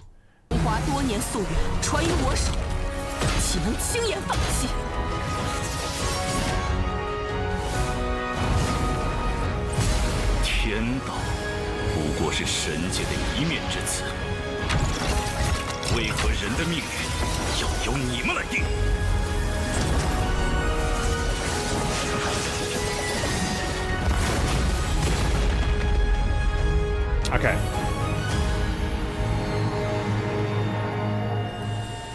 Right, now what I'm going to say, right, is the reason I'm not excited... Okay, I'm not annoyed at this, because there are people... Let's go from the beginning. There are people who actually don't like the E33 aesthetic. They find it too Western, they don't like the hyper-realism of it, and you know what, that's fine. If they prefer this aesthetic... the more like these sort of beautiful Chinese looking characters and stuff, if they don't like weird creatures, they just want beautiful humans, now you have an option that plays like E33 for you. And I'm actually okay with it in that regard. All right. You know, you're allowed to have preferences, which is something the modern JRPG community struggles to accept. All right. However, I know there's people who are going to say, there's already people on Twitter adding me, just being like, oh, Sebi's going to love this. It's like, no, I don't. Because E33 is more than just its combat system. It's storytelling, it's concept, it's writing, it's mocap, it's voice acting. I'm not saying their voice acting is bad. I don't speak Chinese, but I'm sure it's good for what it is. But I know the English voice acting is probably not going to be good.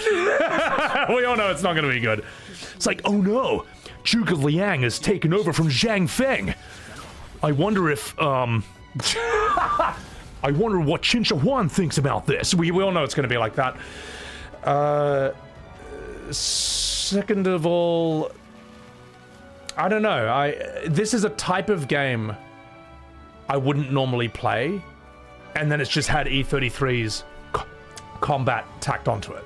That alone isn't enough for me. It's like how when people say, "Oh, you want a modern Final Fantasy?"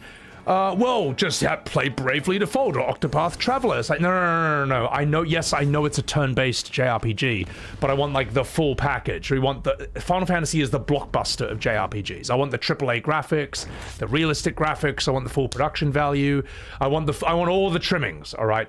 Just because it has turn-based combat doesn't mean that it's checked all the boxes for me.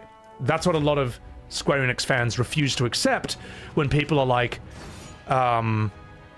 I want a turn-based FF, and they give them Octopath or Bravely Default. And I'm not even saying those games are bad. I want to play Octopath too, but you've got to understand why the average gamer, that game's not going to cut it for them when they want a game that looks like FF15 or 16, but is in turn-based. So, Mike 14, thank you for the $5 super chat. Gunsmith, thank you for the Prime. Mike, it's not the first time it ripped off other games. Have I seen Duel of Continent versus Shadowbringers? I've seen the one that looks like Horizon Zero Dawn. That one is amazing. I have seen that one. Maybe it's the solution for people who didn't like Aloy's appearance. You know, you just got like your super hot Chinese version of it now. China has kind of... China's an interesting country in a lot of ways. Now, how do I say this without lowering my social credit score? China is quite good at looking at what works in the rest of the world and sort of replicating all the best parts and then actually packaging and selling it cheaper than how a lot of other places do it. And here's the thing, I actually think there's a market for that. There's always people who, they don't want the premium brand, they just want like, fuck it, like this version of the thing costs 10% of what the main one does. I don't need the premium thing, I'll just get that. All right, that's a thing. But a lot of innovation and creativity, China seems to find it a bit tough with a lot of creativity and stuff because well, we all know, and like they weren't even like, let me put it this way, China doesn't have free speech on the level that say America has, and I don't think I'm lowering my social credit score by saying that, it's just a fact. And America's creativity and inventiveness is very, very high. It's but as a result, the American things can cost a lot to make. Fuck. How do I... God, you know what? Social credit score nuked. It's all GG. It's all game over. There's no safe way to say this in this day and age anymore. I'm half Chinese. That probably protects me from half the criticism. But I don't know.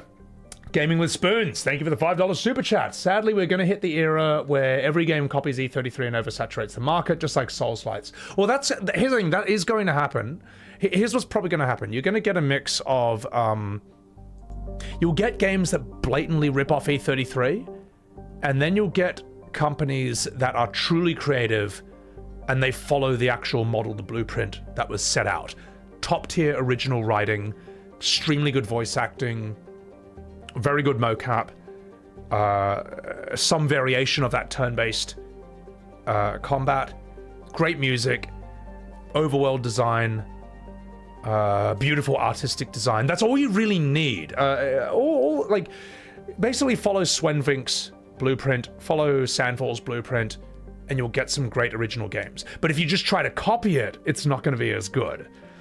Even if you do copy it very well, they did it first, you know. And I think there's something to originality that has a certain feel to it. Doing a thing first and doing something truly original will feel different from something that replicates it exactly. So, oh, exactly, Eben, exactly. That's why it's so good, you know, E33. And the thing is, everyone, I've heard people try to strawman E33 by saying it. Flazy, thank you for the Prime. I've heard people say that they try to strawman E33 by saying it wasn't original, it didn't do anything, like, all it did was borrow this and this and this from that and that and that. Yeah, you know what? That's how fucking creativity works, right? That's how all the best stuff gets made. And you know what? I can do that exact same thing to my own favorite game. Final Fantasy VII. Do you want to do it right now? We'll do it right now. Popo, thank you for the grats on the 130,000. So, Final Fantasy VII, right? Let's just take him. Cloud profile pic. Let's take Sephiroth. Actually, let's take Cloud and Sephiroth right here. I can tell you all the influences for FF7 that they mixed and matched into this one thing. So, first of all, you have Cloud and Sephiroth. Cloud and Sephiroth, their story is basically Guts and Griffith from Berserk. And if you look, Sephiroth even looks like Griffith. He's got similar hair. He uses a long, skinny sword.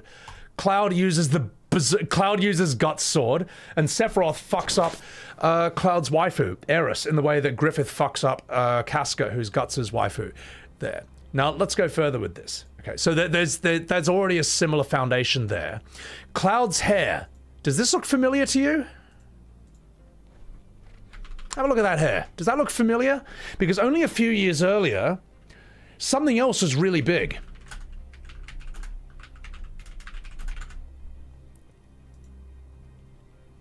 Gohan. Super Saiyan 1. Cloud's hair is Gohan's hair from Super Saiyan 1. And someone pointed that out in one of my comments, and when I looked at it side by side, I could not unsee it. And that is insane to notice. So Cloud has some inspiration from Dragon Ball right there. Background delay. Thank you for the sub. Appreciate it. Thank you very much. The Shinra army is based on the Star Wars army. It's based on the Star Wars Empire. That's like a known fact. That's a thing they talk about. You won't really see... Hang on, here we go. The Shinra army is based on the Star Wars army, except where the Star Wars Empire is like an imperial sort of force. The Shinra army is like a corporate army. I'm not going to find many images that really illustrate that right there. Then again, maybe I will. But this is like a known thing. Even their faces are somewhat similar. Yeah. Now, what else do we have? Oh, FF7 is also inspired by Metallica. So, you know the boss song. That's inspired by For Whom the Bell Tolls. Like, so it's inspired by that. Genova is obviously inspired by The Thing from the John Carpenter movie. Because Genova is an alien who comes to Earth and can, like, shapeshift, literally mimic humans exactly to the point where she can fool you and then kill you. What else is there? Obviously, Sephiroth, the One-Wing Angel. This is, like, has a bit of biblical imagery inspired, but more like biblically accurate angels with, like, all the tentacles and, like, long feathers and stuff. And there's also a touch of Xenogears in Sephiroth as well, because when you're in Xenogears, you find a town where there's a statue of two one-winged angels that can only fly by holding hands. Gay! But that's where the one-winged angel, at least I saw, the earliest I saw it in gaming, also made by Squaresoft. So, and Final Fantasy as well, also, as a whole, let me think. As a whole, Final Fantasy also draws from multiple things in mythology and mashes it all together. Like, the Midgar Zolom is obviously based on the Midgar Somna, which is like the world serpent from Norse mythology. Midgar is a place from Midgard, I think, which is from Norse mythology. Ifrit is from Ifrits in real life, but Ifrits in real life are not like huge monstrous beasts. I think they're like spirits that live alongside jinns in the Middle East, and they're not necessarily have anything to do with fire either. Fire, taking the name Ifrit, taking it and turning into a beast-like flaming demigod, that's a Square invention. Shiva in real life is an Indian god. It's not an ice fairy. Square kind of like mix and match that as well. You got Square, of course, uses Behemoth, uses Leviathan. These are monsters from the Bible. What else? Oh, Barrett, of course, is visually inspired by Mr. T. I think we all know that. I mean, let's have a look. Mr. T, Barrett, FF7. Yeah. I pity the fool. So, like, Mr. T obviously is a visual inspiration for Barrett. However, I take issue with people who say that Barrett has to be voiced like he's Mr. T, and that's the only way you can voice him. By all means, it's an interpretation. But if you think there's only one way to play a character, then with all due respect, you don't know anything about acting. You actually don't know shit. You don't know acting 101. There's always more than one way to play a character. And my issue with voicing Barrett, doing a Mr. T impression for him, is that Mr. T does not have the vocal range to express vulnerability and hurt. And I'll prove my point right now. Have you ever seen Mr. T express vulnerability or weakness? Yeah, that's right. He can't do it. In not one movie or one show has he ever expressed that. Whereas vulnerability and pain and hurt is actually a deep part of Barrett's character. And that's why this voice alone isn't enough to express him. So, yeah. The only time, yeah. Mr. T never cried, ever. It's impossible, you know. So... Hello there, John Chicken Fillets. Welcome in. You all right? Yeah. Red Rebirth. Yes, Rebirth Red is inspired by Scooby-Doo. I forgot about that. I think Rebirth Red is inspired by furry art on DeviantArt and various furry conventions, because that's exactly who he seems to be made for. He giggles like a schoolboy, no vulnerability. Mr. T was a good role model. Yeah, no, I like Mr. T. He's a cool bloke. He's a cool character. A good enemy in Rocky 3 as well. Who else is... I wonder who else others are based on. FF7's quite unique as far as Final Fantasy goes, in that, say, you get the Turks, right? This is the first time in any FF, as far as I know, where you have characters in, like, business suits and stuff. Like, you'll never see this in Final Fantasy 1 to 6. This is an invention of 7, and I understand why a lot of people who who loved FF1 to 6 didn't like 7. They didn't like the transition from pixel to 3D, and they didn't like that shit now looked like modern contemporary in a lot of ways. I personally think these characters look fantastic. I think they're great. Turks based on the FBI. I can see the Turks being based on the FBI and the CIA somewhat, because they're also quite secretive. Varaxis, welcome in. The Backstreet Boys. Oh, God help me. So, Mr. T reminds us to respect our mothers. I pity the fool. So, yeah. Sephiroth is Virgil. Sephiroth is way before Virgil, so...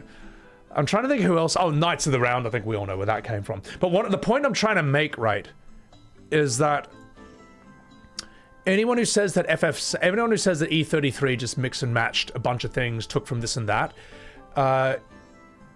well, you're right. And so did this. So did everything that's good. You know what I mean? Like, Final Fantasy 1 is based on... It's supposed to play like Dungeons & Dragons somewhat. Warcraft is originally meant to be a Warhammer game. And then I think there's something fucked up with the rights of that. And then they became their own thing. You know, are Warcraft and Warhammer rip-offs of Lord of the Rings because they have orcs and elves now? And dwarves? You know what I mean? It's just stupid. It's... When people say that E33 just rips off other stuff, they are not applying that same standard to any other game in their genre. And it's pretty intentional. It's pretty transparent at the end of the day. So yeah. Hogan had us taking our vitamins, brother. Cross-Dress Cloud was inspired by Priscilla, Queen of the Desert. Yeah, oh my god. FF15's cast was inspired by the Backstreet Boys. Oh yeah, but we all know that. We all know that. By that logic, everything is stolen from Tolkien, who stole everything from Nordic mythology. Yeah, I mean, Tolkien's inspired by a ton of things in the past as well. It's just everything is like that, you know what I mean? You thought the Turks are based on Yakuza? I think the Turks are based on, like... They're kind of like just, I don't know, everything. It's like the FBI mixed with the Yakuza, mixed with Hitmen, mixed with the CIA. They're just like the coolest of everything in a way, so... Neon Beats, welcome in. Everything's stolen by Backstreet Boys. Oh my god. Yeah, Halo's world. You know, the giant, like, Halo ring that you, like, live on. That's inspired by Ringworld. What else is there? It's just... And then Star Wars itself, the story apparently is from Journey to the West. Like, that's actually... that, as in what Black Myth Wukong is based on. You know, and then they combine that with a bunch of, like, Asian stuff, like, lightsabers are basically space katanas. Darth Vader's helmet looks like a samurai helmet in space, like, in a sci-fi. You know what I mean? You can't have art without inspiration, but there's one thing, it's one thing to blatantly copy and say this is your own. It's another thing to take what works from different things while leaving out what doesn't work, and then recombining it into something... new and original. It's what Alan Moore calls solve and coagula, where you break apart the components of something, of things that already exist, and then you rearrange them into something that's newer, better, and fresh, something that reflects your time. It's the Bruce Lee method, you know, like what Bruce Lee did with martial arts. You take the best from everything. Like Bruce Lee's martial art, right? Jeet Kune Do. Footwork from boxing. So even though, like, Chinese martial arts do not... They have stances. Chinese martial arts, you don't bounce like a boxer. Bruce Lee does. Punches from boxing. Punches from Wing Chun. He kicks from Wing Chun, but also kicks from karate and some from Taekwondo. Bit of wrestling. Bit of Brazilian Jiu-Jitsu. Like, he even does an armbar on Sammo Hung in Enter the Dragon. Not only that, he gets really weird. Notice Bruce Lee doesn't stand like a boxer. Like, boxers stand with their dominant hand backwards. Bruce Lee stands with his dominant hand forwards, like a fencer. Because fencers have their sword hand forward. And Bruce Lee's logic behind this is like, well, I do the most work with my dominant hand, so why wouldn't I have that forward? So Bruce Lee is using boxing footwork with a fencer's stance combined with like Chinese punches and Japanese kicks and stuff, you know what I mean? He's that, and as a result, Bruce Lee invented a style of fighting that is so incredibly distinct. Let's see. His fighting style is so incredibly distinct that you can't make a fighting game without one Bruce Lee ripoff character. It just, you're incomplete without that. Like Tekken has Law, Mortal Kombat has Liu Kang, Street Fighter has Fei Long, even Soul Calibur has a guy with nunchucks. He's the Bruce Lee Long. He's your character. You have to have a Bruce Lee and everything, or else, because it's such a good system. It's just, it's fast, it's direct, it looks cool, it's functional. It almost has no weaknesses in a way. It's great. So, anyway, it's not only distinct, it's completely worthless in an actual fight. No, it's not worthless. So here's the thing. Is it the most advanced that martial arts can get? No. But here's the thing. Bruce Lee's Jeet Kune Do was probably more effective than, say, like, well, hey, let me put it this way. In Bruce Lee's own words, he's like, how come someone with 20 years of training in Chinese martial arts can lose to someone with 1 year of boxing or 1 year of wrestling? Like, clearly we're not the best. Like, we all say we're the best, but clearly we're not the best if that can happen, you know? So that's why Bruce Lee was like, I'm gonna take... Who said that? Bruce Lee said that. That's why he says, like, we have to evolve. That's why a lot of Chinese martial artists fucking hated him, because they thought that what he was saying was blasphemous to Chinese martial arts and all that. But it's interesting that like a lot of the Westerners were like, holy shit, who is this guy? You know, like when and it's not that Bruce Lee is this perfect guy, figured this all out on himself. He learned stuff from Chuck Norris. I mean, there's an interview where Chuck Norris and Bruce Lee, or Chuck Norris is talking about when they met, and Bruce Lee comes from Wing Chun, all right? And in Wing Chun, you never kick above the waist. You only kick them in the knee and stuff. And Chuck Norris was like, I understand what you're saying, but if you can kick fast enough and high enough, you can see an opening that your foot can reach that your fist can't. And then you have this option. And Bruce Lee was like, fuck, that's a good point. So Chuck Norris taught Bruce Lee his own karate kicks, which are considered some of the most lethal in karate. And then he's like, and then Bruce Lee could basically do them as well as I could. And now he's got this brutal tool in his repertoire as well. So Bruce Lee had very functional kung fu. Yeah, I mean, here's the thing. Is Jeet Kune Do the be-all, end-all of martial arts? No, it's not. But for its time, it was basically I'd say maybe one of the earliest forms of MMA, you could say. But you could also argue, you could argue that Krav Maga was maybe the first one, and that's from the 50s, which we all know was developed by, I think, the Israeli army after World War II. And Krav Maga is fucking lethal. Krav Maga, I think like 80% of its moves revolve around kick them in the balls and run away. Because it's based around survival. And it's something that like every woman should learn as well. Because I know that like movies, I know movies have taught us all the lesson that if you are a 5'6" woman who weighs 40 kilos, you can knock out 3 Brock Lesnars with a single punch. But I hate to break it to you, this is not how real life works, okay? I don't recommend trying this. And this is where Krav Maga, which is actually honed through like World War II and all that, that's where it's like, no, survival. Bang in the eyes, bang in the balls, solar plexus, and just get the fuck out of there. Just run. Just don't get killed, don't get hurt, you know, because ultimately that's the best form of self-defense, not being there. And even Bruce Lee and Taoism, Lao Tzu, who is, okay, if you guys don't know Taoism, I'll do a little background. The great Eastern thinkers are Confucius, which is a lot about social order, Buddha, which, you know, comes from India, and that's a lot about like spirituality, and then Lao Tzu of Taoism. Lao Tzu is personally my favorite, and Bruce Lee basically embodies Taoism. When Bruce Lee says, you know, be like water, you know, water goes into the cup, it becomes the cup, water can crash, can flow. That's just Taoism. He's just quoting 3,000-year-old Chinese philosophy. But where was I going with this? I've lost my train of thought a bit. Fuck, where was I, chat? Just stop speaking, Jacko? No. No, I will never stop speaking. I will never stop speaking. You just stop typing. Where are my sunglasses? Oh, you know, I'm fucking indoors here. Be like water. Taoism. Eris is basically female Jesus. I can say that. It'll come back to me, because there was a point I was going to make here.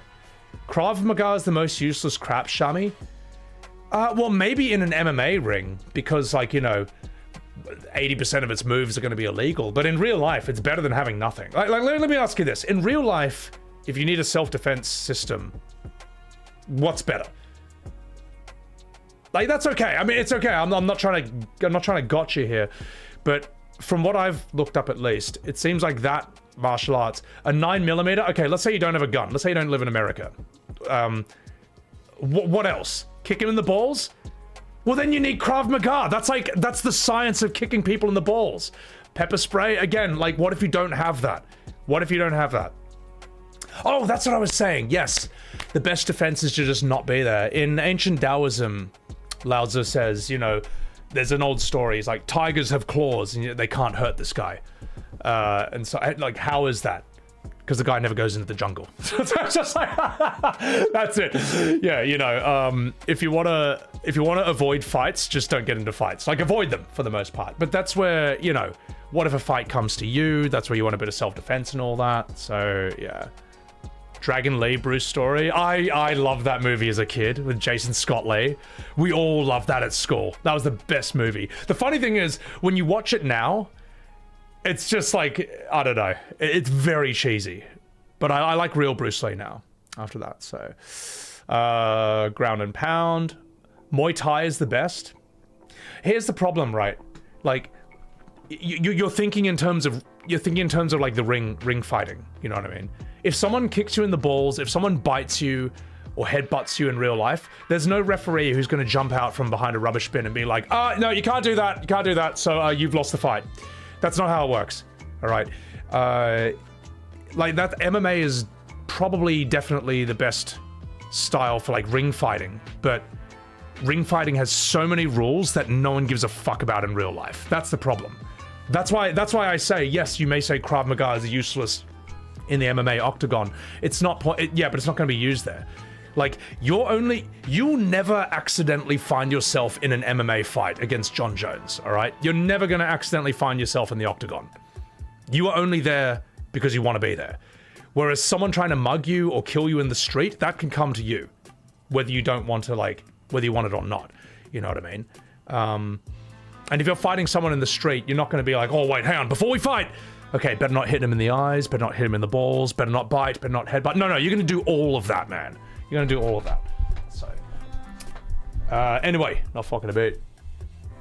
This is the dork that would fight dirty, Jacko? Yes! What,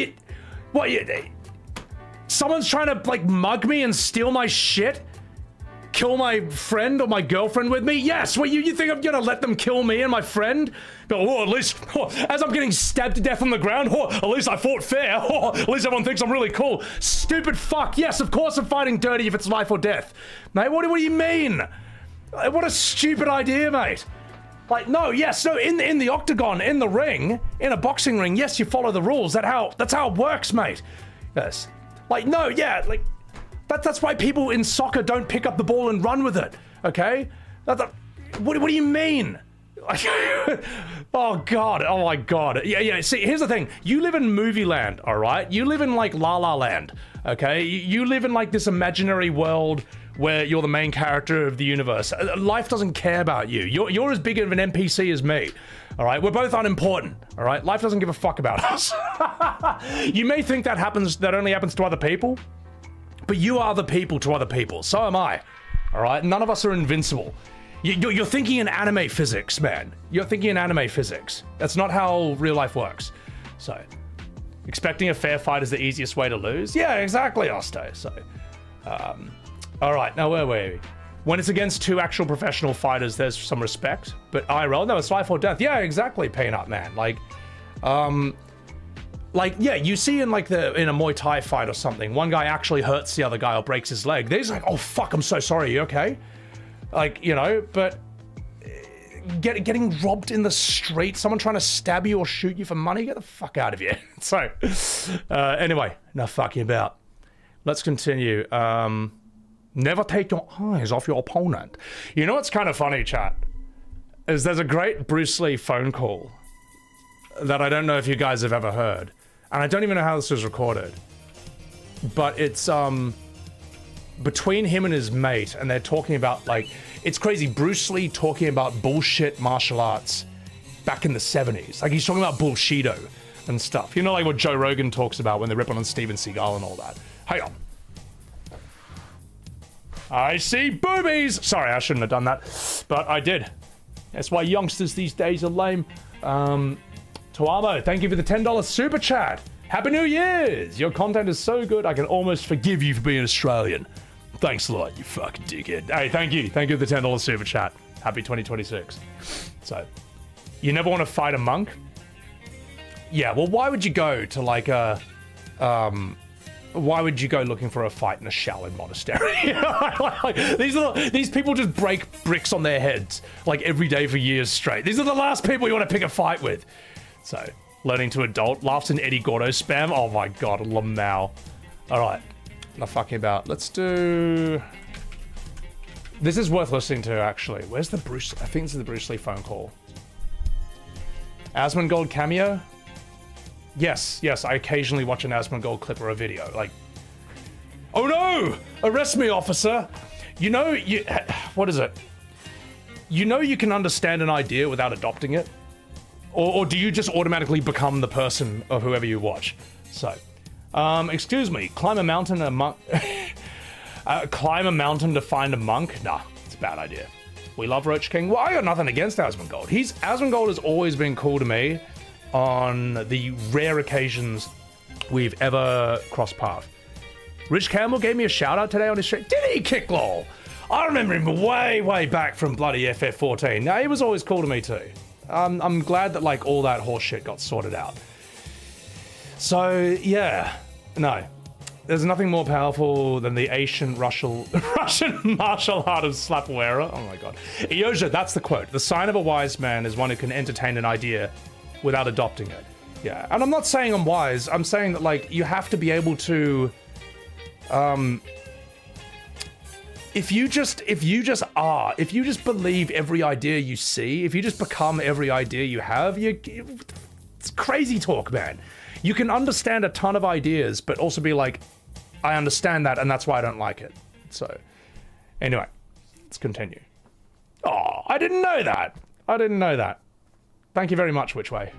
Alright, enough fucking about Asmongold, the reaction god. I'll tell you what, though, if you're a streamer, if you want to be a reaction YouTuber, learn from Asmongold. I learned a lot from him. And I don't mean I became him. I mean, like, he can take a 10-minute video and turn it into a 20-minute reaction video. And that's actually a good reaction. Whereas I've seen people do a reaction video to, like... The videos say, like... How would I say? The video is 1 hour long, and their reaction video is 1 hour and 6 minutes. I mean, like, how much did you really contribute to it? Other than maybe talking over it. But if it's a talking-heavy video, then... It's the point, you know? Like, I think, like... A good reaction video is where the other person has so much commentary and reflection and dialogue with the video itself that it becomes this like new thing. Or it's like watching DVD, what is it? Director's commentary. on a movie, except the person's not the director. They're just some common pleb like you and me. The way he articulates his arguments is insane. Asmongold is extremely articulate and extremely good with his words. Whether you agree with him or not, that's a whole separate issue, but he's very, very persuasive. He's very good at talking. He used to be fat and dweeby, now he's shirtless and melty faces. Wait, who are we talking about, mister? Caleb Shomo, Tom Morello. Oh, you're talking about them, okay. Alright. Enough fucking about chat. I got something very interesting for you guys. Which is, this is Bruce Lee's phone call with is it Danny DeSanto? No, it's Daniel Lee. Let me just gauge the volume on this.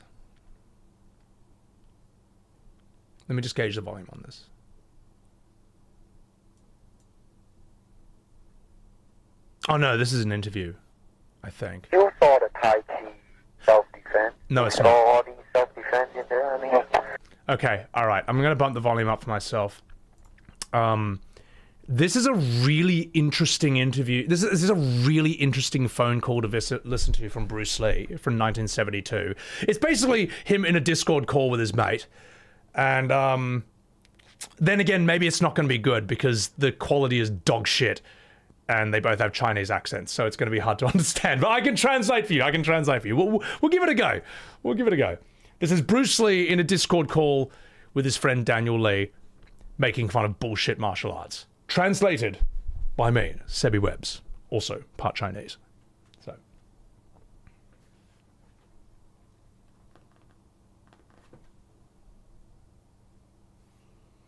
You saw the Tai Chi self-defense? You saw all these self-defense in there, I mean...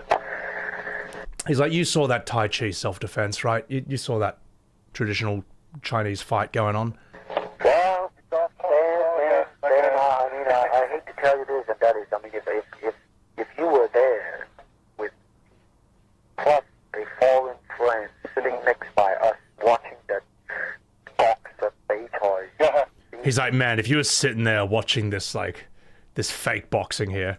We will be so embarrassed.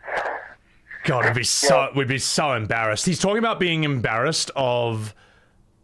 He's talking about the embarrassment of him wanting to represent Chinese martial arts and watching, like, just heaps of bullshito making him look bad. It's actually a surprisingly modern conversation. He's like 50 years ahead of his time in that regard. What percentage Chinese am I? I'm half. So like a free brawl. It's not even a free brawl. See, a free brawl it's at least, I mean, that's Joe Frazier. Yeah. It's like, it's not even a free brawl, all right? Now, let's talk about, like, Joe Frazier here, you know, the boxer. You know who that is. A smoke on the mic, like smoking Joe Frazier, the Hellraiser, raise hell with the flavor. You know, you don't know what I'm talking about because you're 20 years old and you haven't even listened to Wu-Tang Clan. Anyway. Capable of using his tools. Yeah. And who is very determined in his savage, relentless attack. Whereas those son of a bitch are cowardice. Yeah, he's saying, like, even though, like, smoking Joe Frazier, you know, he's a boxer, he's only using his fists. He's not using everything else, like kicks and knees, elbows, throws and all that. He's like, he's still really dangerous. Whereas these guys, you know, our boys, like, God, what are we doing? Turning their heads, swinging their punch, and after the second round, they're out of breath. After the second round, they're out of breath? Oh, my God. I mean, they're really pathetic looking. I mean, they're really pathetic looking. Very, very amateurish. Yeah. I mean, even a boxer, because a boxer, when they concentrate on two hands, disregard how amateurish they are. They do their thing. That's right. They ain't no war. They're really. But whereas most guys go out there, they haven't decided what the hell they're gonna use. Yeah. So it's like boxers, man. I mean, he in his eyes, he's not interested in boxing, you know, but they still know how to use their fists like fucking crazy. Like, boxing punches are nuts. There's a reason Bruce Lee took them. But, you know, and when he says this, right, these bullshito artists, they don't know what to do. They don't know how to fight. What he's about to describe is exactly what you see 40 years later when you see MMA fighters challenge, like, these bullshito artists. Like, this description is crazy.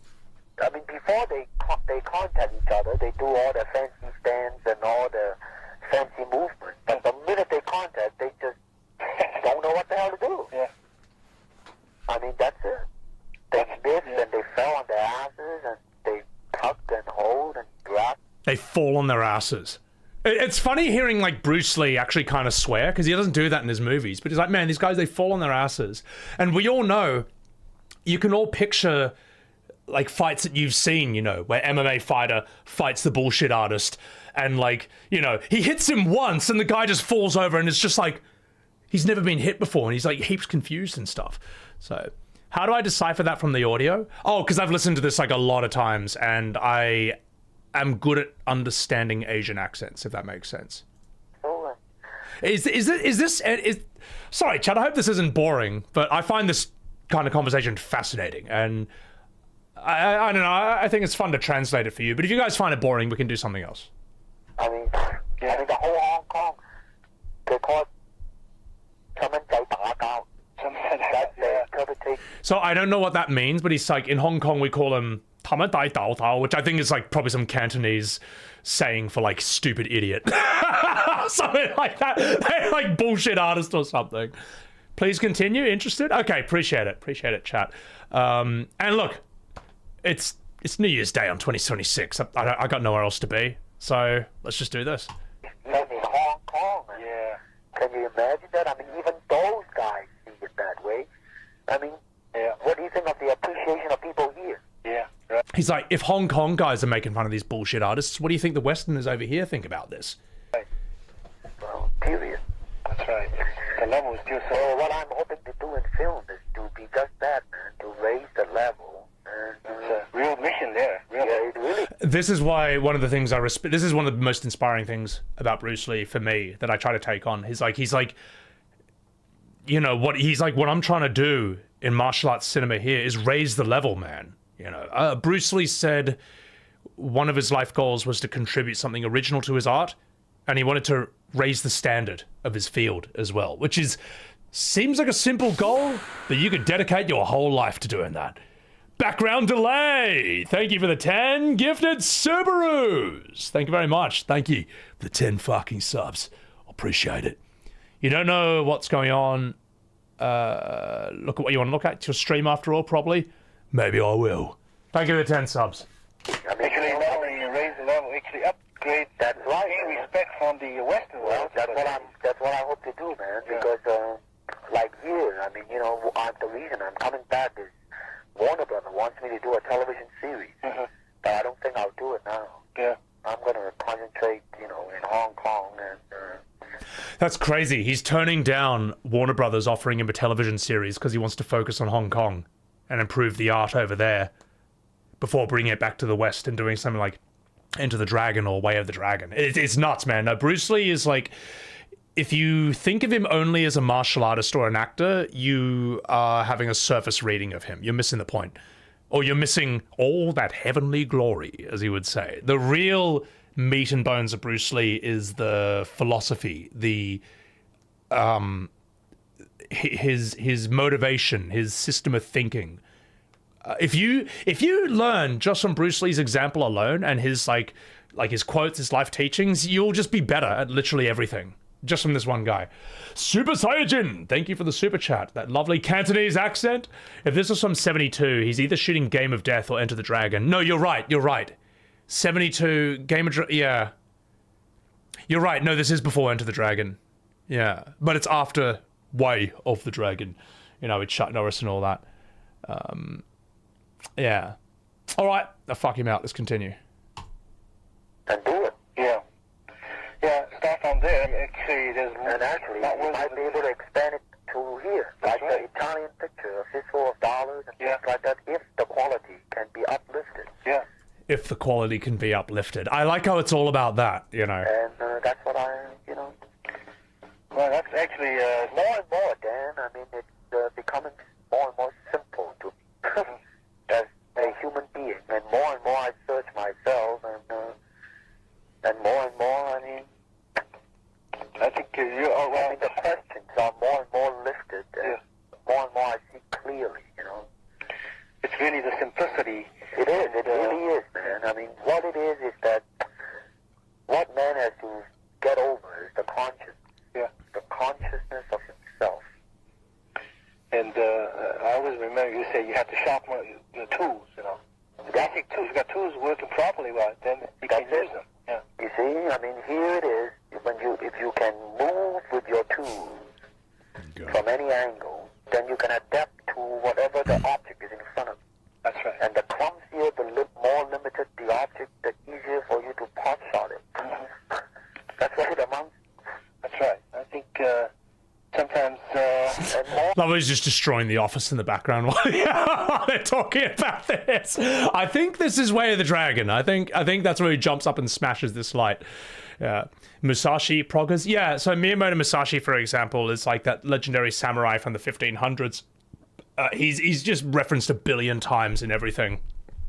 But one of the most valuable things he ever said was you should learn other arts other than your main one, because understanding other arts will deepen your understanding of your own.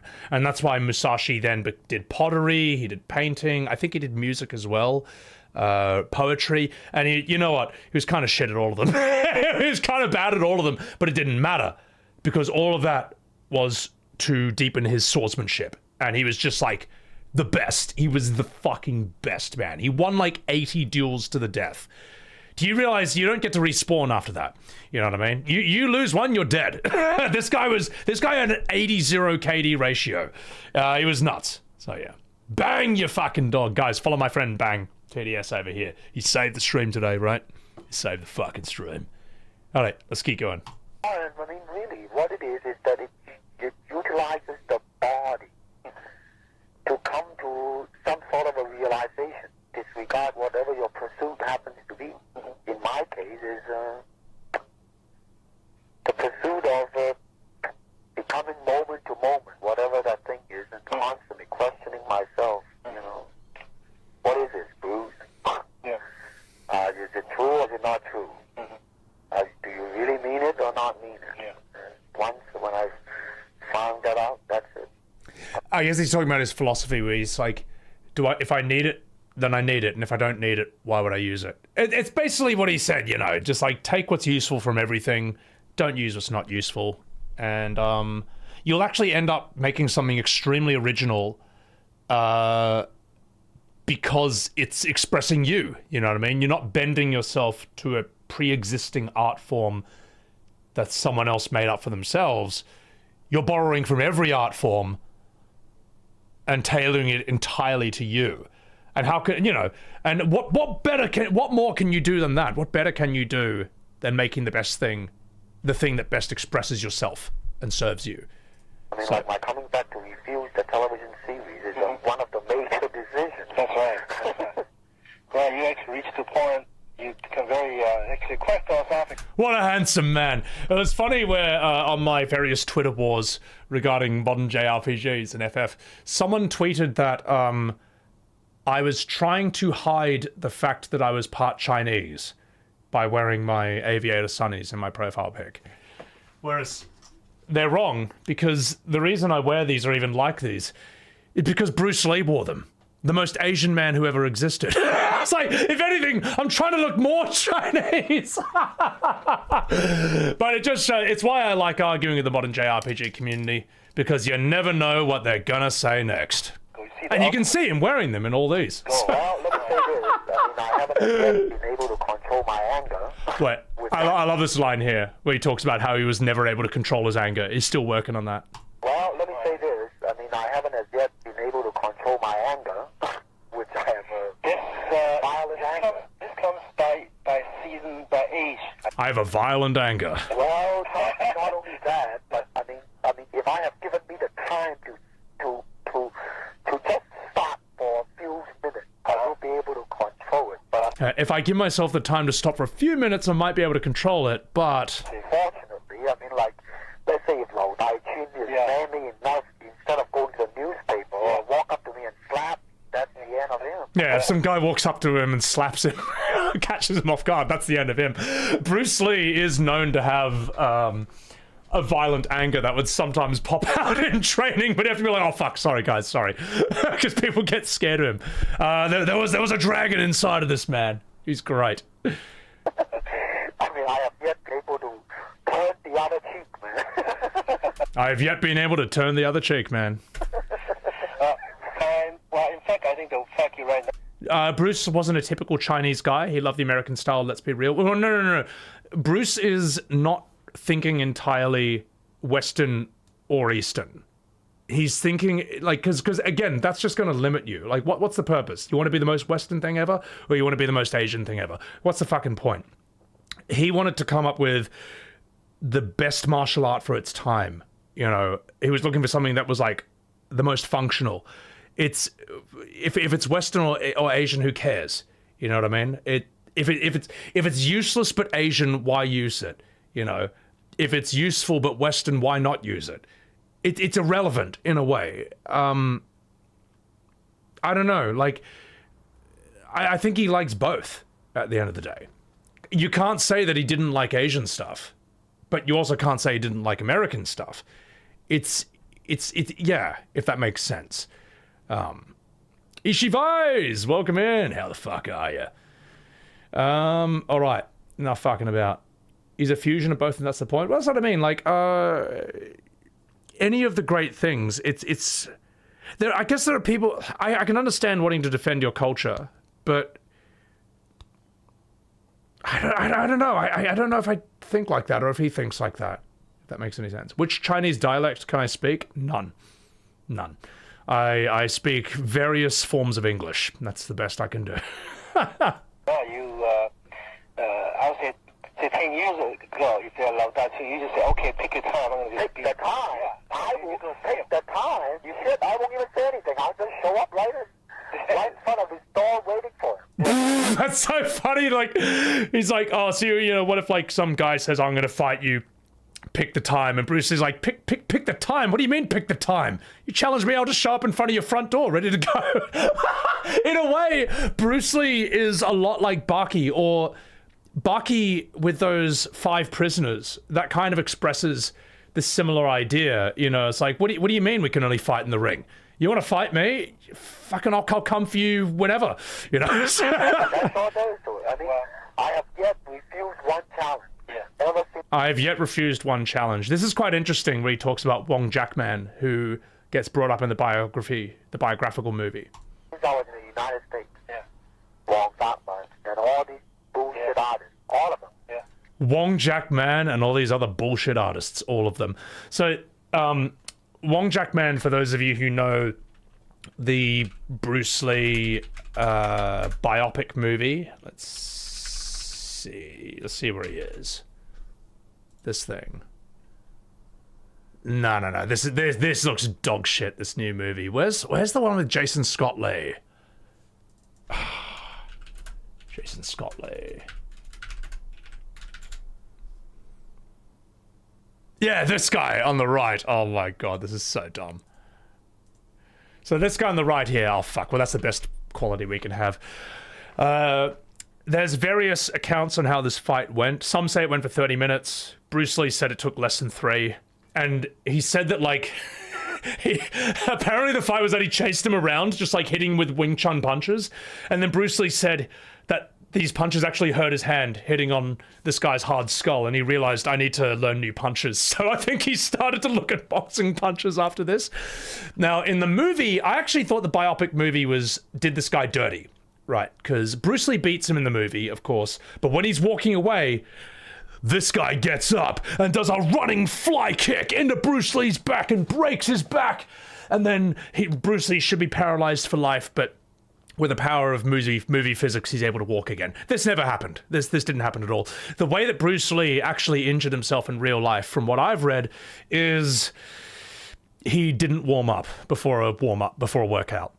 And did something called a good morning and just like ripped heaps of his back muscles, and that's how he got the injury. Now, yeah, now that's not quite as cinematic, and yeah, but I think the doctors did tell him that he was never going to walk again, and I think it was Robert Wall and some of his guys he fights in his movies who were just given regular massages, I think maybe inject morphine into his back, and I think he still recovered as best as he could, but in Enter the Dragon, Bruce Lee, I think, is actually in quite a lot of pain, which you can't see at all, because he's just in the moment.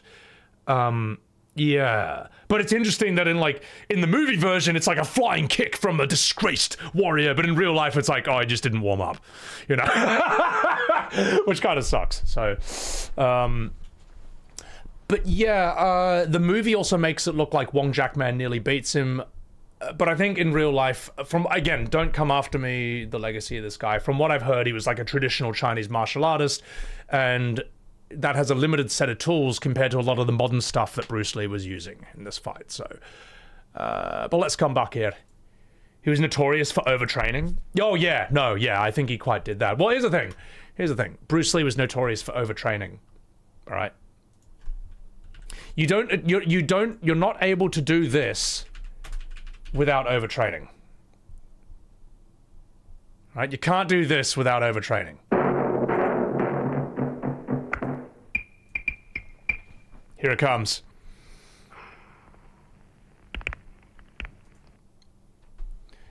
You can't be a 5'8" Chinese man and do this without overtraining. Like, how the fuck can anyone do this? How? Like, what do you even do to get this fucking intense, man? And the fact that he can do that out of nowhere and then just sort of shrink back to his normal size, it's crazy, man. Oh, he's fucking sick. What a flex, man. Yeah. Right. Looks like he could glide. Yeah, he's got wings, man. So, Wong Jackman didn't expect Bruce Lee to do a real fight on the spot. He thought it was going to be a formal sparring match at another date and location. I didn't know that. Yeah. So, again, don't quote me on the Wong Jackman stuff because I only know sort of various accounts that I read like 15 years ago. So I'm just saying what I know. He pushed the human body to the limits without roids, Daya. Well, apparently Bruce Lee, I think he experimented with steroids at one point. But in his words, he said they slowed him down, you know, and he got so bulky, so big that he was punching slower. He didn't like that. So he's like, nah, fuck this, which is quite interesting because that I think gets referenced in Cell Saga in Dragon Ball Z where Trunks fights Cell and he bulks up to like this new form he's attained where he gets super strong to the point where he actually is as strong as Cell, if not more so. But then Cell figures out he's got no speed, and then he fucks him up completely. So, in a way, if the more you learn about Bruce Lee, the more you see how much he influences Fist of the North Star and DBZ. Absolutely influences Goku's mentality and training philosophy in DBZ. So, yeah. Bruce Lee is everything, man. So, well, I just accept it. Yeah. I mean, you know. Well, the fact that you're able right now to see the first question I ask myself is that, do I have any fear or any doubt about this man? Yeah. I don't. Yeah. And do I know what his intention is? Yes, I do. Yeah. Then what the hell are you going to do about it? Nothing. Do I have any fear about this man? Do I have any doubt about his intention? No? Okay, well then what are you going to do about it? It's actually crazy how modern he talks. Yeah, right. That's it. Well, but it takes a hell of a lot for me to not to do anything than to do something. The fact you made this decision, it's actually a process of maturity. That's right. Not maturity. There is no such word as maturity. Maturing. Maturity. There's no such word as maturity. You are maturing. This is a really interesting part of his philosophy. That's right. Continually striving. Yes, because that's right. But when there is a maturity, there is a conclusion and a stagnation, man. That's the end. That's when there's maturity, there's a conclusion and then a stagnation, you know. That's when the coffin is closed. That's right. And that's when the coffin is closed. And this is what Bruce Lee said. Let's find Bruce Lee quote. I think it's life is constant motion. Life is never stagnation. It's constant movement, unrhythmic movement as we constantly change. Things live by moving and they gain strength as they go. So it's like, yeah. You've never reached the end of it. You're just always doing it. And I remember I remember reading that from Bruce Lee, and it also blew my mind when I read a similar thing from Ian McKellen, you know, Gandalf the Gay, where he said in an interview, you know, you've mastered acting, you know, so how is it when you approach a role? And he's like, no, I haven't mastered acting. I have to approach every role as if it's completely new, like I know nothing, which I don't. So amateurs come to arts and think that you can attain this master level and then that's it. That's the ceiling. You've just mastered it forever. It's like, no, that's not how it works at all. Anyone who is good at art knows that it's just this ongoing perpetual process through your whole life where you just you're always aiming for perfection, but you can never hit it. It's like what Abathur in StarCraft 2 says, where he talks about perfection. He says something like, perfection, constantly moving target, must aim for, can never hit. That's why I like Abathur so much, because this horrible insectoid creature who rips apart Zergs at a molecular level actually is completely, utterly correct about perfection and the aim for it, the constant journey for it in art and in everything that you can never achieve, but you have to aim for it. So anyway, let's keep going. Yeah, it's always You can also tell this is how my brain works. Like, I'm thinking about Bruce Lee, Gandalf, and StarCraft 2 all at the same time. Really, you might be deteriorating physically in the long process of aging, but shit, man, in your discovery daily is still the very, same, every day. Well, I think you're actually getting to a point where you remember the two Chinese scrolls, 以谋法, 对摇法, 谋汉, you're reaching these points, approaching these points. That's the most important thing. That's why perfectionism is the biggest killer of art. There's no such thing as perfect. Well, a great quote I heard from someone was, perfection is the enemy of the good. You know what I mean? And what that means is, like, if you focus too much on making everything perfect, you just never get anything done. And what you make, it won't even be that perfect because you don't have experience of putting things out there. It's better to make stuff that's good enough and then just send it out. You can approach this to like YouTube videos and stuff. It's better to have a great volume of experience of making a lot of stuff that's good enough. You're always aiming for it to be good enough, but you can't get hung up on it for like 10 years.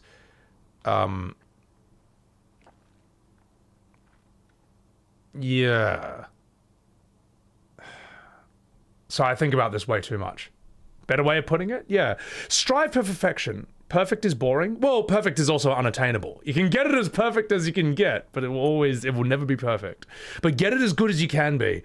The sheer volume of experience is going to make you as good as you can be. And as they say, the master has failed way more times than the amateur has even attempted. Like the master knows 1,000 ways not to do it. That's why they look so good. They know all the mistakes not to make. And then they figured out a few ways to do it well. And because when there is a way, man, there lies the limitation. And when there is a circumference, it traps. And when it traps, it rots. And when it rots, it is lifeless. When there's a way, there's a limitation. So that's why when anyone says, oh, what's the best martial art? You're asking the wrong question. Because if you say, oh, it has to be this set of moves, well, then you can't use these other moves. You know what I mean? So that, you may say that Jeet Kune Do, Bruce Lee's martial art, might be practically useless in today's setting. But it's aiming for like a way of no way, as they say. Like, why should I be restricted to... Why can't I kick above the waist because Wing Chun says I can't? Why can't I kick because boxing says I can't? Why can't I not grab or give you an armbar? Because there's no grapples like that in Muay Thai or something. You know what I mean? Like, it's just do what works. That's right. Well, whatever you said has been making a great impact in my training, in my thinking of the martial art as a whole. I mean, it seems like once you talk to you and so on, work in this, you never would ever go back to what you've been doing, like camp or whatever. You reach another level of understanding, and you look back. Like man, I mean, he's constantly growing. Yeah. And when he is bound by a set pattern of ideas. Holy shit! Look how much taller Kareem Abdul-Jabbar is than Bruce Lee. He's like literally 2 feet taller than him. So in Game of Death, Bruce Lee fights Kareem Abdul-Jabbar, who is like the Michael Jordan of his day, like the late 60s, early 70s. He also loved martial arts, Kareem Abdul. So this is a great honor to be in this movie. And it's just this is a great sort of like early Mortal Kombat Tekken looking fight in cinema. You just never, I don't think you'd ever seen like a 5'6" Chinese guy fight, this 7 foot tall black American dude. It was just like, for people at that time, they're like, this is the coolest thing I've ever seen, you know. I can't wait till Street Fighter gets invented in like 20 years and then we can, we can play this out ourselves. So yeah. Anyway, even someone who's bad will eventually get something right. To be truly bad is to be excellent. Well, I think it's funny, like I see a lot of musicians, right, who I think they get tired of playing good music and then they intentionally write bad music just to keep themselves entertained. That's something musicians tell me they do, which is really funny. Yeah, it's a co-pilot, an airplane. Or a way of doing things, that's when he stops growing. That's right. Very much so. Well, I'm lucky. Well, that's about it. Well, actually, you have influenced many people in terms of freedom from their original boundary, you know. Well, I hope so. Yeah. And Game of Death, as you say, Game of Death was the prototype for boss fights in video games. It actually is. I mean, Game of Death, Bruce Lee enters this tower, and on each floor is a different guy he has to beat to get to the next floor. Does that sound familiar? That's like basically how that's how like Mortal Kombat works. That's how a lot of fighting games work. That's how Yuffie's pagoda climb in Final Fantasy VII works, when Yuffie has to solo a different fighter on each level before she finally reaches Godo. FF7 borrows from Bruce Lee's Game of Death, you know what I mean? Like, it's actually like crazy how influential this one guy was. It's nuts. What's his fight against Chuck Norris? His fight against Chuck Norris is interesting because Bruce, the Chinese guy... No, let me say this. Chuck Norris, the white guy, is the one representing traditional Asian martial arts. He's pure karate. Bruce Lee, on the other hand, the Asian guy, is representing like the modern form of martial arts, where he's integrating like boxing and stuff, and fencing stance and boxing footwork. It's quite an interesting subversion of expectations from the 1970s. It's great. Danny was just excited all over yesterday. Yeah, he was at my house the night before. Yeah.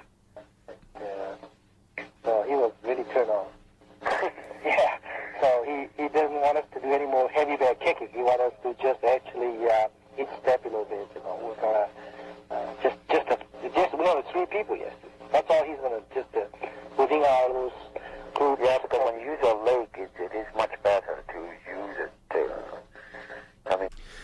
We'll never see artists like Bruce Lee and Michael Jackson ever today. Today is a barrage of modern slop. Well, to reach Bruce Lee, Michael Jackson levels, it requires like immense amounts of practice, and none of us want to do this because we'd rather sit around doom scrolling all day.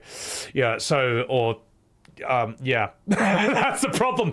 You of course you can achieve like extraordinary levels of art, but you just have to practice a lot, and none of us want to do this. I remember when I went into acting school for the first time, and I think David Mamet, he was a playwright we studied, great playwright, he said it's going to take you 20 years to master acting.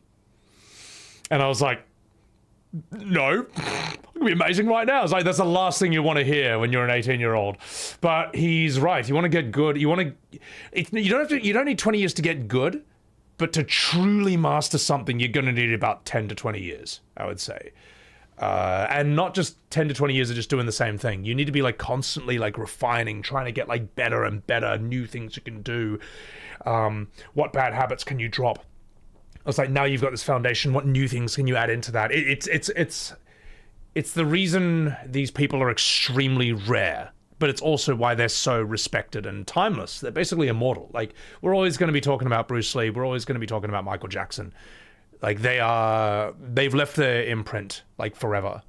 Horfcut, welcome in. Chuck nearly passed on Enter the Dragon because he thought it'd be another bad guy, but they have a back and forth because he was world champion. Actually, Way of the Dragon.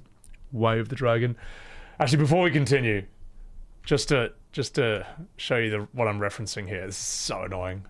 Please tell me this is up. My God, stop showing me boobs. I know they're great, but The Office, Way of the Dragon. This is one of my favorite bits from the show. Oh, this guy's such a fucking asshole. This guy's such a fucking asshole. Native, thank you for that Prime. Where's this conversation? For those of you who are British people and know Garth Marenghi's Dark Place, he also played the IT guy on the British Office, and he's so good. Let's see. Computers. It once, and I was bombing it round, and I've seen him fight Chuck Norris in The Dragon? No. Oh, here we go. He smashed him through a wall. They were going, well, he's definitely dead now. One of the extras just came over and said, what were you worried about? And Bruce. Okay, so this is the IT guy telling... This is how annoying Bruce Lee fans can get, and I'm probably one of them. But this is two turbo nerds arguing about Bruce Lee on The Office. This guy's acting is phenomenal. Bruce Lee was filming. One of the extras just... Oh man, his acting is too good. Like, it's actually, like, offensive. Because we know people like this in real life. We know these fucking assholes who just don't let it go. Insufferably good performance, David Mitchell. Exactly. Just look... And also, since we're talking about mastery and Bruce Lee, look how fucking perfect this guy's acting is. It's not over the top. It's not underplayed either. It's just brutally believable. And that's why it's so relatable and infuriating. Only in Way of the Dragon. That fucking thing was like, he fights Bob Wall. Like, oh god, it's so good. I can't even describe this. Yeah, I know. So when he's fighting Chuck Norris... In what? In Way of the Dragon. Correct, at last. That fucking look at the camera at last. Such a fucking dickhead. He's such a fucking asshole. Nah, that guy's a great actor. Yeah, if you watch Garth Marenghi's Dark Place, actually we should do that right now. Let's see. You got to see the opening of this. He's such a fucking dickhead. Garth Marenghi's Dark Place. I think Blood. So basically, he plays an author he's the only author who's written more books than he's read. And he's a horror author who, like, makes his own show where he's, like, the main character. It's almost like Tommy Wiseau, The Room levels of bad. And it's just so much ego, and it's so shit. It's great. It's so good, this show. Something was pouring from his mouth. He examined his sleeve. Blood? Blood. Crimson, copper-smelling blood. His blood. Blood. Blood. Blood. And bits of sick.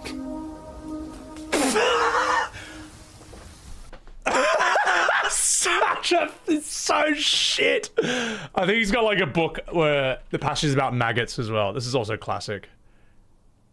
I think maggots. Reading from his book, Maggots. Mike stared in disbelief as his hands fell off. From them rose millions. Such a good opening line. Mike stared in disbelief as his hands fell off. Mike stared in disbelief as his hands fell off. From them rose millions of tiny maggots. Maggots? Maggots. Maggots. Maggots. Maggots. Maggots. All over the floor of the post office in Leytonstone. It's so fucking shit, man. Oh my god, I love how just bad his writing is. It's just so simple and crap. But I'll never get over the line where he says, I'm the only author who's written more books than he's read. Like, it's just man, the Brits, when they come to this sort of comedy, are so ahead of their time. They're fucking brilliant, man. I haven't seen this one. I haven't seen Slasher. I want to know this one. Every episode opens with a passage like this. Mike stared in disbelief as his hands fell. Okay, we know that one. Oh, the Scottish rant. Oh my god, this is so good. If you're from Scotland, this is Garth Marenghi, horror author, describing the horror that is Scotland. Have you ever been to Scotland, Dag? Once. What was it like? Once. I remember it much as one recalls a dream. Or a nightmare. I was on a budget flight to Norway when a storm hit and forced us to ditch in Glasgow Prestwick. I was stranded. And it's so hilly up there you can't get any signal on your car phone. It looked bad. It looked like I was going to have to spend the night in Glasgow. Jesus Christ. The cabin crew suggested we all go out and club it. I had no option. It was that or one of their B&Bs. I figured it'd be safer on the streets. For the first time ever, I saw the Scotch in their natural habitat. and it weren't pretty. I'd seen them huddling in stations before, being loud, but this time I was surrounded. Everywhere I went, it felt like they were watching me. Fish-white flesh puckered by the Highland breeze, tight eyes peering out for fresh meat, screechy, booze-soaked voices hollering out for a taxi to take them halfway up the road to the next all-night watering hole. A shatter of glass, a round of applause, a 16-year-old mother of three vomiting in an open sewer, bairns looking on, chewing on potato cakes. I ain't never going back. Not never. A 16-year-old mother of three vomiting in an open sewer. That's such a good line. Oh my god. My aunt lives in Scotland. She says it's quite nice. Well, she's wrong. Oh, fuck, I forgot. This is the best fucking... This is such a good show. That line, that monologue was incredible. For the first time ever, I saw the Scotch in their natural habitat. Oh, what was the one? Watching me. Screechy, booze-soaked voices hollering out for a taxi to take them halfway up the road to the next all-night watering hole. That's so... It makes the Scottish sound like some Warhammer 40k people. It makes them sound like these eldritch horrors. A shatter of glass, a round of applause, a 16-year-old mother of three vomiting in an open sewer. How do you even write a line that good? Oh fuck, that's amazing. Bairns looking on, chewing on potato cakes. I ain't never going back. Fuck, this show is so fucking funny, man. It's so good. Do I like Norm Macdonald? I know of the guy. Didn't he do one of the voices for one of the characters in the Orville with Seth MacFarlane? You don't eat potato cakes. Oh, God, but you do love a tutty scone. How do we get here from Bruce Lee? We got here from Bruce Lee, from this guy talking about Bruce Lee in The Office, to this guy in this show, which, this is just how my brain works at the end of the day. Matt Berry was in this show, and I think a guy from the IT crowd is in this show as well. This is a great show. This is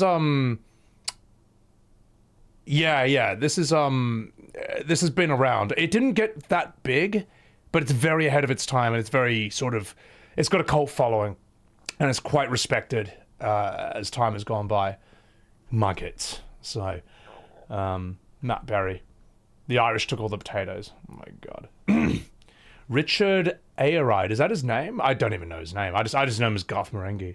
So, you love a stream of watching Dark Places all on YouTube? Yeah, I don't know if I can do whole episodes, but we can go in and out of different things. We can go in and out of different things. What else is there?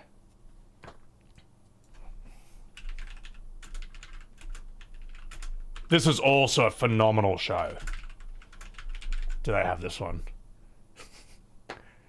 I can't fucking believe they made this joke. I can't believe they made this joke. There was another show called Brass Eye, which was by Chris Morris, and the South Park, Matt Stone and Trey Parker cited this show as a huge influence, because this was back in the 90s, and they made this incredible joke. Oh, C. Thanes, thank you for the 300 bits. And Mika Srad, thank you for the sub. Guys, I'm so sorry if I missed your subs. Native, thank you for the Prime. Mika Srad, thank you for the Prime. I'm so sorry I missed those earlier. I just saw the notification right now. This joke is legendary. Last month, the notorious paedophile Sidney Cook was blasted into space to spend the rest of his life aboard a one-man prison vessel, posing no further threat to children on Earth. But it was revealed that an 8-year-old boy was also placed on board by mistake and is now trapped alone in space with the monster. A spokesman said, "This is the one thing we didn't want to happen." That is so fucking stupid, man. That is so dumb, man. And the thing is, like, they made it look so believable for their time. It looks like a real news report. It's like, the premise is completely absurd, first of all. Shooting him into space. And then, how does an accident like that happen? Like, how does that even happen? It's just so fucking dumb. Oh my god. I miss when comedy was allowed to be this funny, but you're just not allowed to do this anymore. We don't do this anymore. Oh my god, holy shit. Let me get some music back on. We'll have a wee chat. I think we've moved on from Bruce Lee at this point. I think we've moved far away from Bruce Lee territory at this point. I think we've moved into something far more frightening, the British.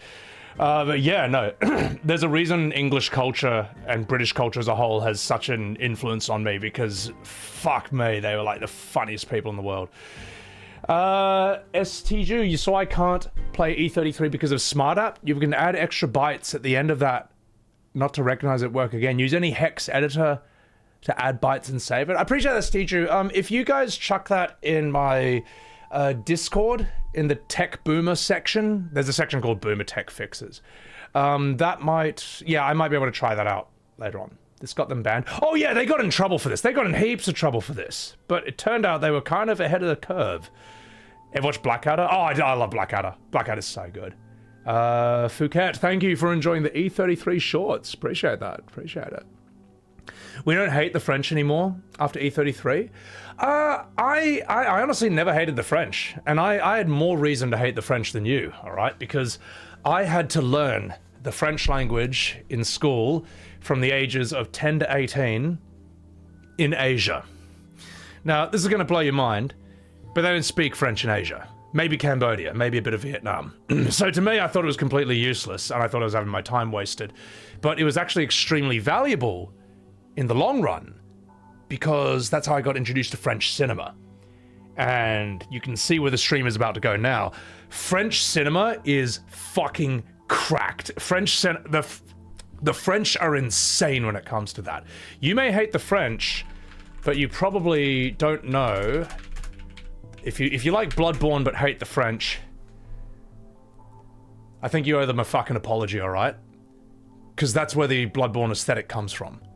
Well, I mean, look, these have been around in France before this movie, but I think this is... What is this? I think it's a French type of raincoat, actually.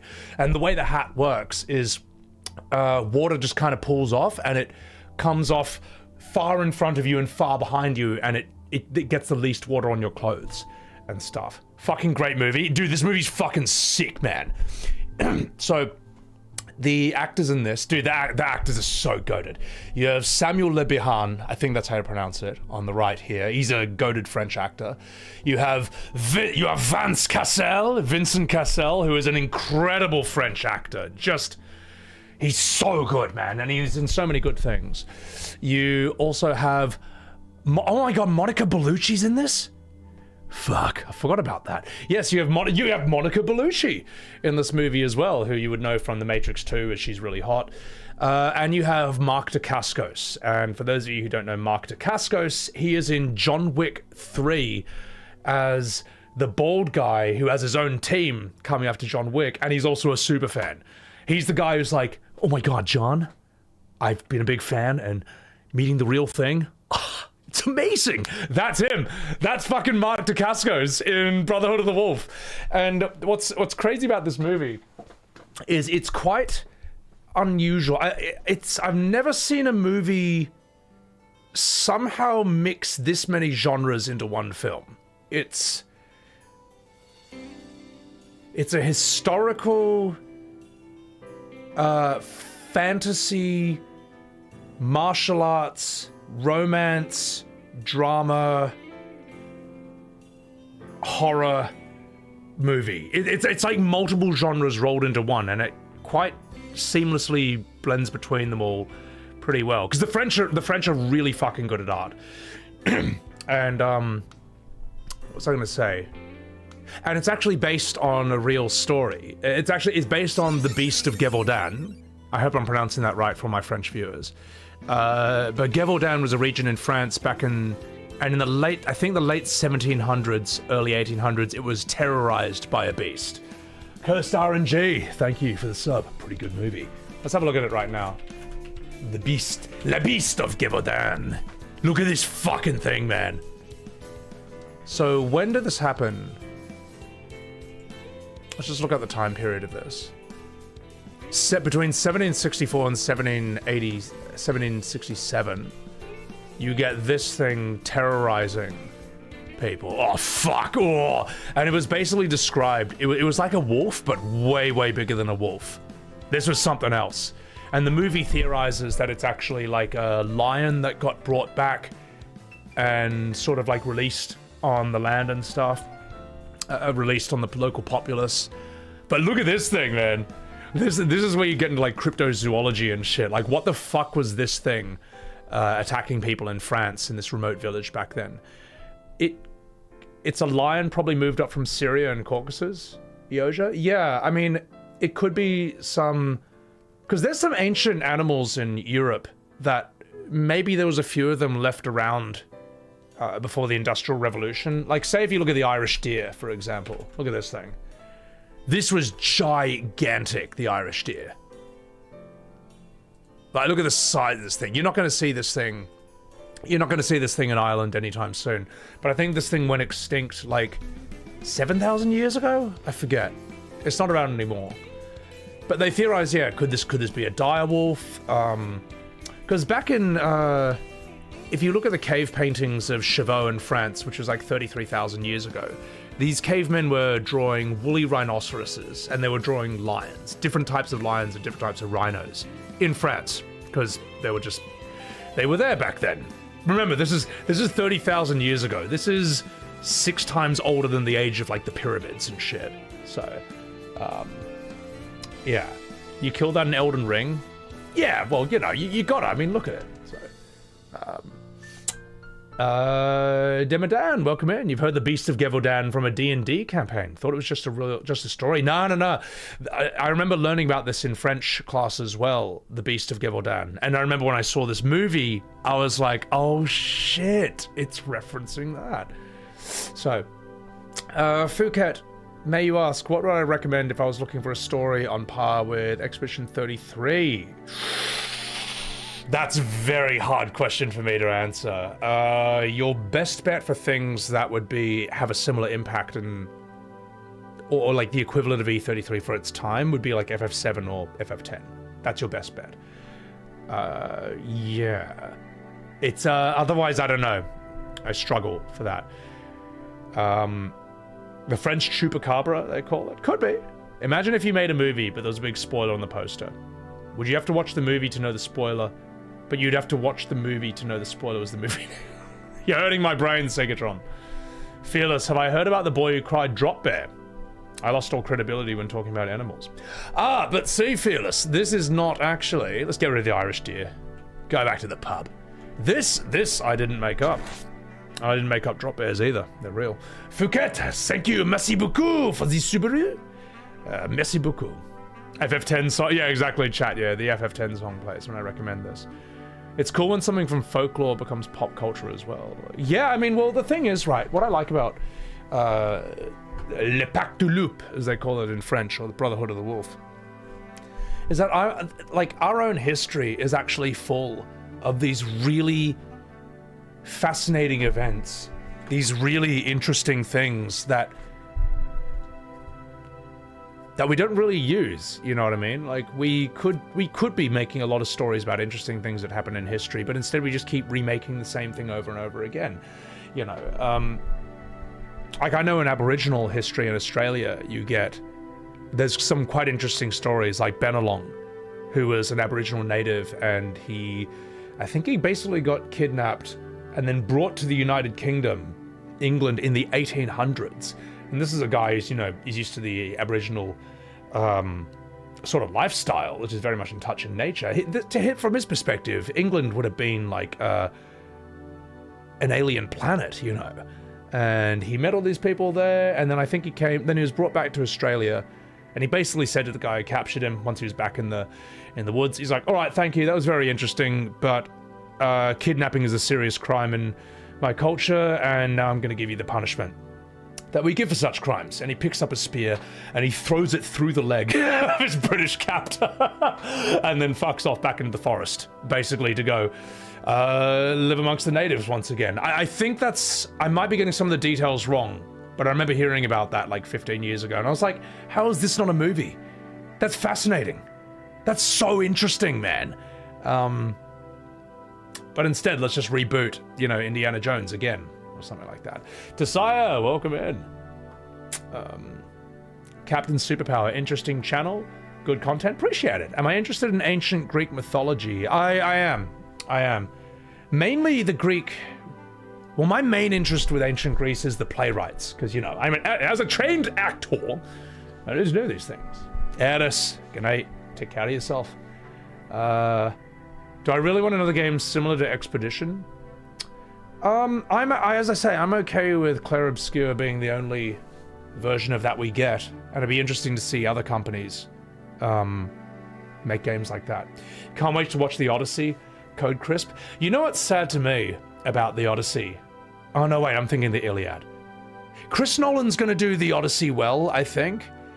The problem with the Odyssey and the Iliad is it's very hard to do the entire... It's hard to do the story with realistic live action and have it work. Like you've all seen Troy with Brad Pitt and Eric Bana and stuff, but that's not how it plays out in the Iliad, because what you didn't see in the movie of Troy, you didn't see the gods literally coming down, like Apollo, literally coming down and joining the fight themselves and fighting alongside the soldiers. What you didn't see in the movie Troy is when Achilles, when his best friend gets killed, gets so fucking angry that he walks out naked onto the field with a halo ring of fire around his head. He's basically going Super Saiyan in ancient Greeks, and he starts killing so many Trojan soldiers and their horses, so many that the bodies pile up to the point where they block up an entire river, to the point where the god of that river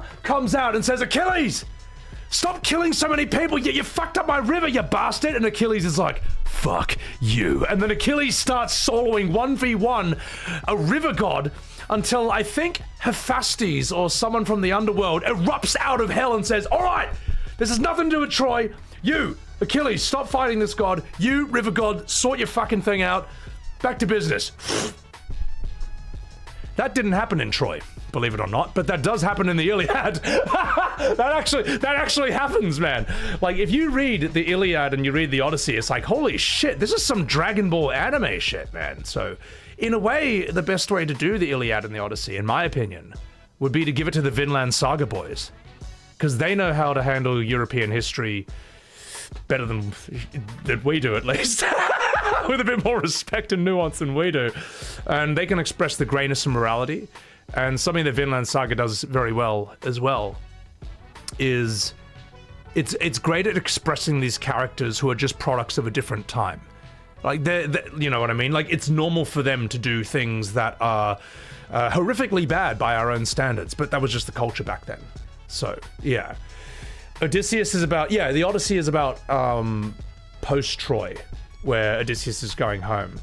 But what you don't usually get in a lot of the Odysseys that I've seen is that the Odyssey actually starts, I think, with Odysseus stranded on an island, and I think one of Neptune's daughters, I think it's Sirens, or no, they show up later on. But there's like a fish woman who's constantly trying to tempt him every day. Like, I think Poseidon's just fucking with him at the beginning.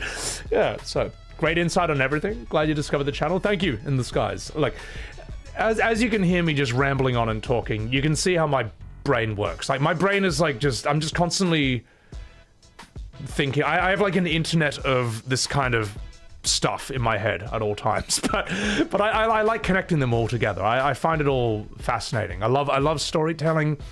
I love different cultures and their mythology. And I don't really think too politically about a lot of things because it's just not I'm just not good at it, all right? My specialty is storytelling at the end of the day, so. Senpai, you got into FF because of my video ripping apart Rebirth. You love FF7 OG. What's the best FF with modern graphics? Probably FF10. You can play, like, every FF after 10, in my opinion, is not a real FF, for the most part. And they gradually lose the plot more and more as time goes on. 10-2, they completely lose the plot. The Iliad and Odyssey are Greek anime, Yoja. Yeah, exactly. You get it, man. So, I've got the Odyssey read by Ian McKellen, by Gandalf the Gay, on Audible. I need to get through that at some point. I think I've found... Oh God, I had a version of an Iliad, but I didn't like the reader. And if you get audiobooks, guys, one thing I'll tell you is you need a good reader. Like, a good reader changes everything. The fact that I'm listening to Andy Serkis read Lord of the Rings is a game changer. And I tried listening to the Iliad a while back, and the guy, it just sounded like he was voice acting it for a children's pantomime. And then Zeus came down and he said, Achilles, you must not do this. That is a naughty thing to do. And I'm like, oh God, I feel like he's treating me like I'm 5 years old. I can't listen to this. So I had to find another one. Have I seen the French movie Martyrs? I have not, but we will look at a bit more French stuff. You love FF12? Well, here's my issue with FF12, right? If you look at FF1 to 10, there's a very clear progression. It's all this like turn-based combat. Yeah, ATB for like 4 to 9. No one gives a shit, all right? A normal person doesn't see the difference, doesn't care, okay? I'm not normal either, but I'm just saying that's how normal people see it. FF1 to 10, there's a very clear progression. FF12 is not part of that evolution. It's not. It's not. You're just... FF12 plays like an MMO, like a single-player MMO. And 13 goes back to being turn-based, but 13's combat system is a real dog's breakfast.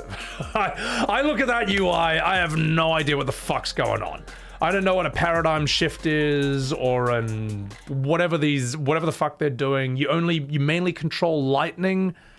You can control the others, but it's all centered around one character, and if she dies, it's game over, even if Sars and Vanilla's still alive. Like, I think they borrowed that party death mechanic from Persona 3. It's like all the worst things to do in a turn-based combat system from 13, from what I've seen. Plus the characters and the world doesn't look interesting to me.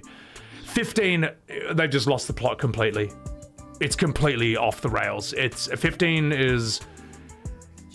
15 might be one of the biggest disappointments in the history of Final Fantasy.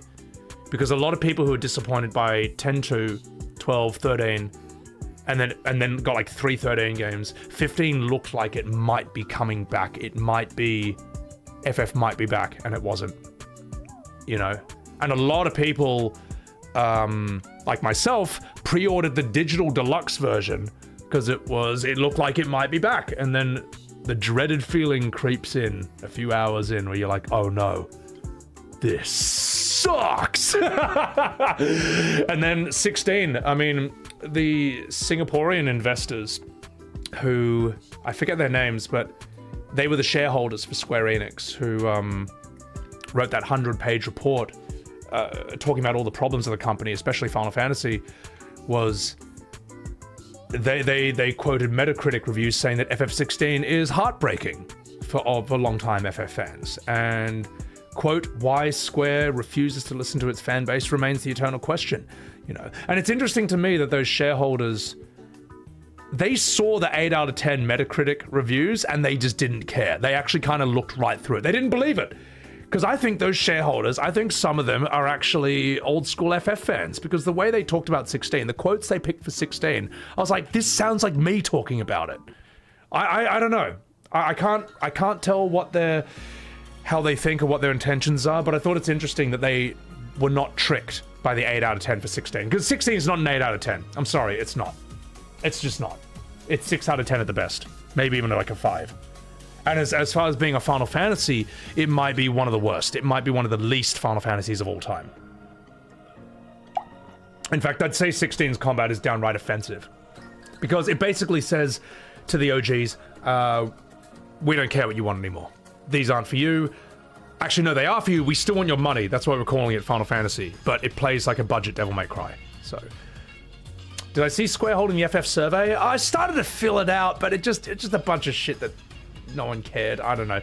Maybe I should, but I feel like I've made my voice known when it comes to Final Fantasy in other ways. But by all means, if you want them to know what you think, fill out that Final Fantasy Squaresoft survey, Square Enix survey, and I don't know. Do your thing. Let them know. Because, like, as much as I don't like Modern FF, also One-Handed Bandit, thank you for the Prime. As much as I don't like Modern FF, I do somewhat feel sorry for Square Enix because they don't know what they're doing wrong. Because, you know, I come on FF, and here's why, what am I trying to say?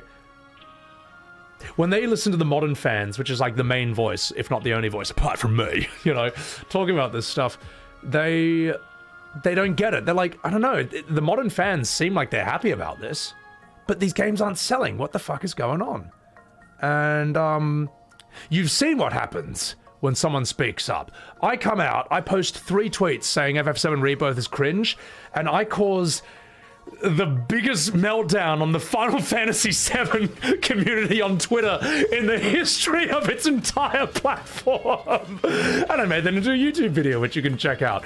And there's plenty of people who have said to me that, look, I think the same as you about modern FF, but I know better than to say anything about it, because I don't want these crazy psychopaths, like, coming after me, you know. Now, I don't know, I'm a bit different from the average FF fan in that regard. I can tank the hits, but the thing is, that's the problem. Like, Square doesn't know what they're doing wrong because a rabid section of the modern FF fan base does everything they can to crush any voice of criticism. Crush it. Chase it out of town. Excommunicate it.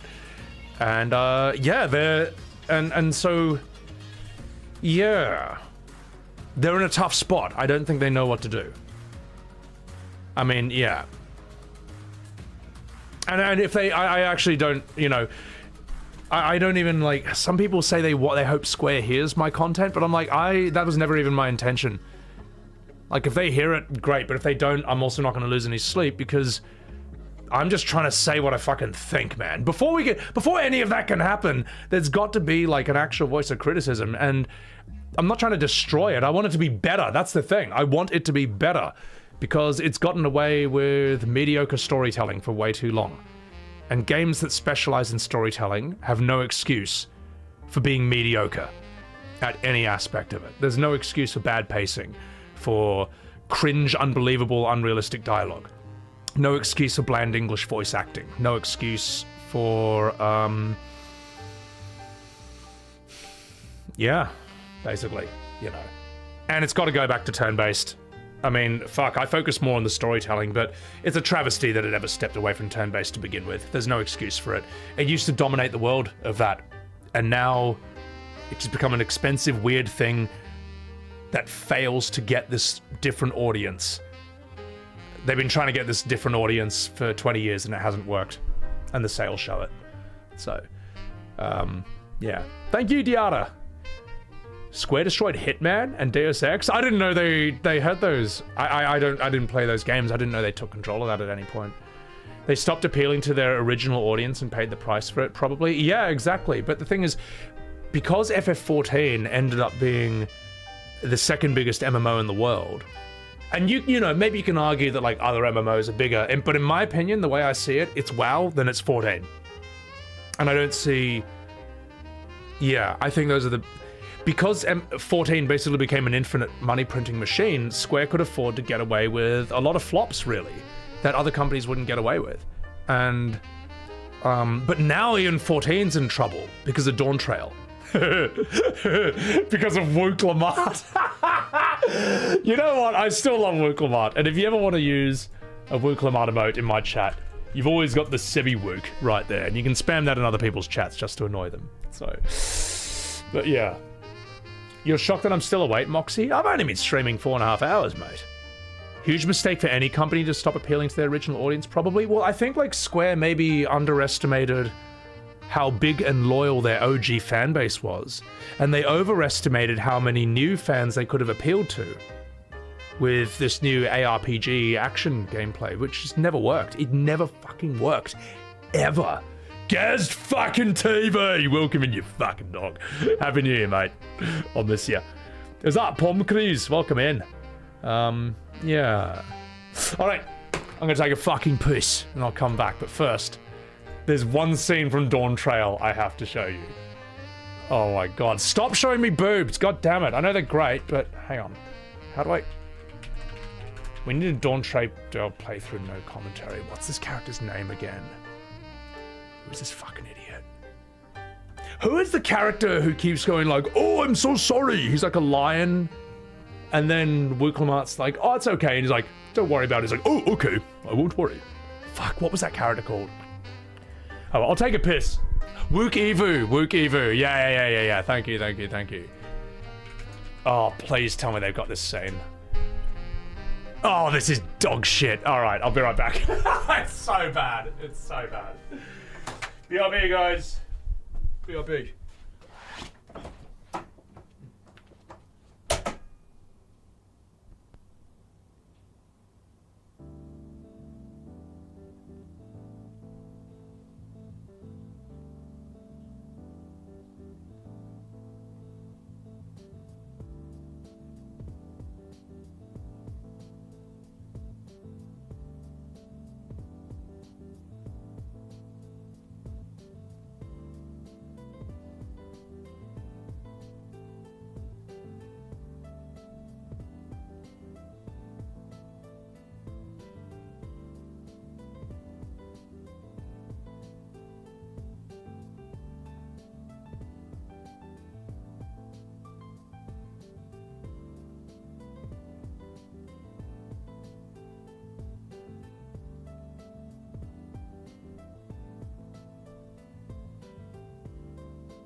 Alright, boys. Fucking back. Actually, hang on. Hang on. Billy. Billy. Where are you?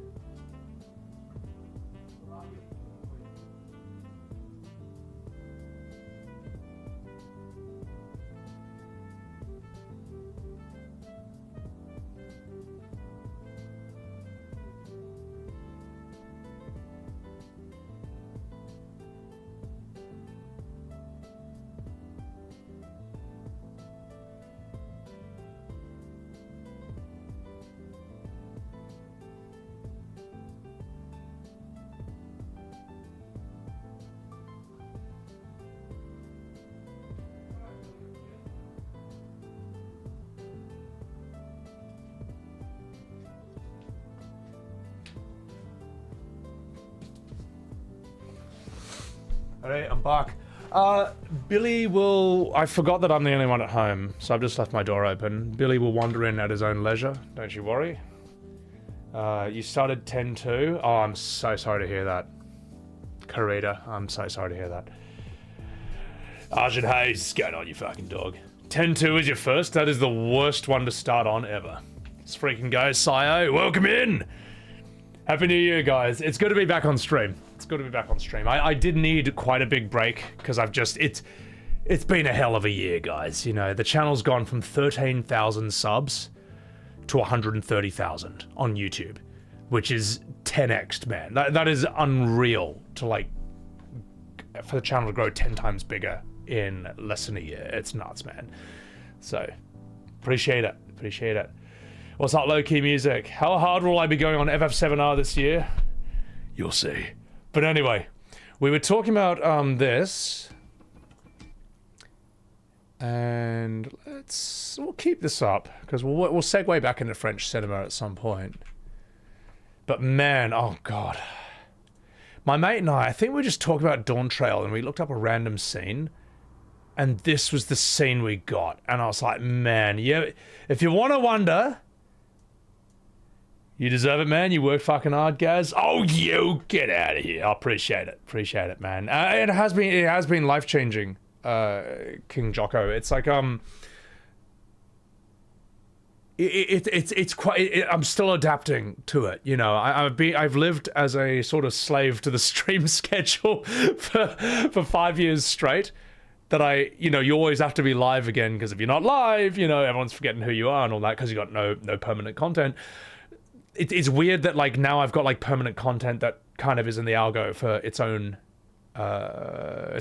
field, you could say, and it feels really good. It feels really good to have a bit of freedom to be able to get out of the house a bit more. As I say, I've been going to the beach more. I've been going to like museums and stuff. Just like, and also that's important for any content creator, right? You got to get out in the real world like as much as possible. Otherwise, you're just going to become weird. Unlike me, who's totally normal. Now,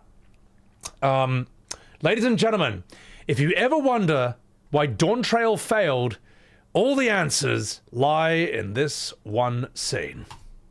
Don't say I didn't warn you. What do you want with me?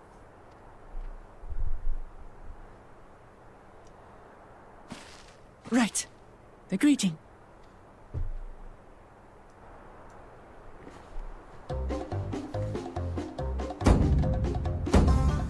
Oho Kali!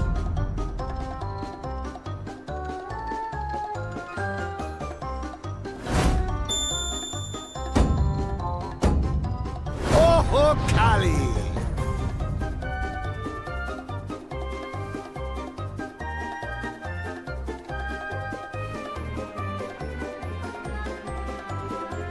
Good.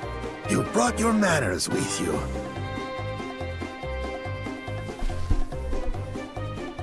When in Ukanu, do as the Hanu do. For a country as diverse as ours, the preservation of harmony demands that we respect the cultures of all peoples who call it home. Boo! Get off the stage! Well, that explains your familiarity with Hanu customs. And you speak truth, of course. To live together means... How shit is the music? How good's the music? Dun, dun, dun, dun, dun, dun, dun, dun. We are all 5 years old if we're playing this game, apparently. ...to learn about each other. Ah, I appreciate an open mind. In fact, I get the sense we've met before. It's so shit. Oh, God. You're Wuklamat. Doing? Oh, what an unexpected honor for old Wukavu. Here I am prattling on about manners, and I've gone and insulted the third promise herself. There is no excuse for this betrayal of etiquette. Please, take up your axe and claim my impudent head. Will not? Keep your head. I hate formalities anyway, so forget about it, all right? All right then, consider it forgotten. How prompt. We're actually here about the Ihihana float. It's in bad shape, and we need you to craft new carrying poles and a new eye. How the fuck did we go from Emmett to this? How do we go from Shadowbringers to this? There's no excuse for this. This is rubbish. Rubbish! Look at this. See, Gaz doesn't play Final Fantasy, right? Like, we have the outside opinion. What the fuck is this toddler shit? A legit question. A legitimate question. Gaz, apparently this is peak. All right? Apparently this is 10 out of 10. According to psychopaths. I'm told you work with Uyuipo wood and a certain kind of stone? Banjo-Kazooie has more testosterone than this. Abokisha? That I do. But while I would like nothing more than to offer my services, I just used the last I had of both those materials. My lumber in particular went to fixing homes damaged by the recent... Anyway, bunch of fetch quest and nonsense, bunch of pointless shit. Unbelievable. Dog water. Rubbish. Rubbish. I give that minus 14 out of 10, alright? That's my review for that scene. I wonder if there's any comments. Oh. Terrible scene.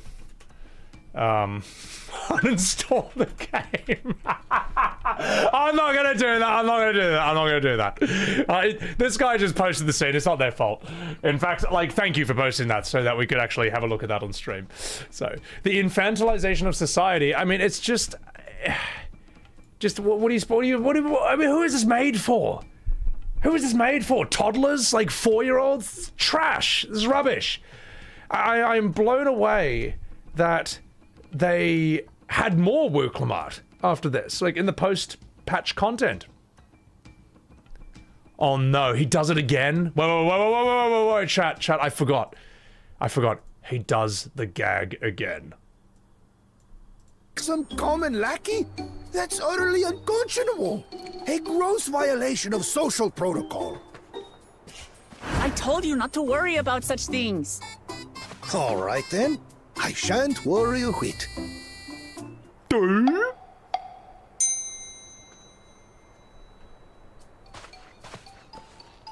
What's with your Hanu friend there? God, we needed Ishikawa on this one. Where's Ishikawa when you need her? I am festival leader this season, and have come along to oversee the float's repair. As strange as it may sound, Wuklamat and her friends believe the float is an arcane focus, meant to encourage the growth of our struggling reeds. He does this lots, Eben. Yeah, I remember he does this in every scene, but I don't remember him doing it multiple times in the same scene. It's so bad. There's no defending this. DRD, exactly. You reckon you're pretty tough, don't you, Voodoo? Oh, fuck me, that'll never get old. This guy's voice doesn't match his body, Sizzy Mac. Yeah, look, here's the thing. I never want to... I feel it's somewhat unprofessional for me, as someone who wants to be a VA, or, you know, might want to do some of that work later on to criticize other professional VAs. But, like, one thing that I find is a problem with a lot of Square things is that... Look at this thing. If you're a voice actor, there's a lot you can do with this, you know? This gives you a... Let me put it this way. Sure, you can do a neutral human voice for him, you know, that's an option. But there's plenty of other things you can do.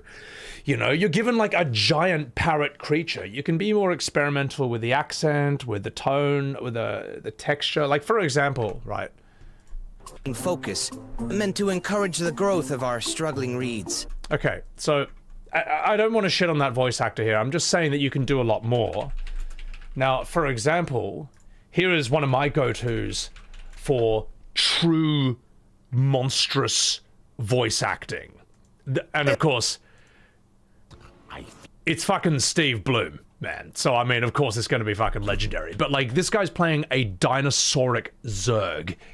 And listen to how this guy characterizes this non-human creature. I am Dehaka, one who collects. I kill. I take essence. Now I come to... Maybe he's louder in this one.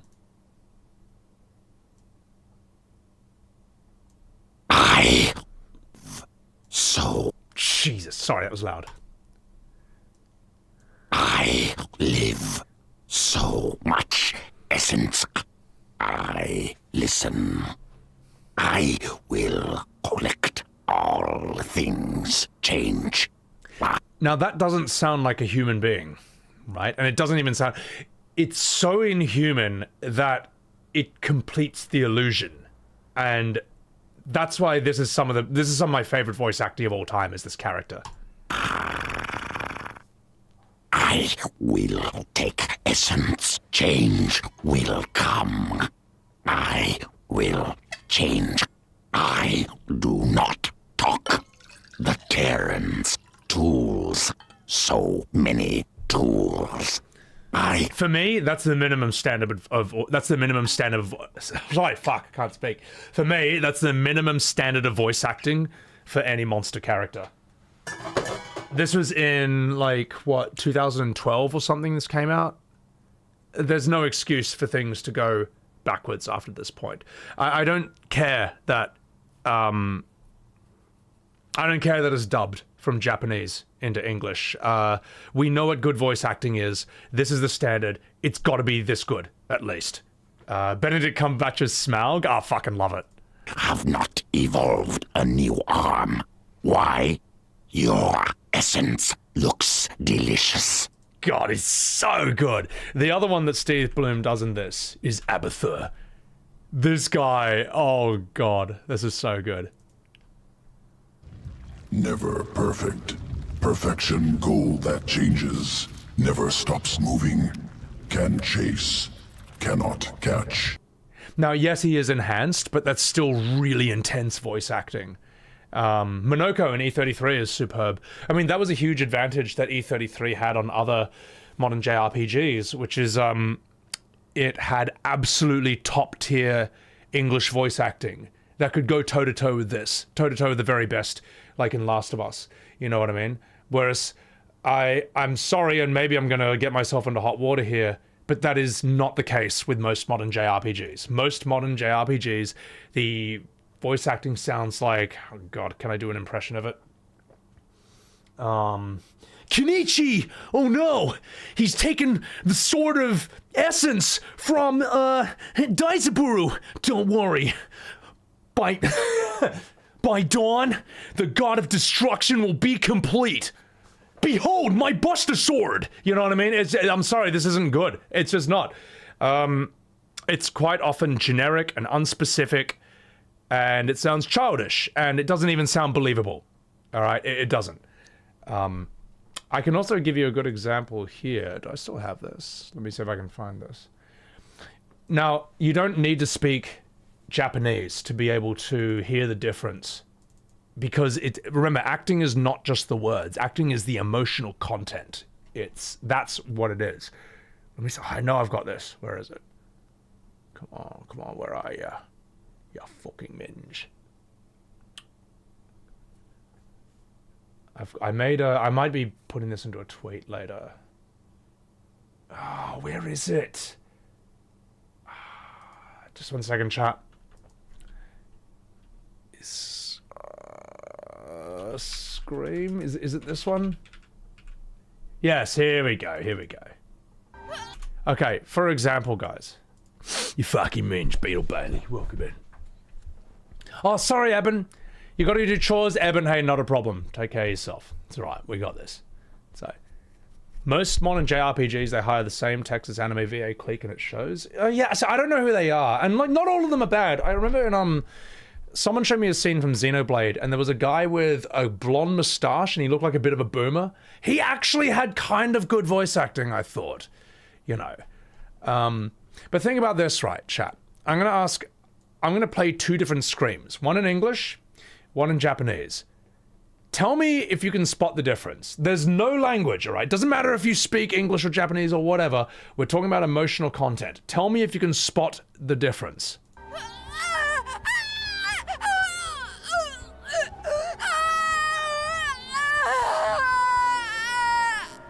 Wait, hang on. Let's give it a fair shake. Hang on, let's put the English in the bottom here. Let's give it a fair shake, alright? I'll give you the English, then I'll give you the Japanese. Tell me if you can spot the difference in the emotional content.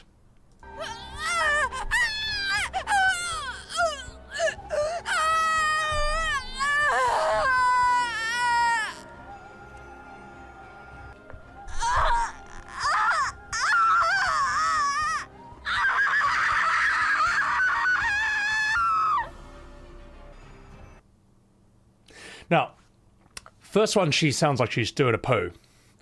Second one, she sounds like she's doing a really bad poo. Like, that's the poo you hope you never have to take. But you can tell that's a major, major difference. There's no language required at all. It's what Bruce Lee says, you know, it's emotional content. In fact, if you want to know the difference between English and Japanese, English dubs and native Japanese VAs, that kind of tells you everything right there. We are often unspecific. And by we, I mean, like, you know, the way a lot of English dubs are done. It sounds quite unspecific. It sounds quite uncommitted, you can even argue. The Japanese, they do not undercommit, all right? The Japanese, when they go in, they go fucking hard, man. They go maximum power. So, yeah. And you know what the sad thing is that there's no excuse for it. Good English dubs for Japanese anime already exists in the form of Studio Ghibli's ones, and also Steve Bloom from Cowboy Bebop, and a few others that I'm struggling to remember. But the thing is, it's already been done. All the English VA dubs, all the English dubs, actors for all this Japanese stuff, they should have looked at those and learned from those, and then that's the new standard going forward. These should not be anomalies. In this. And, you know, am I offending some English VAs when I say that? Well, I'll just have to live with it. I'll just have to live with it. I'm more concerned about the quality of the product than I'm concerned about other people's egos, including myself. Full Metal Alchemist's English dub is amazing. I've heard it's actually good. And because I thought this guy was quite good in this. I thought the English guy sounds quite good in this. What in the hell are you doing to my lieutenant? What are you saying? Are you accusing me of something? How long are you prepared to keep?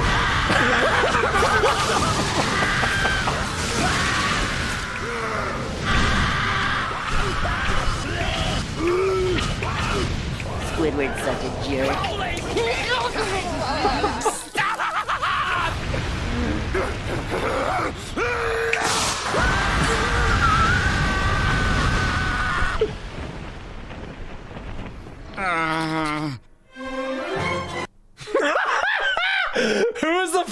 Who is the fucking comedian who made this, man? That is just brilliant. Absolutely. I've already left a like there.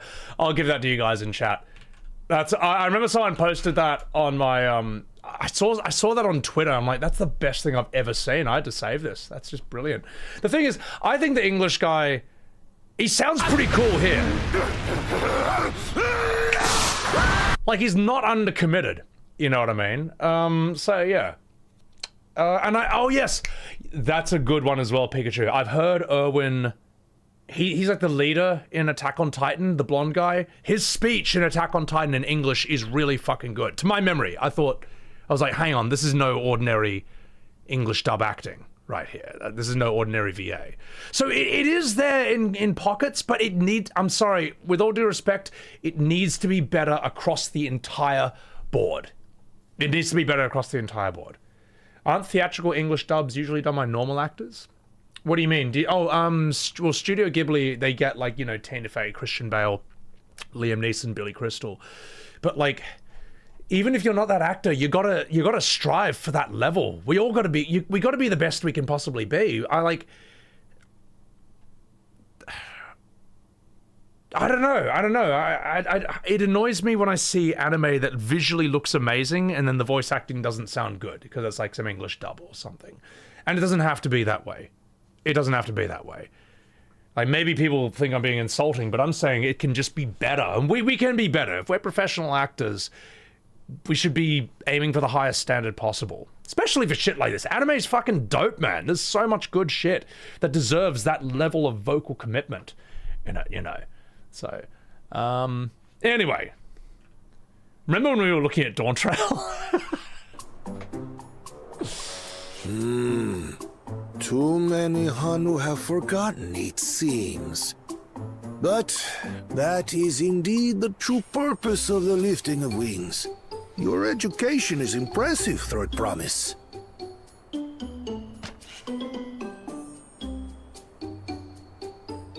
Well, maybe a little.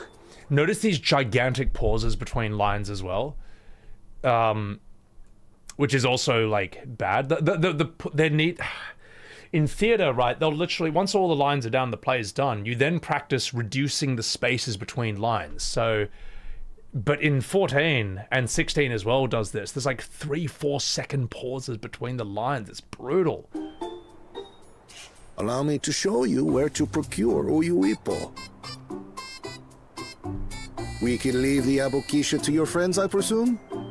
Take yourself to Cave Kikitola, or thereabouts, and you should find the stones you need.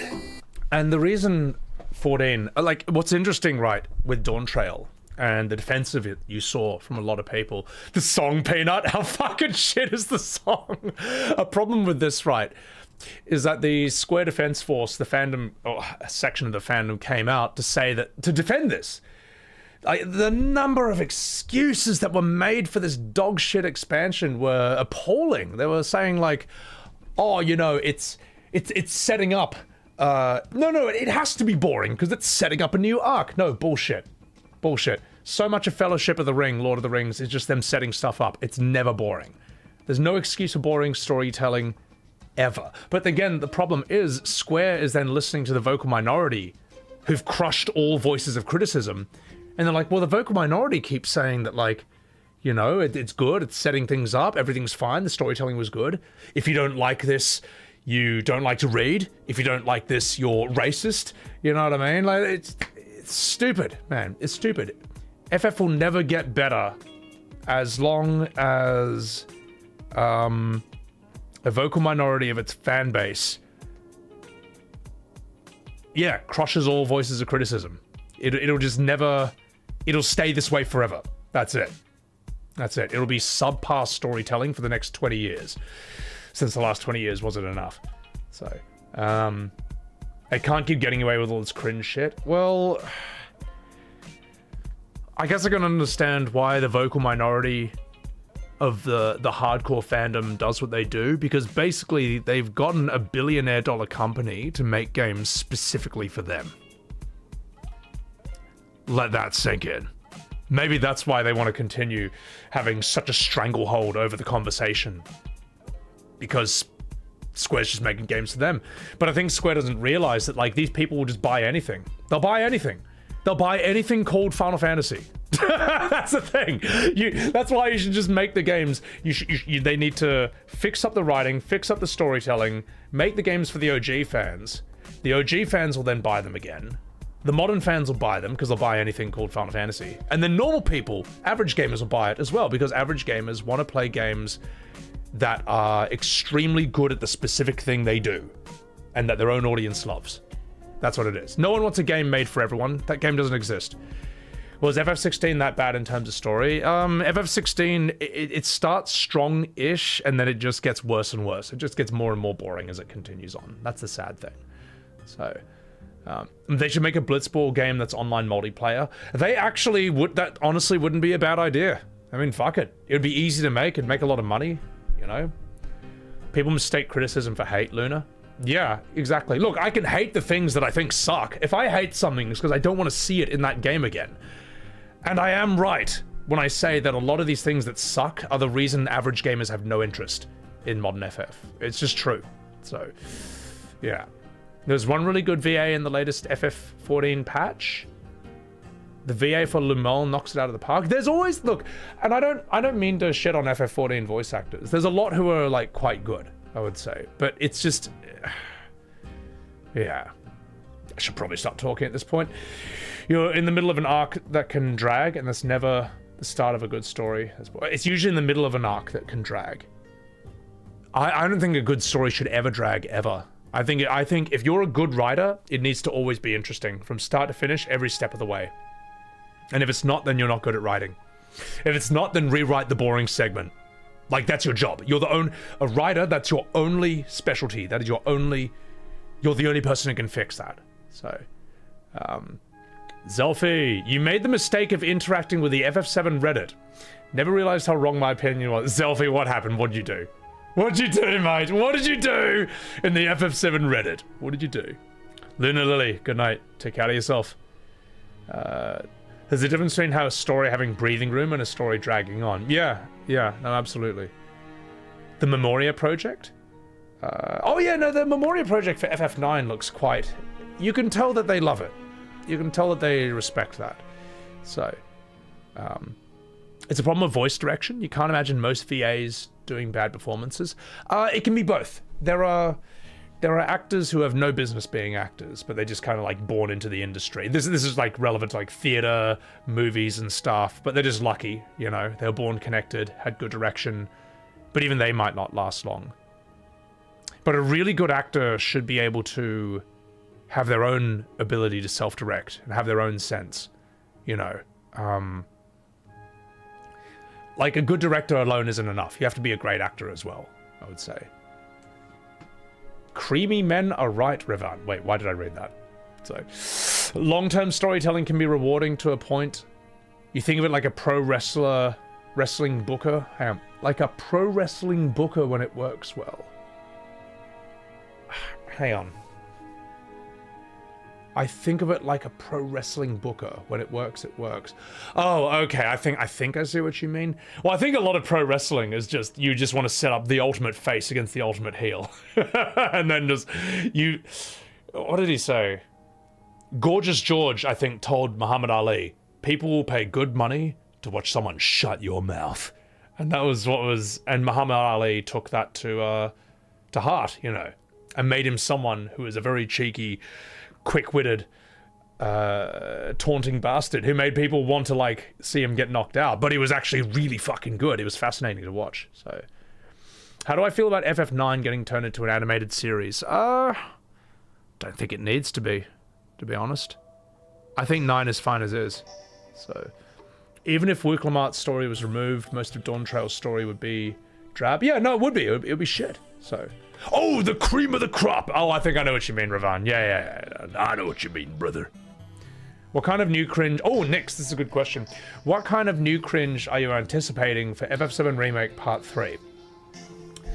Okay, I anticipate that there is going to be a long, boring Wutai segment with a whole part about just the war, this war they've made up for the remakes. It's going to drag forever, and probably before that even happens, the second you get to Wutai, you're going to get slammed with a 3-minute dance number.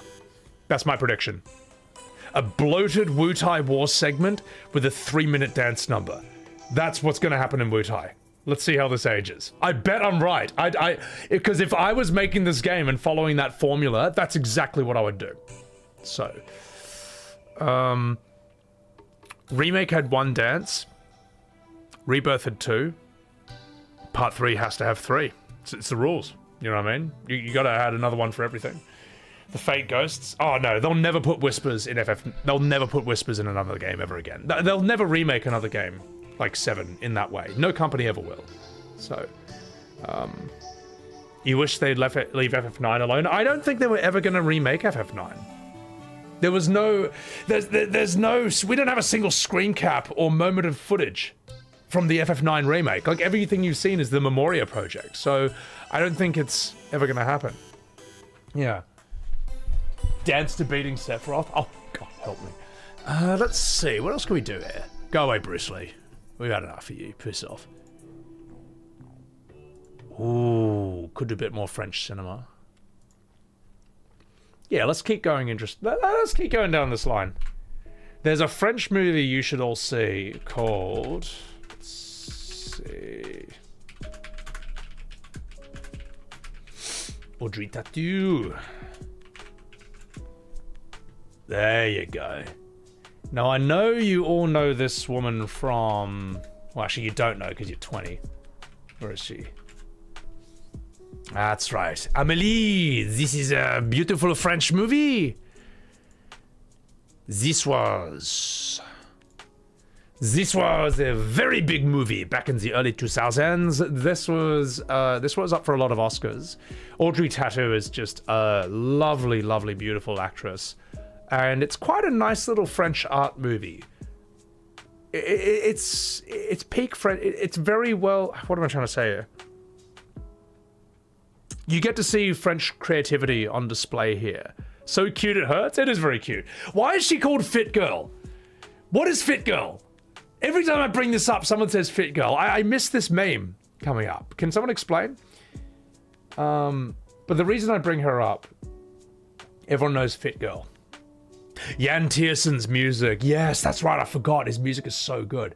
Oh, it's a pirate site. Oh. Pirate website called Fit Girl used Amelie as a thumbnail. Oh, that's brilliant. Oh my God. Whoops. I mean, no, that's terrible. You can go to jail. But anyway, she was in this movie called He Loves Me Not. And this movie is just brilliant. I'll tell you why without spoiling it. Let me put it this way.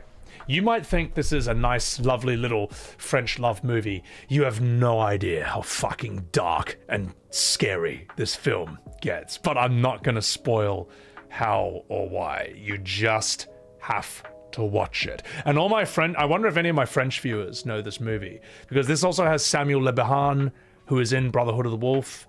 And I think it's got another actor from Brotherhood of the Wolf in it too. But I'm not going to spoil anything. Just let me put it this way. You think this is some lovey-dovey romantic movie? You're wrong. Your opinion is wrong. If you watch this, around the halfway mark, you're going to be like...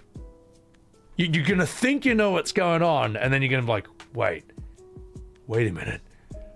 Oh my god.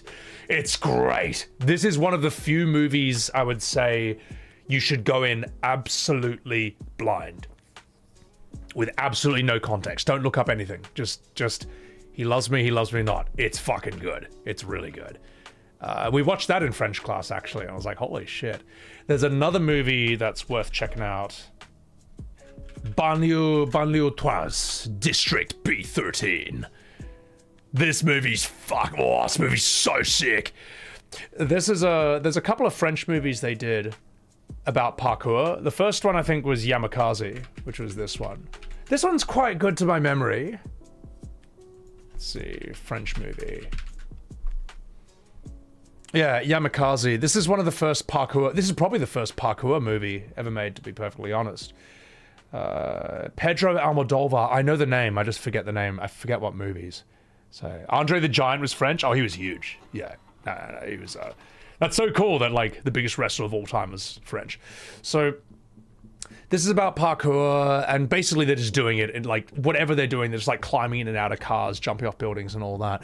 But then you get this movie afterwards, District B13. This movie is fucking sick, and the two main actors of it, I forget their names, but they are actually, I think they're the guys who founded parkour. I think they're considered the godfathers of parkour, and they're also the main actors in this film. It's like, who the fuck else does, who does a thing like that, you know? But, you know, they're the French, they're not just good at one thing, they're good at everything when it comes to art. So yeah. Flim Flam Wim Wham. It's not double blend. For 2026, if I played Like a Dragon, I might do it, Doom Train. I might. So, I don't know if you guys have seen this, but I'll show the opening scene of this movie. Because it's fucking crazy, man. Let's see if we have it. District B13 opening scene.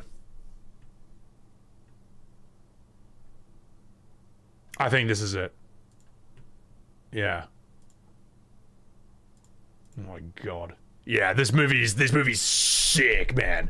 These guys, the physical abilities of the two main actors is unreal. Also, Serial Nightmare, Happy New Year. Thank you very much. And you too, Ayo, Happy New Year. Sorry, Happy New Year. Welcome in. Basically, bad men are coming, drug crimes, and then run away. That's all you need to do. Godfathers of parkour. He's one of the guys who, like, actually invented and perfected the craft. It's so sick when you don't pay for a TV license in the UK. Yeah, no, the French are fucking sick. Sharlto Copley. For those of you who don't know, this guy's in District 9, South African actor. Fucking awesome. So cool. The best scene in The Witcher he is though. It's brilliant. Let's do this. So. Hardcore Henry trailer's enough. Hard sell. It's all FPS. It's like an FPS action movie, isn't it? So, now, what I want you to pay attention to this, guys, is look how good his acting is. And by that, I mean, like, the sheer emotional commitment, the rawness, the unpredictability, the volatility, the energy, the life in this guy. This guy's acting is fucking... Hang on, wait a minute. God, they just look like a bunch of Discord mods, don't they? I feel it looks like they just look they don't look like witches, man. They look like they're out of Reddit. One thing I want you to pay attention to in his acting is look how this guy moves. Like, he doesn't look like he's just doing like rehearsing the movements. He looks fucking savage. He actually looks like he's really fighting them.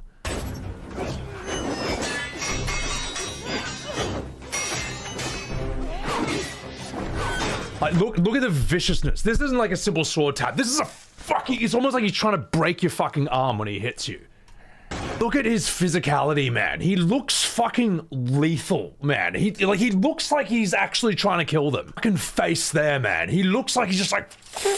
Oh, man, there's nothing held back here. That's like maximum commitment to this blow.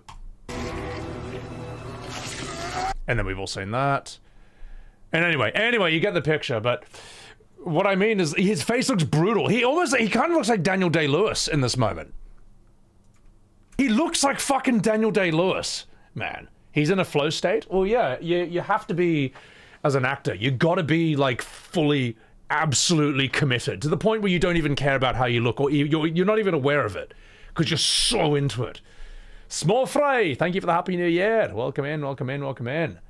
Oh, my YouTube stream just got shafted for the content. Uh-oh. Whoops. Oh, what do you mean? Oh, you know what? It's too new. That's why. Fuck. Uh-oh. Alright. Well, my bad. I'll just start it again, maybe? Is that how it's done? Sorry, YouTube! Sorry! I thought we were able to do that. Anyway. Let me try restarting that. The DMs here is bullshit and everyone knows it. Well, I don't know, because I see a lot of people react to stuff that, like, just came out and they're fine, and then you do something that's older and it's whatever. It's okay, it's okay. What do you think, chat? Should I just, like, stop the stream and start it again? I might have to do that. That was a fair use, Sioja? Yeah. Hi from YouTube, hum? Yeah. Well, I'll tell you what, chat. What if I just end stream and start it again? Maybe that will restart it? I don't know. One's in chat if I should restart the stream and do it. Because that might be the only way.